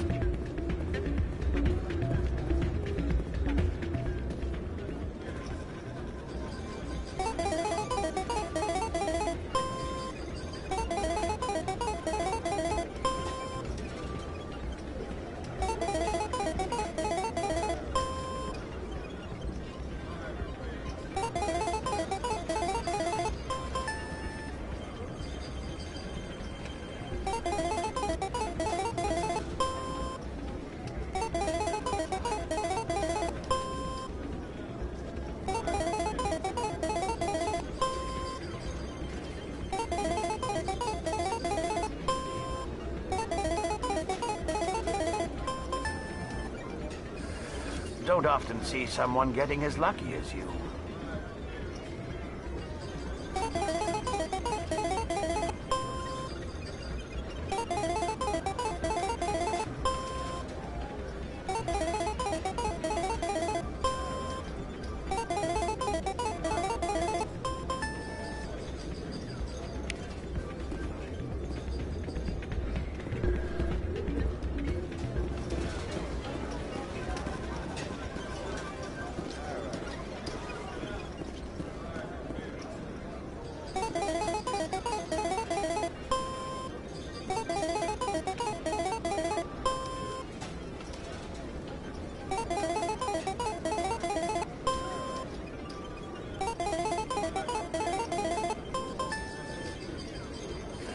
Your luck seems unnatural, human.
I need to speak with you a moment. You've got the same device Shells had earlier. Did he give it to you, or did you take it from him? Never mind. It doesn't matter how you got it. But I can't let you keep it. I don't know what you're talking about. Don't make a scene, Commander. I've already recovered the credits you won. Now, I suggest you stick to playing the game fairly, or not at all.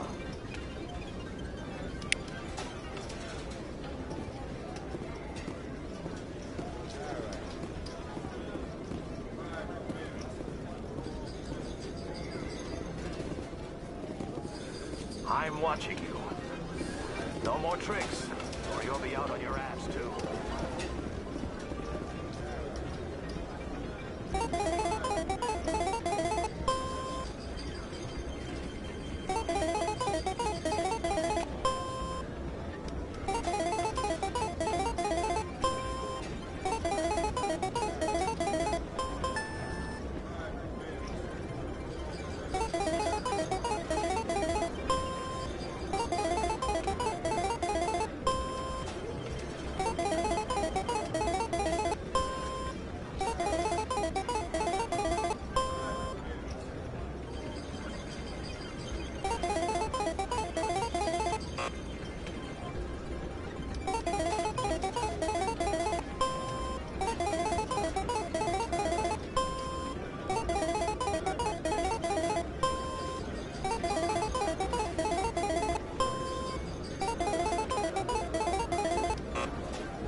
So, did you record 5 wounds with the device yet?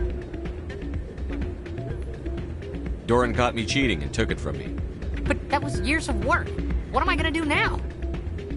Maybe you should put your talents to better use. You're no help at all. This is absolutely the worst day of my life.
Hey, Commander Shepard. Good to see you again. Anything you need?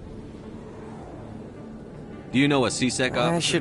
Drinking on the job, taking bribes, that kind of thing. I have to go. Right.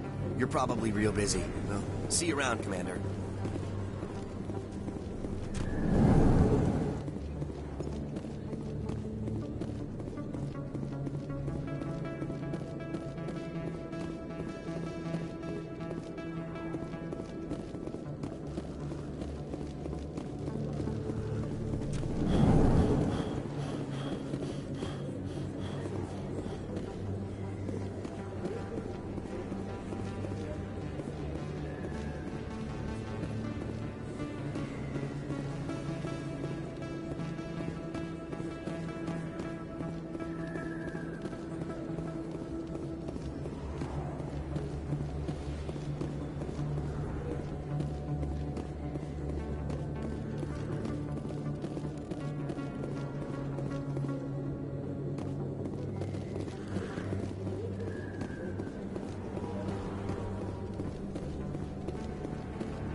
This very station is the work of the Enkindlers, their gift to all their children.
Come on.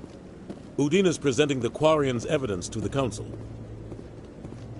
Eden Prime was a major victory. The beacon has brought us one step closer to finding the conduit. And one step closer to the return of the Reapers.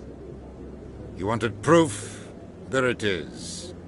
This evidence is irrefutable, Ambassador. Saren will be stripped of his Spectre status, and all efforts will be made to bring him in to answer for his crimes. I recognize the other voice, the one speaking with Saren. Matriarch Benezia. Who's she? Matriarchs are powerful Asari who have entered the final stage of their lives. Revered for their wisdom and experience, they serve as guides and mentors to my people. Matriarch Benezia is a powerful biotic, and she had many followers. She will make a formidable ally for Saren. I'm more interested in the Reapers. What do you know about them? Only what was extracted from the Geth's memory core. The Reapers were an ancient race of machines that wiped out the Protheans. Then they vanished. The Geth believe the Reapers are gods, and Saren is the prophet for their return. We think the conduit is the key to bringing them back. Saren's searching for it. That's why he attacked Eden Prime. Do we even know what this conduit is? Saren thinks it can bring back the Reapers. That's bad enough. Listen to what you're saying. Saren wants to bring back the machines that wiped out all life in the galaxy? Impossible. It has to be. Where did the Reapers go? Why did they vanish? How come we found no trace of their existence? If they were real, we'd have found something. I tried to warn you about Saren, and you refused to face the truth. Don't make the same mistake again. This is different. You proved Saren betrayed the Council. We all agree he's using the Geth to search for the conduit, but we don't really know why. The Reapers are obviously just a myth, Commander. A convenient lie to cover Saren's true purpose. A legend he is using to bend the Geth to his will. 50,000 years ago, the Reapers wiped out all galactic civilization. If Saren finds the conduit, it will happen again. Saren is a rogue agent on the run for his life. He no longer has the rights or resources of a Spectre. The Council has stripped him of his position.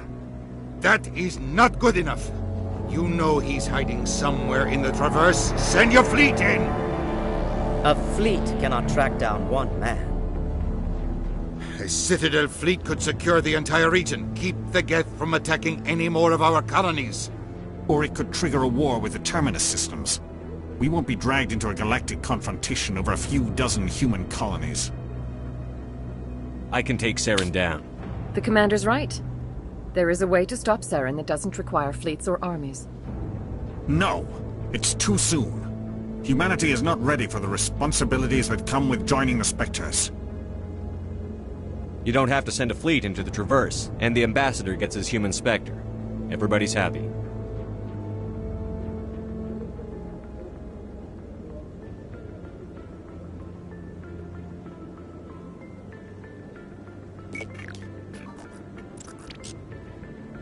Commander Shepard, step forward.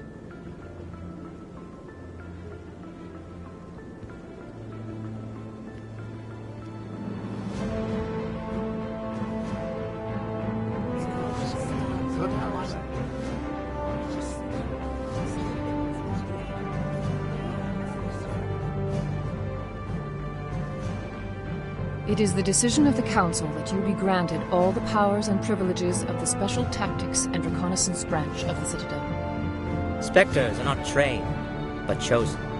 Individuals forged in the fire of service and battle. Those whose actions elevate them above the rank and file. Spectres are an ideal, a symbol, the embodiment of courage, determination, and self-reliance.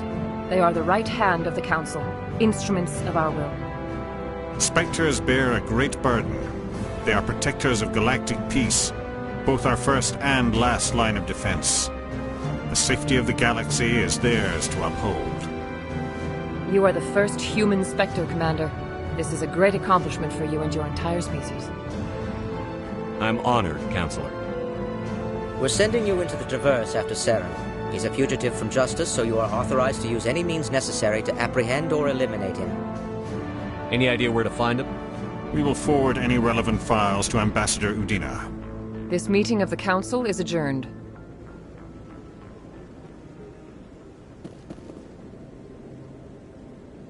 Congratulations, Commander. We've got a lot of work to do, Shepard. You're going to need a ship, a crew, supplies. You'll get access to special equipment and training now. You should go down to the C-Sec Academy and speak to the Spectre Requisitions Officer. Anderson, come with me. I'll need your help to set all this up.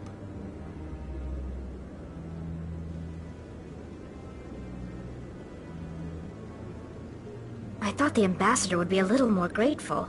He didn't even thank you. He's got a lot on his mind. Come on. Right behind you, Shepard.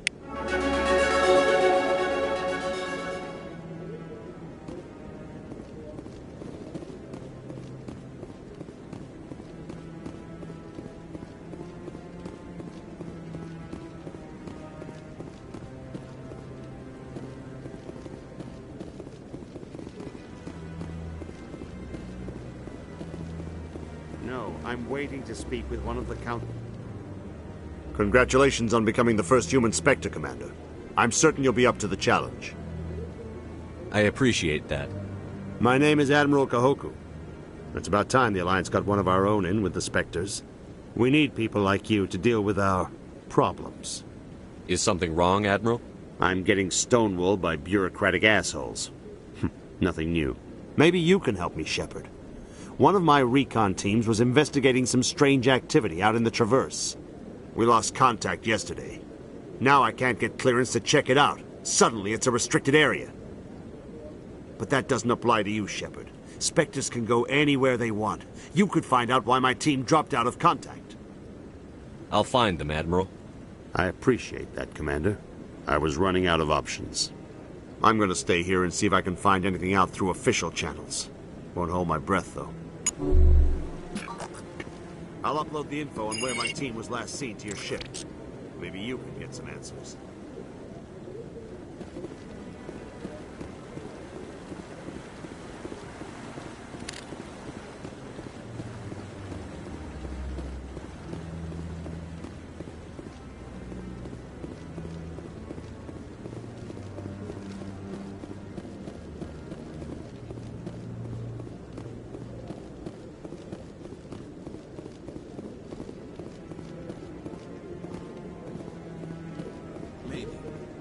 But I wouldn't believe everything you hear.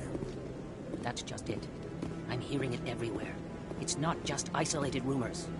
Do you really think Saren could be involved in something like that without the Council knowing it? Maybe the Council does know. Everyone already assumes he's just doing their dirty work. That's dangerous talk. I'd be careful who you mention that to. I know. But if it's true, shouldn't we be doing something about it? No. And I'll thank you to keep me out of it if you do.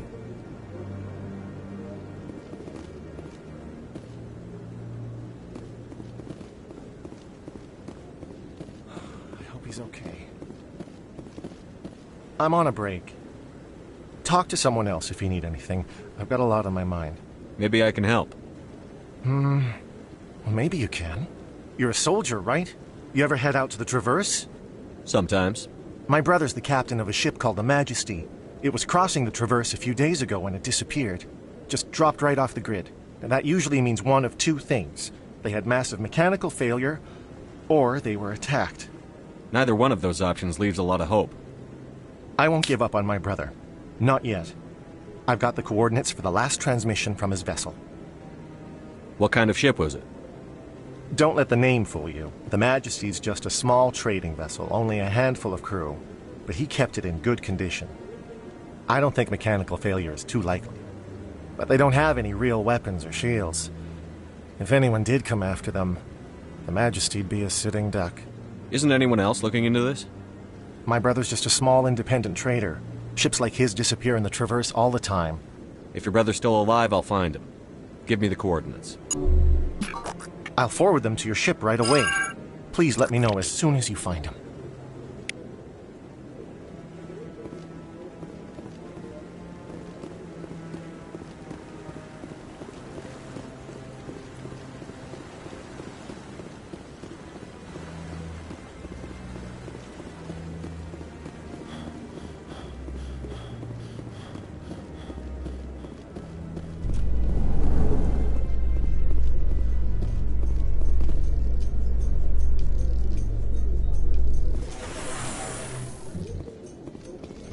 Weiss, if you do not mind me asking, how do you feel about hunting a Turian?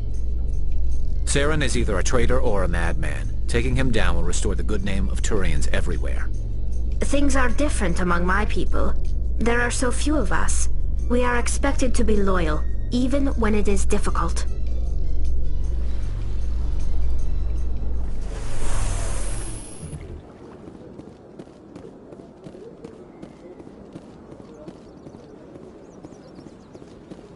Please do not disturb the keepers.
Welcome to the statue you see before you was commissioned to honor the Krogan soldiers who gave their lives to protect Citadel space during the Rachni Wars.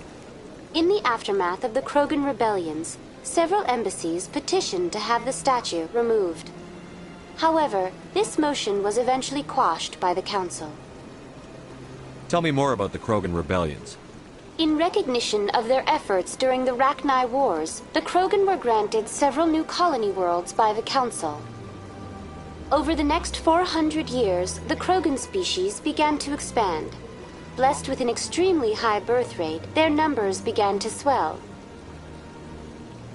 Faced with a critical overpopulation crisis, the Krogan started a violent colonization of nearby worlds inhabited by other Council species. The Krogan rebellions had begun. For a full century, the Council and its member species fought to bring the Krogan under control. With the aid of the newly discovered Turian Empire, they were ultimately successful. You needed the Krogan to stop the Rachni, then you needed the Turians to stop the Krogan. So who's gonna stop the Turians?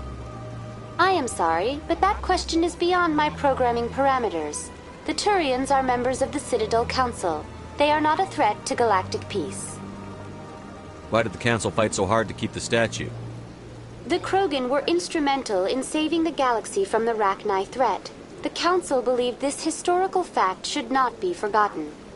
The Council also hoped that preserving the memorial would improve diplomatic relations with the Krogan and bring about a peaceful resolution to the rebellions. Unfortunately, the Krogan refused to negotiate and only surrendered after their population and homeworlds had been ravaged by the Turians. What were the Rachni Wars? Nearly 2,200 years ago, explorers seeking to expand Citadel space opened up mass relays leading to systems controlled by the Rachni. A highly intelligent and aggressive insect race, the Rachni unleashed a war of conquest against the rest of the galaxy that lasted for nearly 3 centuries. The emergence of the Krogan finally turned the tide in favor of the Citadel species. Krogan forces provided the numbers necessary to halt the Rachni advance and drive them back. The Krogan then pursued their retreating fleets. Able to survive the harsh environments of the Rachni homeworlds, the Krogan hunted their enemy to extinction. That's all for now. Thank you for using Avina. Have a pleasant day.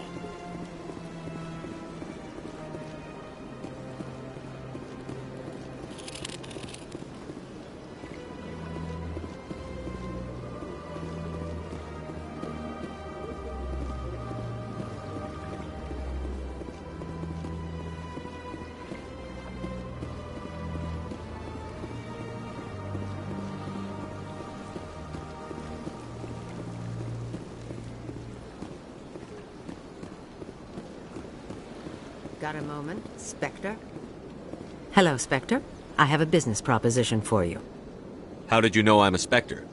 Word travels. Your name comes up in certain circles. I'm acquainted with a pair of powerful crime bosses. They're hiding on remote worlds, and I have the coordinates. You could do the galaxy a favor. What kind of defenses would these two have? I haven't the faintest idea, but they're certain to be armed. Their partnership's soured, and each believes that the other intends to kill him. They will be well prepared. I eliminate them, and then you take over and try to eliminate me. How stupid do I look? While I appreciate your estimation of my bravado, I have no intention of attempting to murder you. You are the first human Spectre, and you are doing important work for humanity. I have no interest in red sand or slavery. Anyone who does deserves to die. Our needs are aligned. You're obviously with them. Why don't I just arrest you instead? Arrested for what? You and I are simply having a conversation. I have excellent legal representation. Arresting me would be a waste of your time. And what do you get out of this?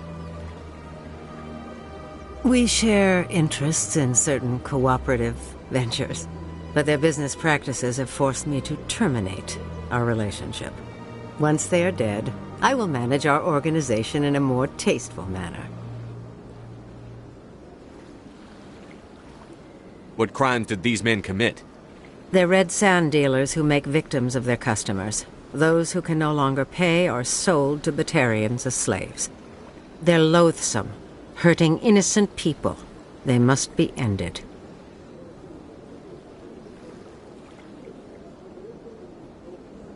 If they're as bad as you say they are, they need to be dealt with. Excellent. Here are the coordinates. When these men are dead, I will wait for you at the third set of coordinates.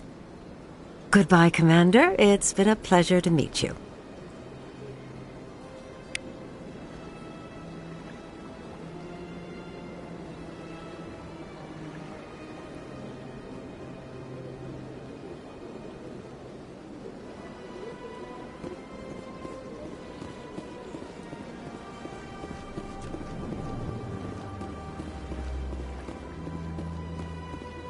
Greetings, Earth Clan. I believe congratulations are in order, Commander Shepard. You are the first human to join the Spectres, yes? It's a great honor. One you are no doubt ready for. A word of warning, though. There are many eyes watching you now, Commander. Some of them want to see you fail. I, however, wish you only success. Perform well and you bring the Earth Clan one step closer to joining the Council. And if they let your people in, maybe there is hope for my own species one day, yes?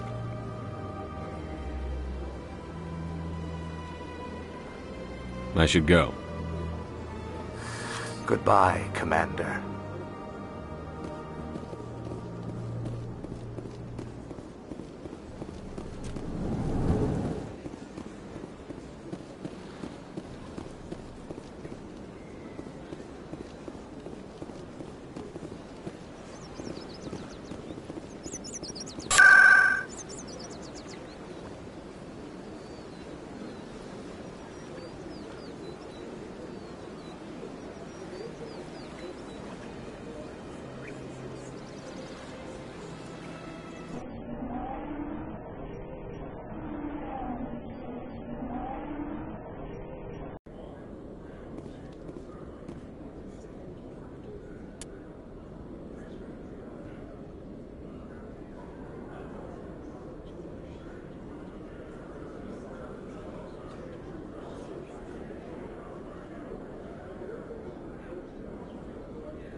Hello, Commander.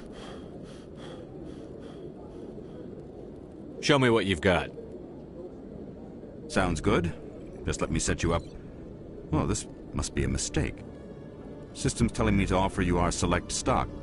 Spectre? Well, I heard about that, but I didn't realize it was you. Sorry, Commander. Just show me what you've got. I'll open the rare stocks for you, Commander. Enjoy.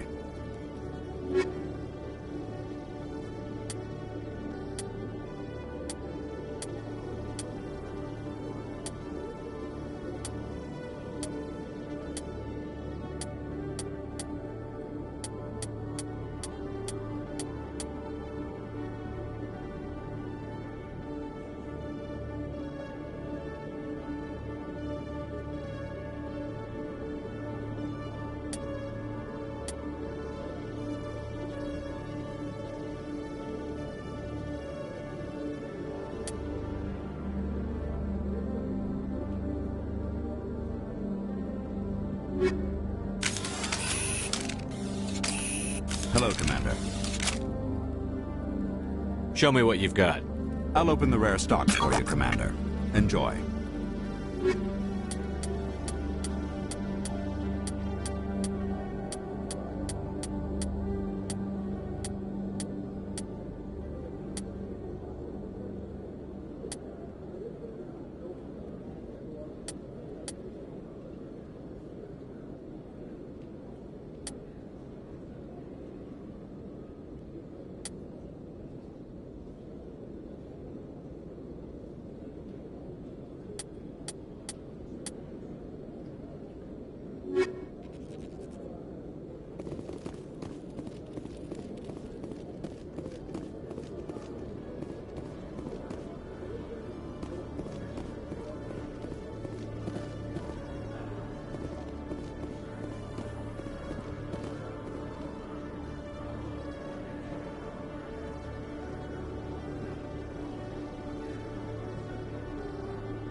Good to see you, Commander.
Human, delighted, welcome. It is good to meet you.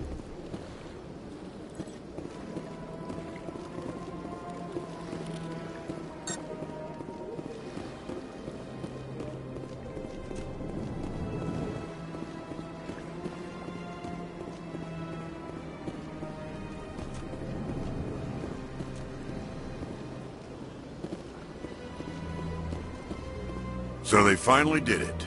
I knew one of your kind would make Spectre one day. I only hope you're better than the one they're sending you after. I'll do everything I can to stop Saren. That's what worries me. Was there something you wanted?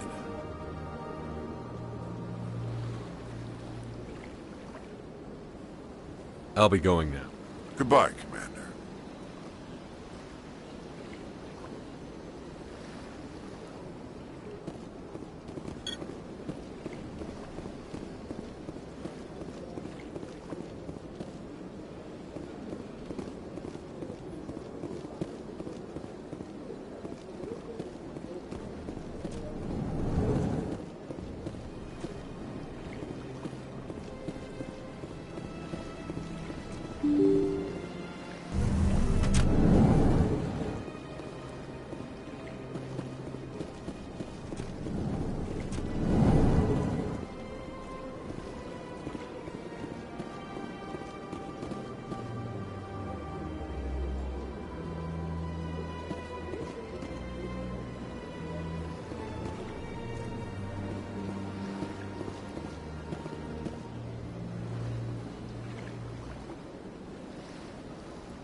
I don't have time to talk now. I'm very busy.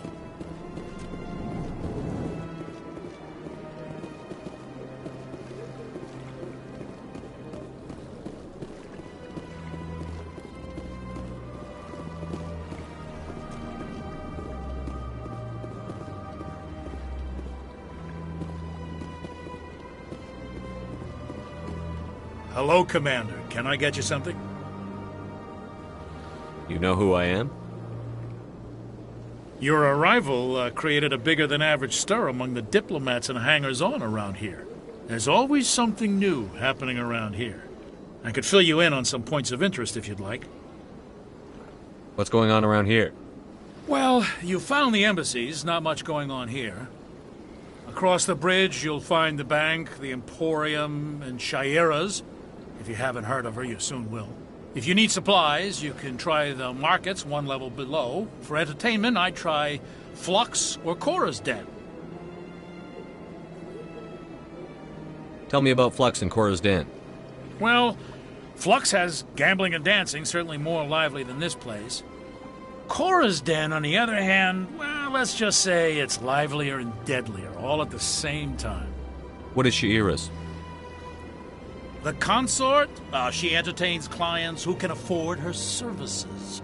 Most of the diplomats and ambassadors have visited her at one time or another. She's a very powerful woman, but also very respected. Goodbye. So long, Commander. Have a pleasant day. I don't have time to talk now. I'm very busy.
In other news, Exogeny Corp is still denying reports that one of their survey teams has gone missing in the Hades Gamma Cluster. When asked why communication with the survey team was suddenly cut off last week, company officials refused to comment.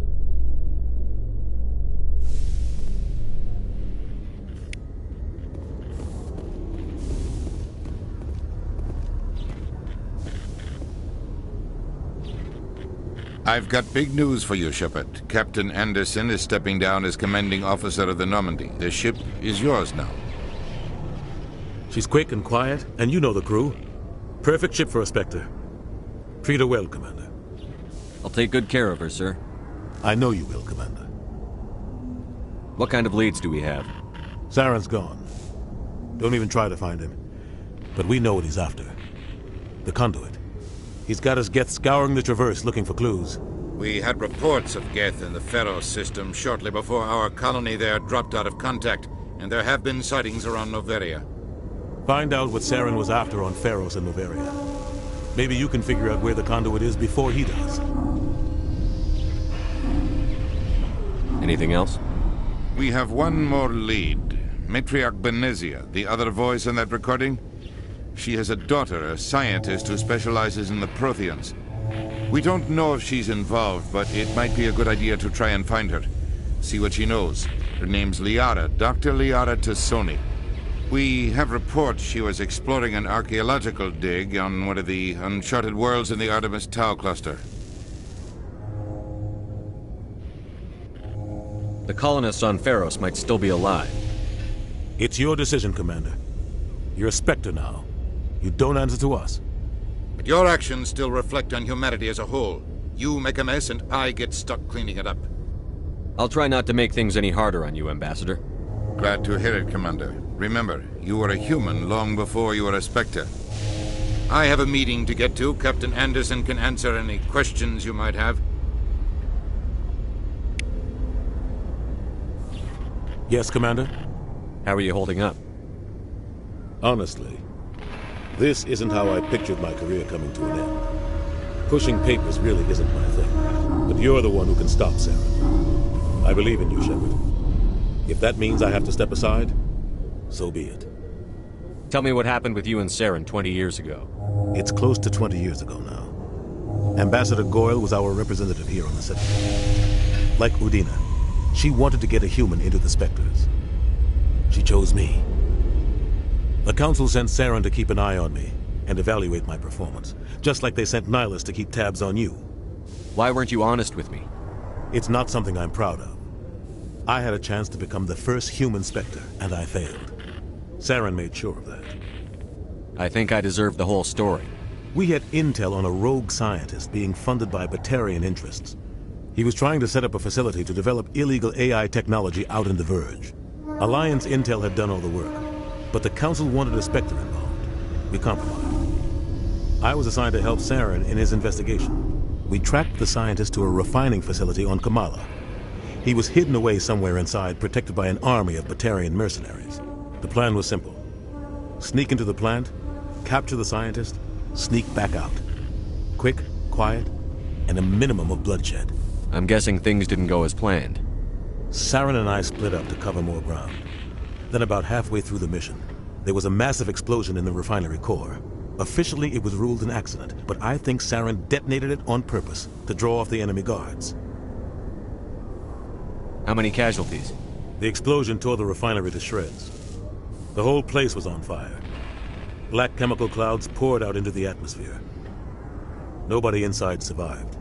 There was a camp for the workers and their families nearby. Between the fires and the toxic fumes, the final death count was over 500. Mostly civilians. Saren didn't care. The target was eliminated, mission accomplished, and I ended up taking the blame. That ended all talk of me joining the Spectres. Saren caused the explosion. How'd he pin it on you? In his report, Saren accused me of blowing his cover. He said it was my fault the guards were ready for us. He claimed that's why it turned into a massacre. Saren's report was all the proof the Council needed to kill my chances of becoming a Spectre. Don't blame yourself, Captain. I don't. I blame Saren. I think he wanted things to go bad.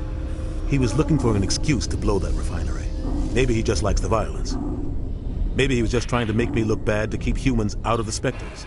If so, he pulled it off. Why'd you let him get away with it? Who do you think the Council was going to listen to? Me? Or their best agent? I had a bad feeling about him right from the start. I should have been more careful. Maybe I could have stopped things before they got out of hand. The only thing I care about is stopping Saren. You're right, Commander. It's no good living in the past. Any extra intel you can give me on our colony at Pharos? The entire planet used to be one giant Prothean city.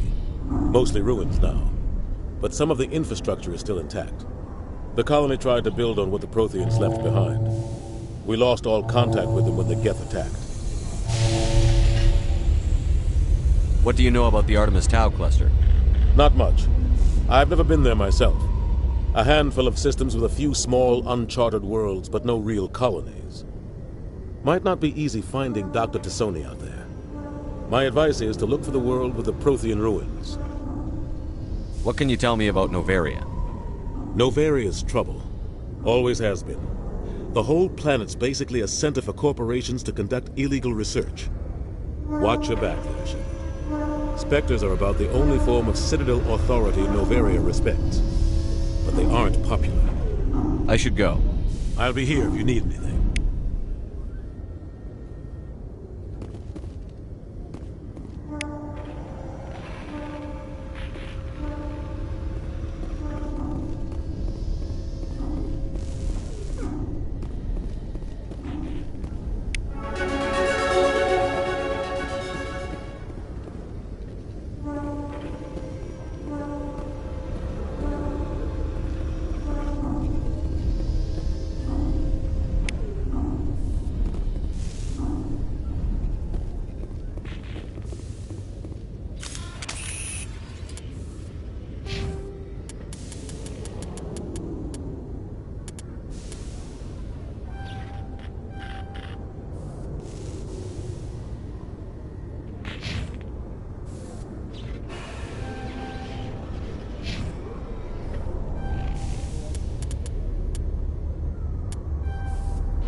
In breaking news, Chairman Burns of the Parliament Subcommittee on Transhuman Studies has been kidnapped by biotic extremists. The biotics commandeered a freighter and were last seen in the Hades Gamma Cluster. No demands have yet been made.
Though now extinct, the Rachni once threatened every species in Citadel space. Over 2,000 years ago, explorers foolishly opened a mass relay to a previously unknown system and encountered something never seen before or since, a species of spacefaring insects guided by a hive mind intelligence. Unfortunately, the Rachni were not peaceful, and the galaxy was plunged into a series of conflicts known as the Rachni Wars. Attempts to negotiate were futile, as it was impossible to make contact with the hive queens that guided the race from beneath the surface of their toxic home world. The emergence of the Krogan ended the Rachni Wars. Bred to survive the harshest environments, the Krogan were able to strike at the queens in their lairs and reclaim conquered Council worlds. But when Krogan fleets pressed them back to their homeworld, the Rachni refused to surrender, and in the early 2160s, the Alliance began aggressive colonization of worlds in the Skyllian Verge, much to the dismay of the Batarians, who had been developing the region for several decades. In 2171, the Batarians petitioned the Council to declare the Verge a zone of Batarian interest. The Council refused, however, declaring unsettled worlds in the region open to human colonization. In protest, the Batarians closed their Citadel embassy and severed official diplomatic relations with the Council, effectively becoming a rogue state. They instigated a proxy war in the Verge by funneling money and weapons to criminal organizations, urging them to strike at human colonies. Hostilities peaked with the Skyllian Blitz of 2176, an attack on the human capital of Elysium by Batarian-funded pirates and slavers. In 2178, after the Pharaohs, there are between 200 and 400 billion stars in the galaxy, and less than 1% of them have ever been visited or had their systems properly surveyed. Humanity's early expansion into the Attican Traverse was haphazard, a desperate race to claim habitable planets where populations can be economically settled. Ignored in the wake of this land grab were thousands of less hospitable worlds, each potentially rich with industrial resources. The wealth of entire solar systems lies untapped, waiting for corporate survey teams or independent pioneers to discover and exploit them. However, this is not an easy task. In addition to the environmental hazards, a mass accelerator propels a solid metal slug using precisely controlled electromagnetic attraction and repulsion. The slug is designed to squash or shatter on impact, increasing the energy it transfers to the target. If this were not the case, it would simply punch a hole right through, doing minimal damage. Accelerator design was revolutionized by Element Zero. A slug lightened by a mass effect field can be accelerated to greater speeds, permitting projectile velocities that were previously unattainable. If accelerated to a high enough velocity, a simple paint chip can impact with the same destructive force as a nuclear weapon. However, mass accelerators produce recoil equal to their impact energy. This is mitigated somewhat by the mass effect fields that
there was only ignorance, the Enkindlers gave wisdom.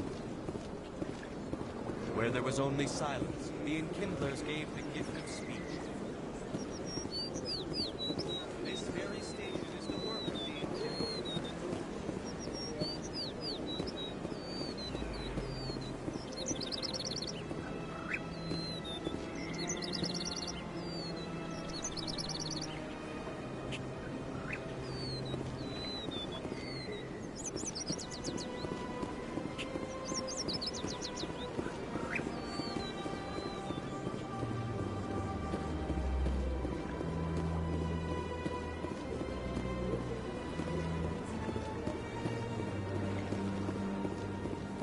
Please do not disturb the keepers.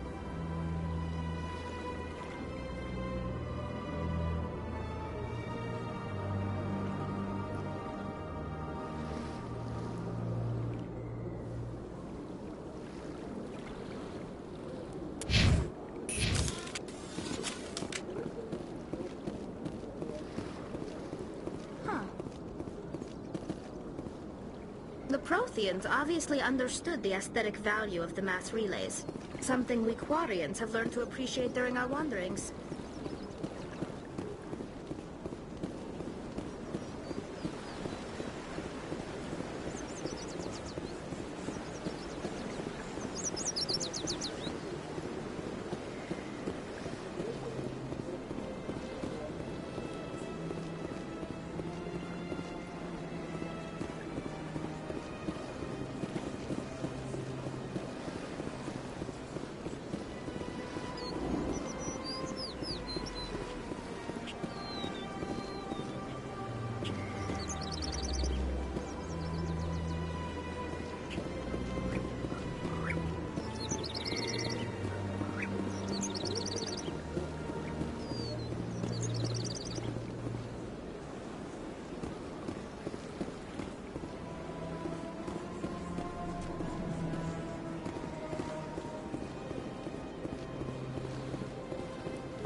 Let all races herald the glory of the Enkindlers, who raised them all to enlightenment.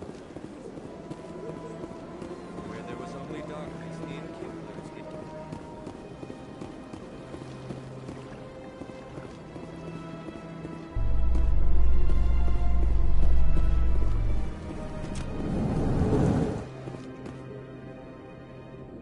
Celebrations are being planned for the anniversary of the end of the Rachni Wars.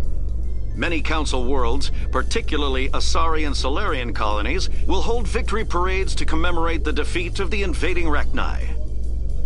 In a rare admission of debt, several Asari colonies have invited Krogans to be honored for the victories the uplifted Krogans made possible.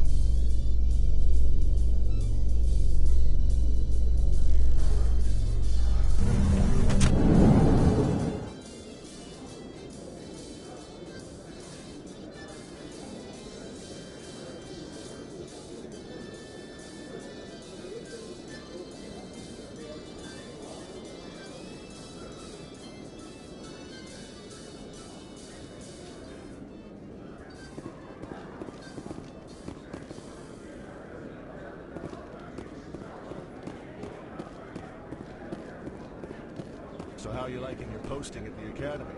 It's good. Busy, though. Looks like they bounced their signal off a relay. I'll trace the new signal.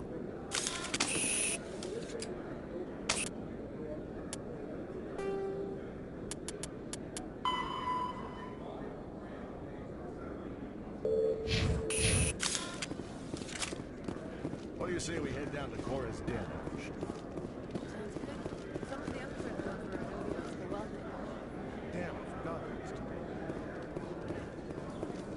In a further development in the Eden Prime investigation, the Council has reportedly revoked the Spectre status of one of its operatives.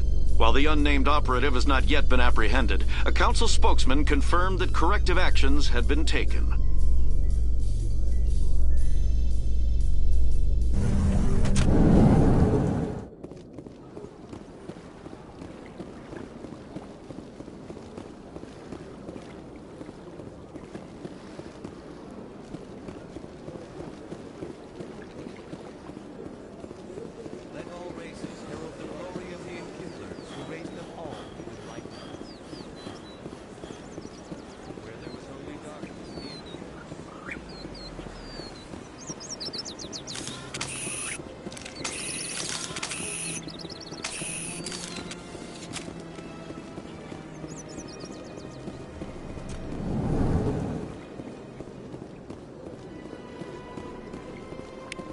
Another relay. Whoever it is, they're somewhere on the pursuit.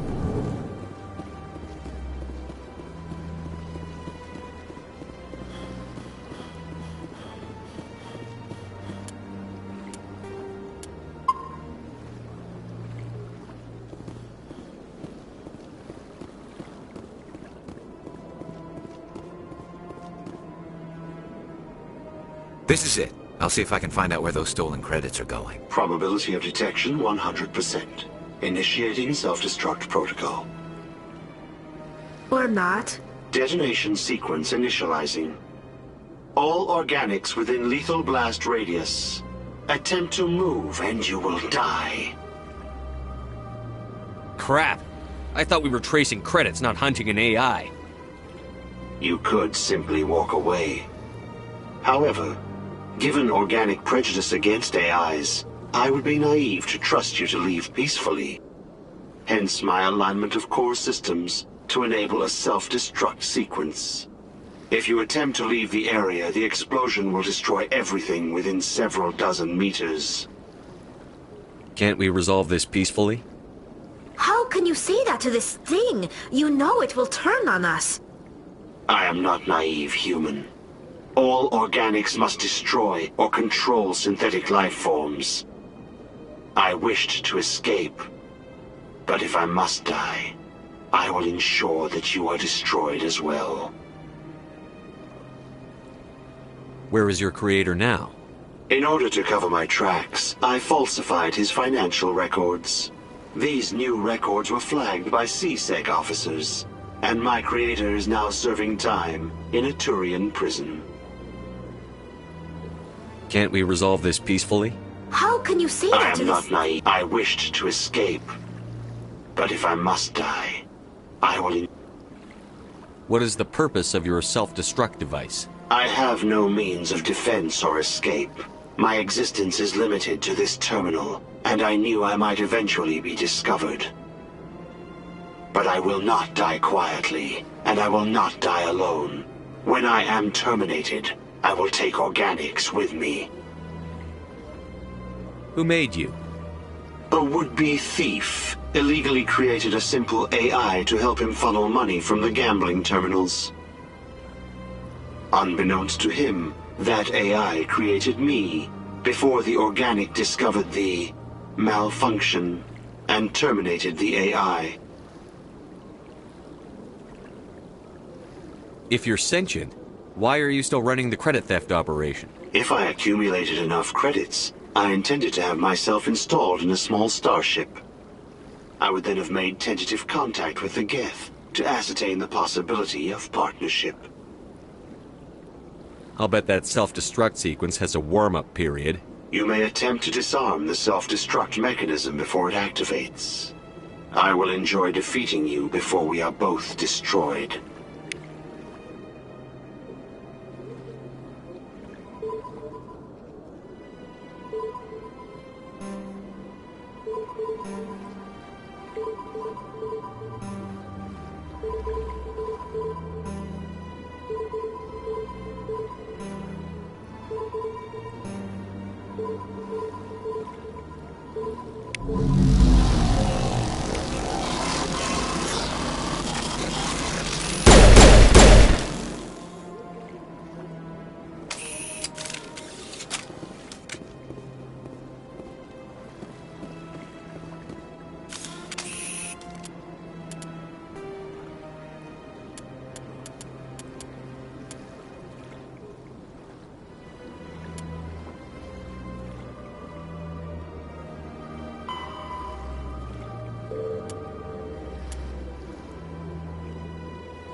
In light of the recent attack on Eden Prime, many colonial investors are pulling their support for future projects.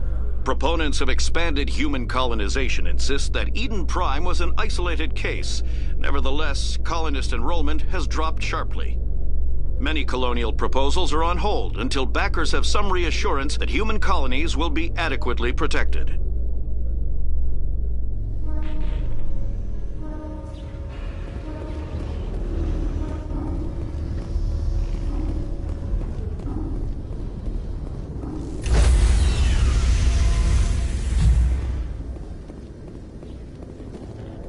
Stand by, shore party. Decontamination in progress. I heard what happened to Captain Anderson. Survives 100 battles and then gets taken down by backroom politics. Just watch your back, Commander. Things go bad on this mission, you're next on their chopping block. Captain Anderson should be the one in charge. It's like I'm stealing the ship from him. Yeah, the captain got screwed. But it's not like you could have stopped it. Nobody's blaming you. Everyone on this ship's behind you, Commander. 100%. Intercom's open. If you got anything you want to say to the crew, now's the time. This is Commander Shepard speaking. We have our orders. Find Saren before he finds the conduit. I won't lie to you, crew. This mission isn't going to be easy. This began with an attack on a human settlement in the Traverse. But we know Saren won't stop there. His Geth armies aren't going to stay on the far fringes of Citadel space. For too long, our species has stood apart from the others. Now it's time for us to step up and do our part for the rest of the galaxy. Time to show them what humans are made of. Our enemy knows we're coming. When we go into the Traverse, Saren's followers will be waiting for us. But we'll be ready for them, too. This is the most important mission any of us have ever been on. The fate of an entire galaxy is at stake. We will stop Saren, no matter what the cost. Well said, Commander. Captain will be proud. The captain gave up everything so I could have this chance. We can't fail. Yes, sir.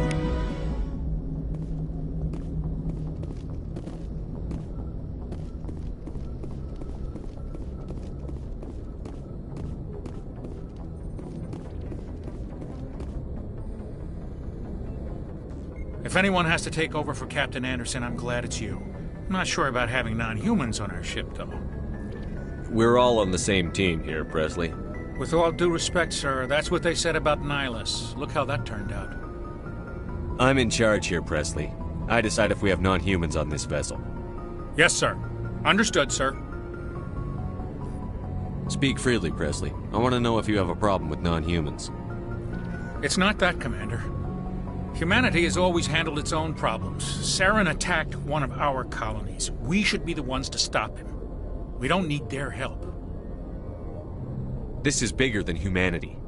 Saren's a threat to every species in the galaxy, and I'll welcome anyone who wants to help me bring him down. I guess so. Maybe I'm just stuck in the old ways of thinking. But don't worry, Commander. This won't be a problem. Carry on, Presley. Yes, sir.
Commander, you know that Quarian, Tali?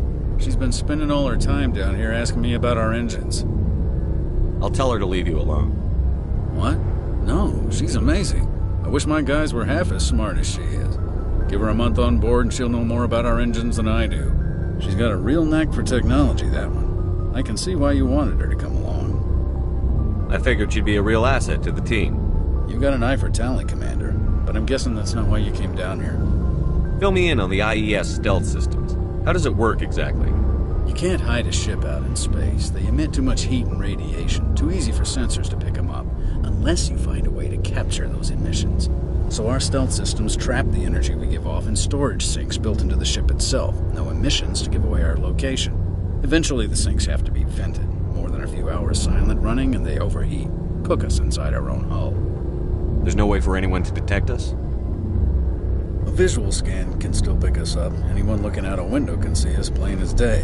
But you have to be pretty close to get an actual visual out in space. Most vessels rely on scanners. As long as the stealth systems are engaged, they can't see us.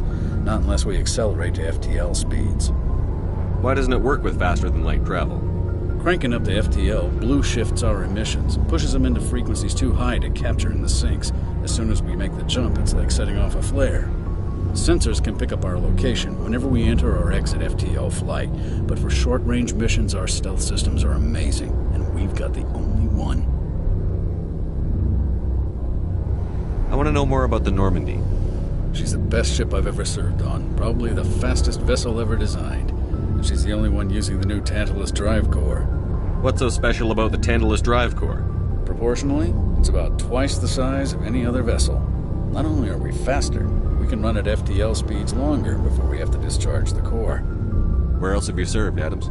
If you name a class of Alliance ship, I've probably served on it. Everything from dreadnoughts and carriers right down to frigates like the Normandy. My last assignment was on the Tokyo, only a cruiser, but she was a good ship. Couldn't hold a candle to the Normandy, though.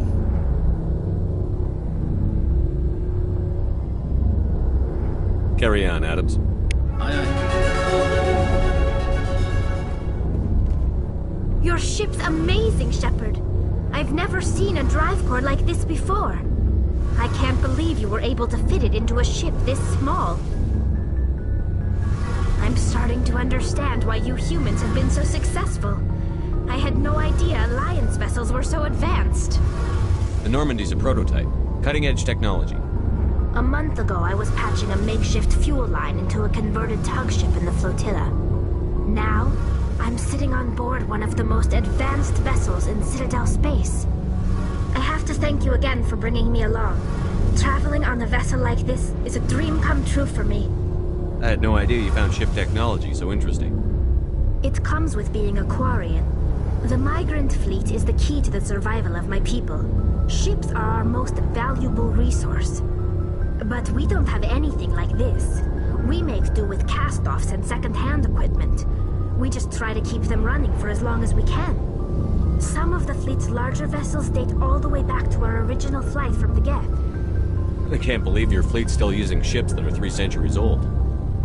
They're constantly being repaired, modified, and refitted. They aren't pretty, but they work. Mostly.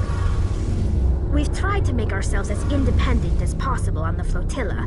Grow our own food, mine, and process our own fuel. But some things we just can't make on our own. A patch to maintain the hull integrity requires raw materials we just don't have. That's why our pilgrimages are so important. Tell me about your people. Our lives aren't easy. Resources are scarce, and we are constantly on the move. Everything we do must in some way contribute to the continuation of the migrant fleet. There are 17 million Quarians in the flotilla, and each of us relies on the others for survival. The bonds among my people are strong.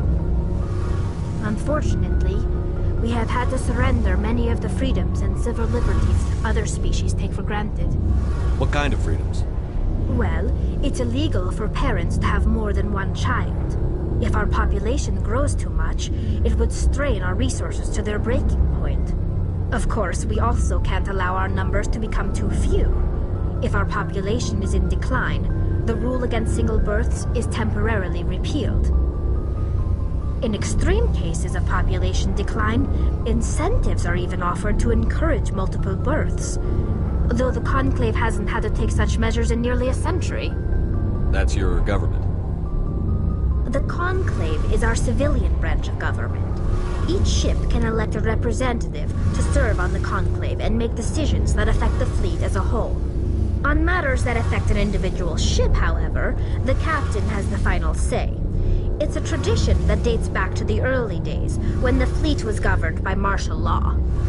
Fortunately, most captains nowadays are smart enough to have an elected council from their crew to give them advice and guidance. So the ultimate power rests with elected officials. In practice, the Conclave and the respective council for each ship tend to set the rules that govern our daily lives. But in theory, we are still under military jurisdiction. The 5 top-ranking military officials in the fleet serve on the Admiralty Board. These 5 have the power to overrule any decision by the Conclave in case of emergency.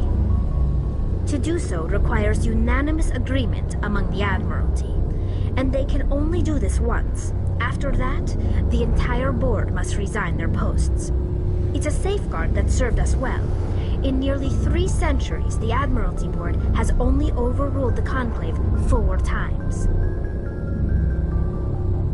I want to know more about the Geth.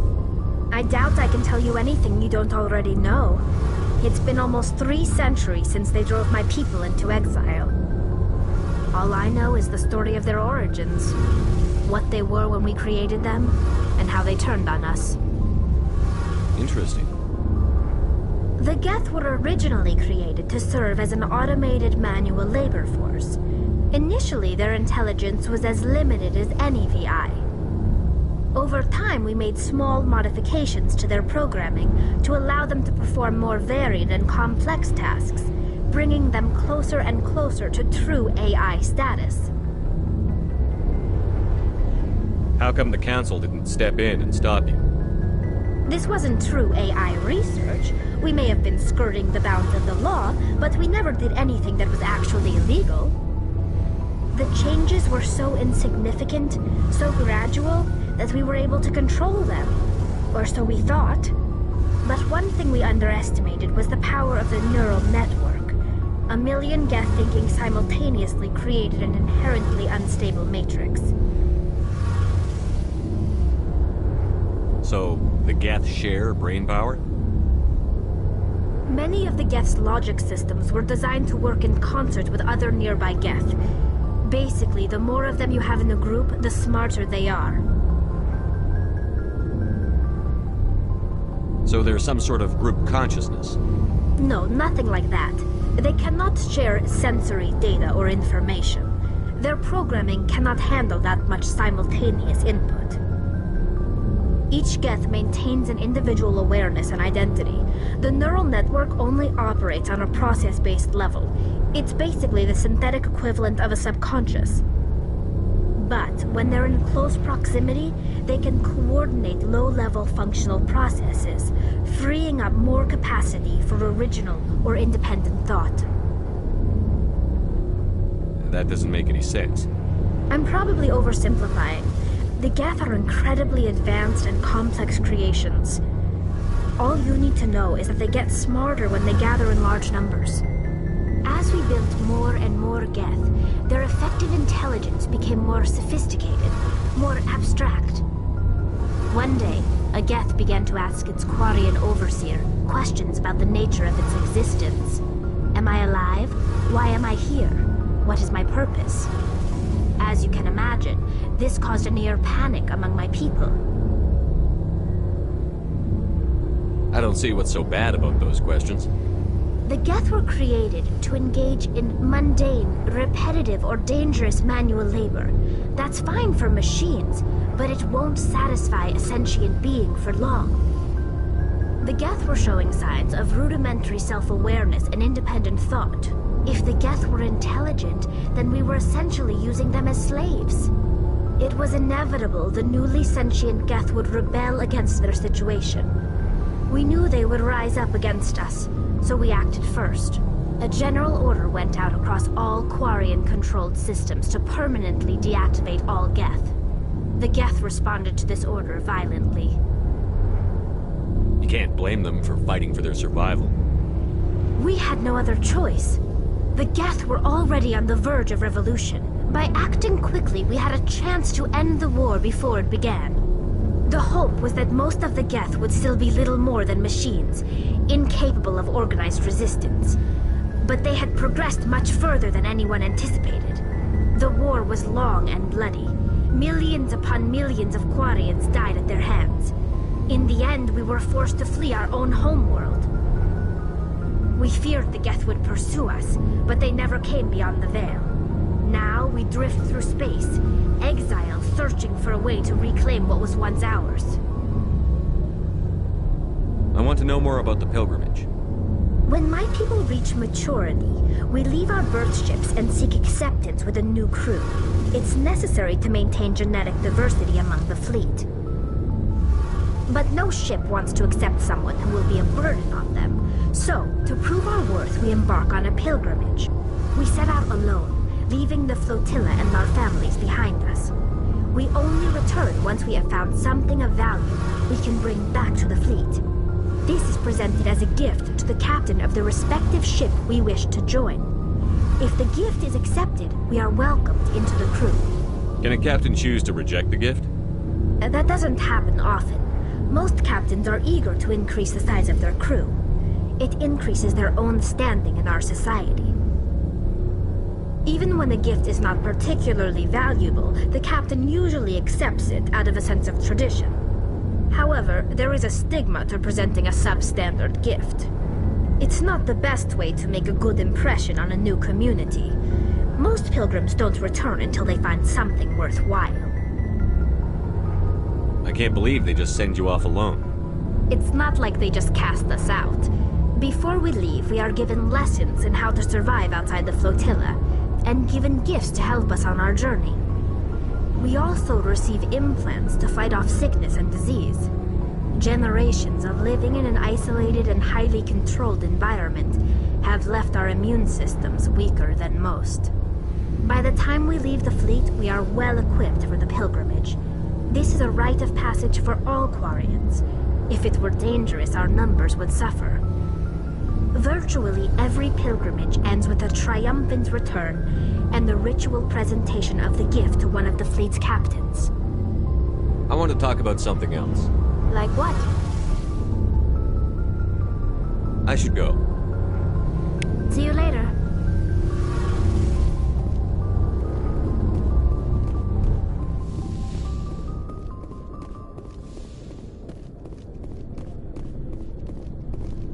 Looking for supplies? Let's see what you've got. You bet, Commander.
Commander.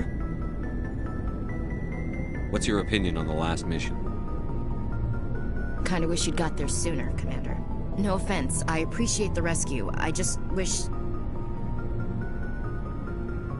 You wish we'd been able to save the rest of your unit? Yes, sir. If I had been more alert, we wouldn't have been cut down by an ambush.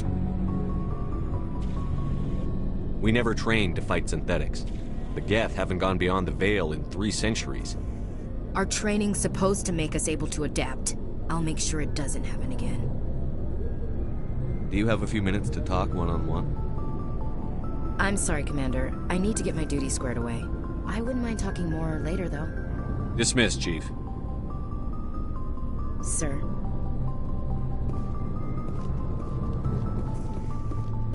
Nice ship you got, Shepard. What can I do for you? What's your story, Rex? There's no story. Go ask the Quarian if you want stories. You Krogan live for centuries. Don't tell me you haven't had a few interesting adventures. Well, there was this one time the Turians almost wiped out our entire race. That was fun. They tried the same with us, but we fought them off. It's not the same. It seems pretty much the same to me. So your people were infected with a genetic mutation? An infection that makes only a few in 1,000 children survive birth? And I suppose it's destroying your entire species? I suppose it isn't all the same. I don't expect you to understand, but don't compare humanity's fate with the Krogan. Sorry, Rex. I wasn't trying to get you upset. Your ignorance doesn't upset me, Shepard. As for the Krogan, I gave up on them long ago. The genophage infected us, but it's not what's killing us. Are your people really dying? We're sure not getting any stronger. We're too spread out. None of us are interested in staying in our own system. Lots of species have left their homes and prospered. But they go to colonize new worlds. We're not settlers. We're warriors. We want to fight. So we leave. Hire ourselves out. And most of us never go back. What can you tell me about the genophage? Ask the Solarians if you want details. They made it. All I know, it makes breeding nearly impossible. Thousands die in stillbirth, and most never get that far. Every Krogan is infected, every one, and no one's rushing to find a cure. Why don't the Krogan try to find a cure? When was the last time you saw a Krogan scientist? You ask a Krogan, would he rather find a cure for the genophage or fight for credits? He'll choose fighting every time. It's just who we are, Shepard. I can't change that. Nobody can. So long, Rex. Shepard.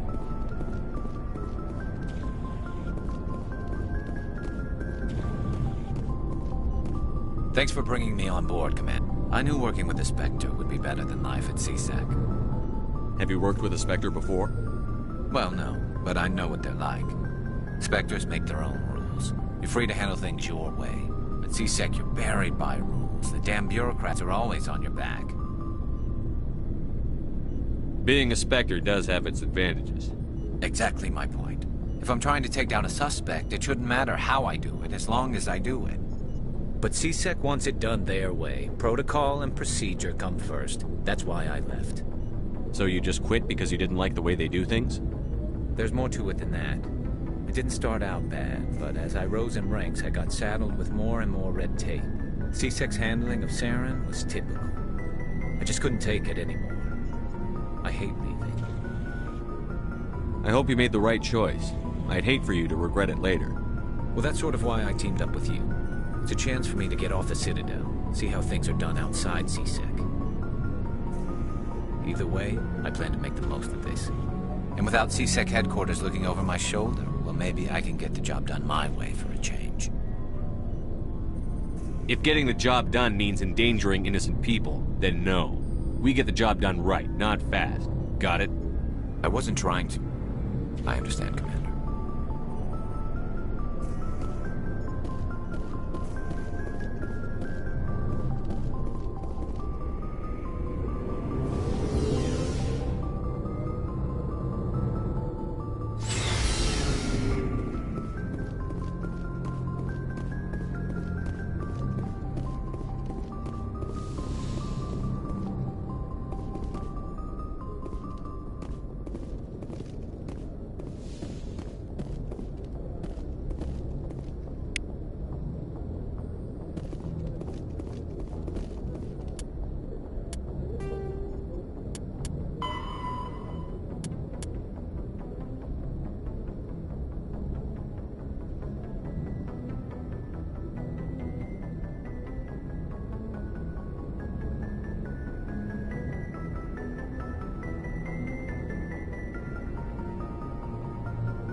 The Citadel space is an unofficial term referring to any region of space controlled by a species that acknowledges the authority of the Citadel Council.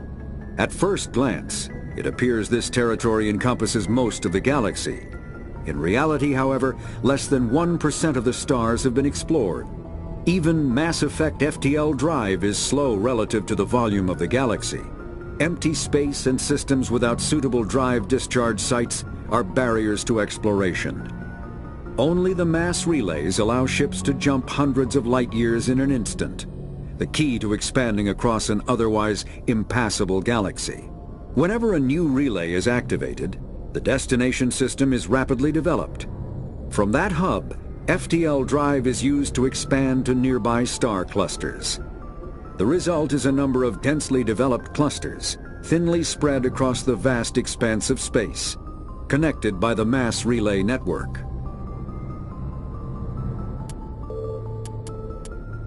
Faster-than-light drives use element zero cores to reduce the mass of the ship, allowing higher rates of acceleration.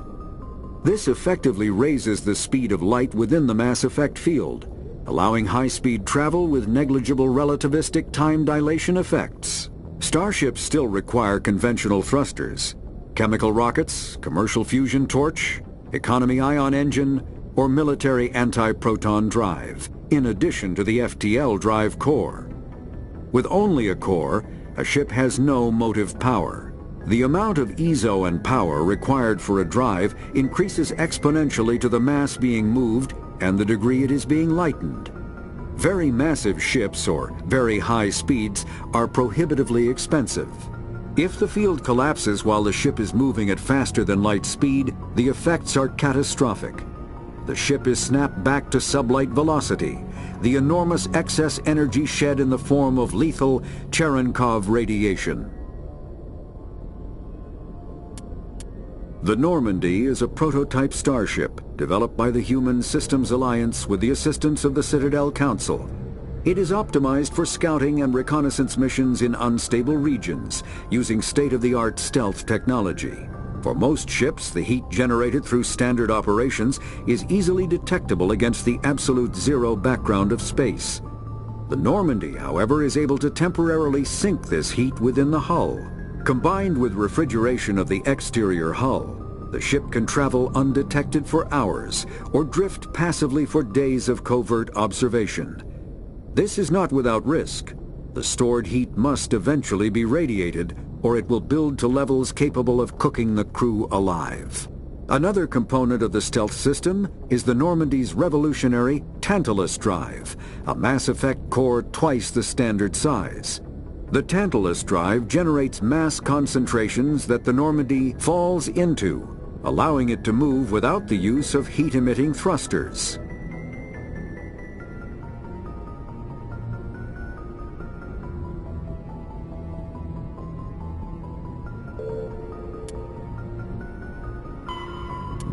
An artificial intelligence is a self-aware computing system capable of learning and independent decision-making.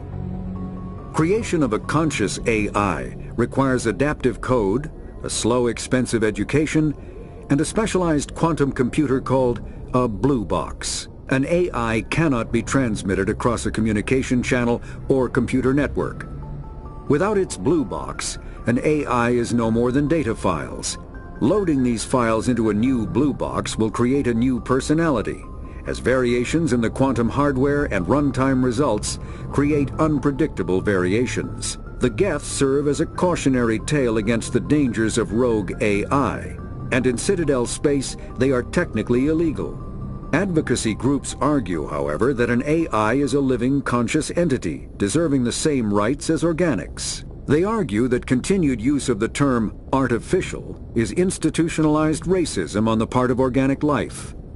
The term synthetic is considered the politically correct alternative.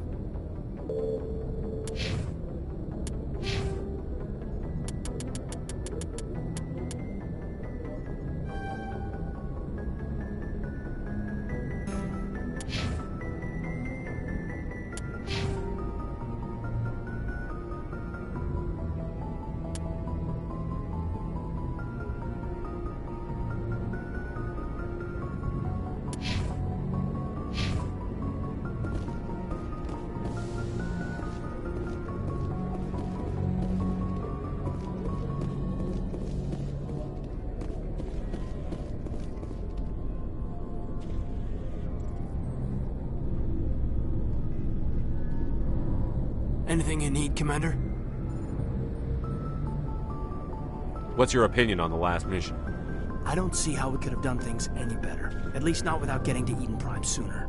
And we were on the scene faster than any other Alliance ship could have been. Just trying to get a sense of where the crew's at. Thoughts? I've wasted enough of your time for now, Commander. We'll have time for personal debriefings later. We'll talk another time, Lieutenant. Commander?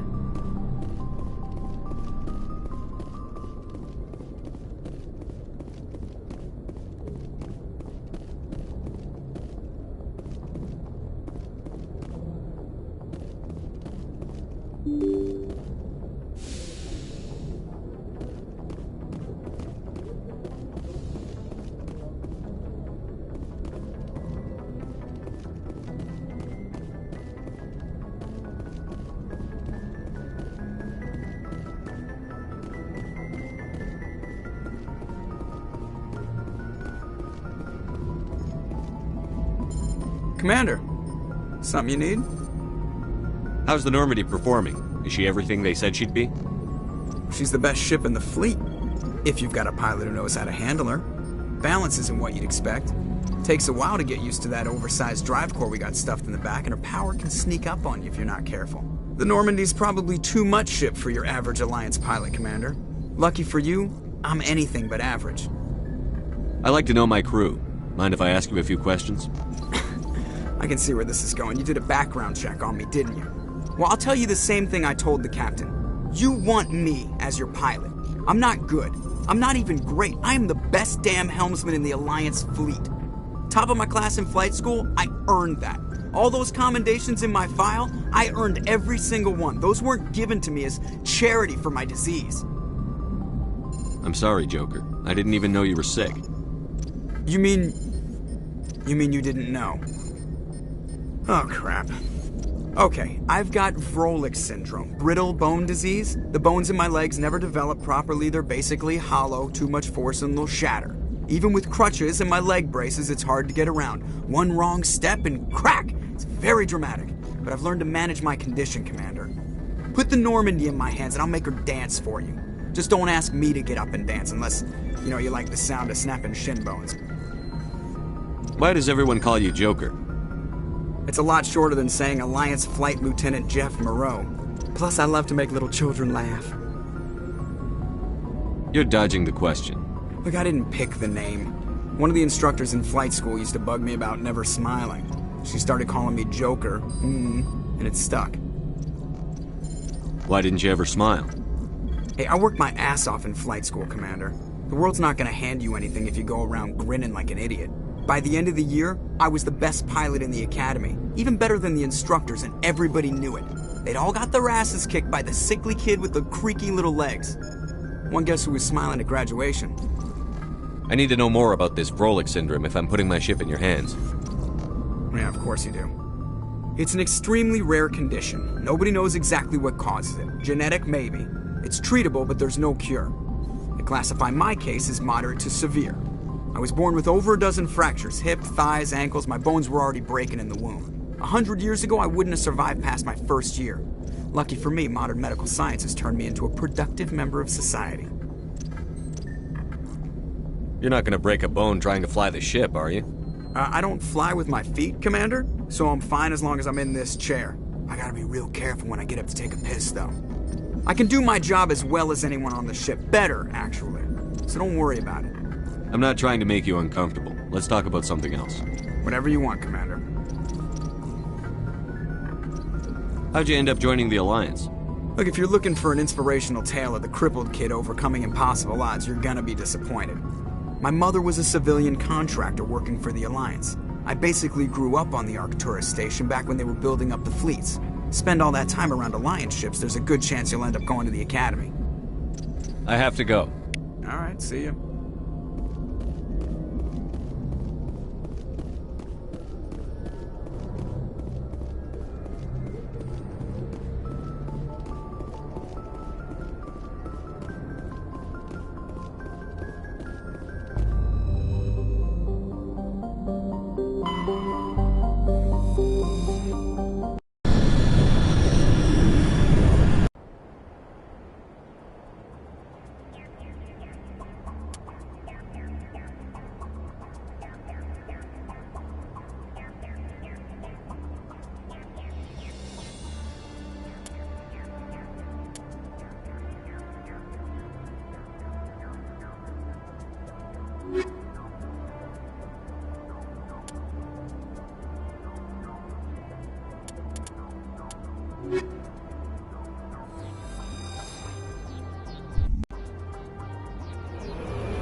to turn back, Commander. You're going beyond the range of the operational area. You need to turn back, Commander. You're going beyond the range of the operational area.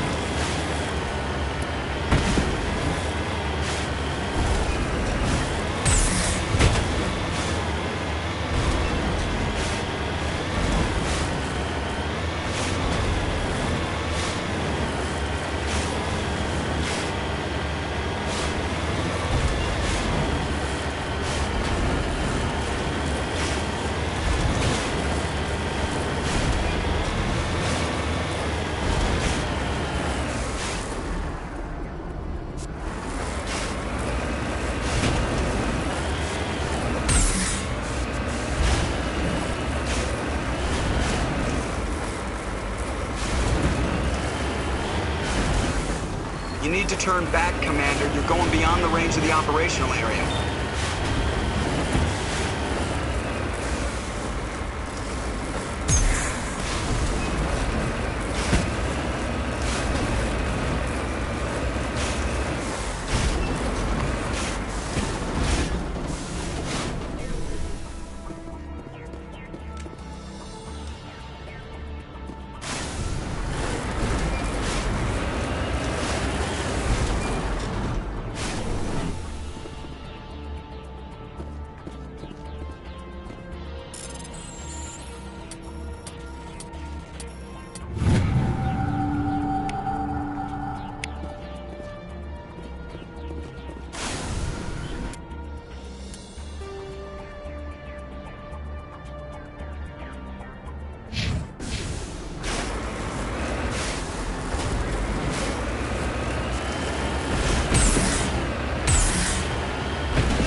Commander, I'm picking up a signal from the planet's surface.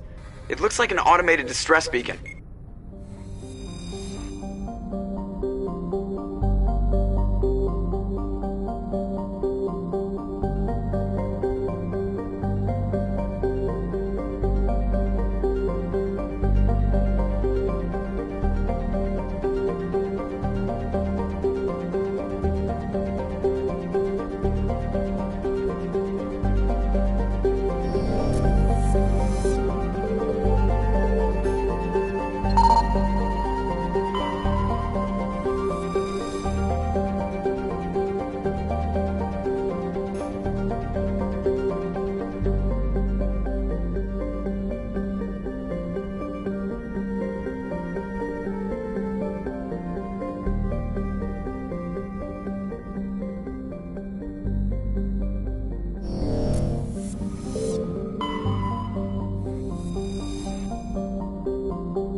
Alliance soldiers.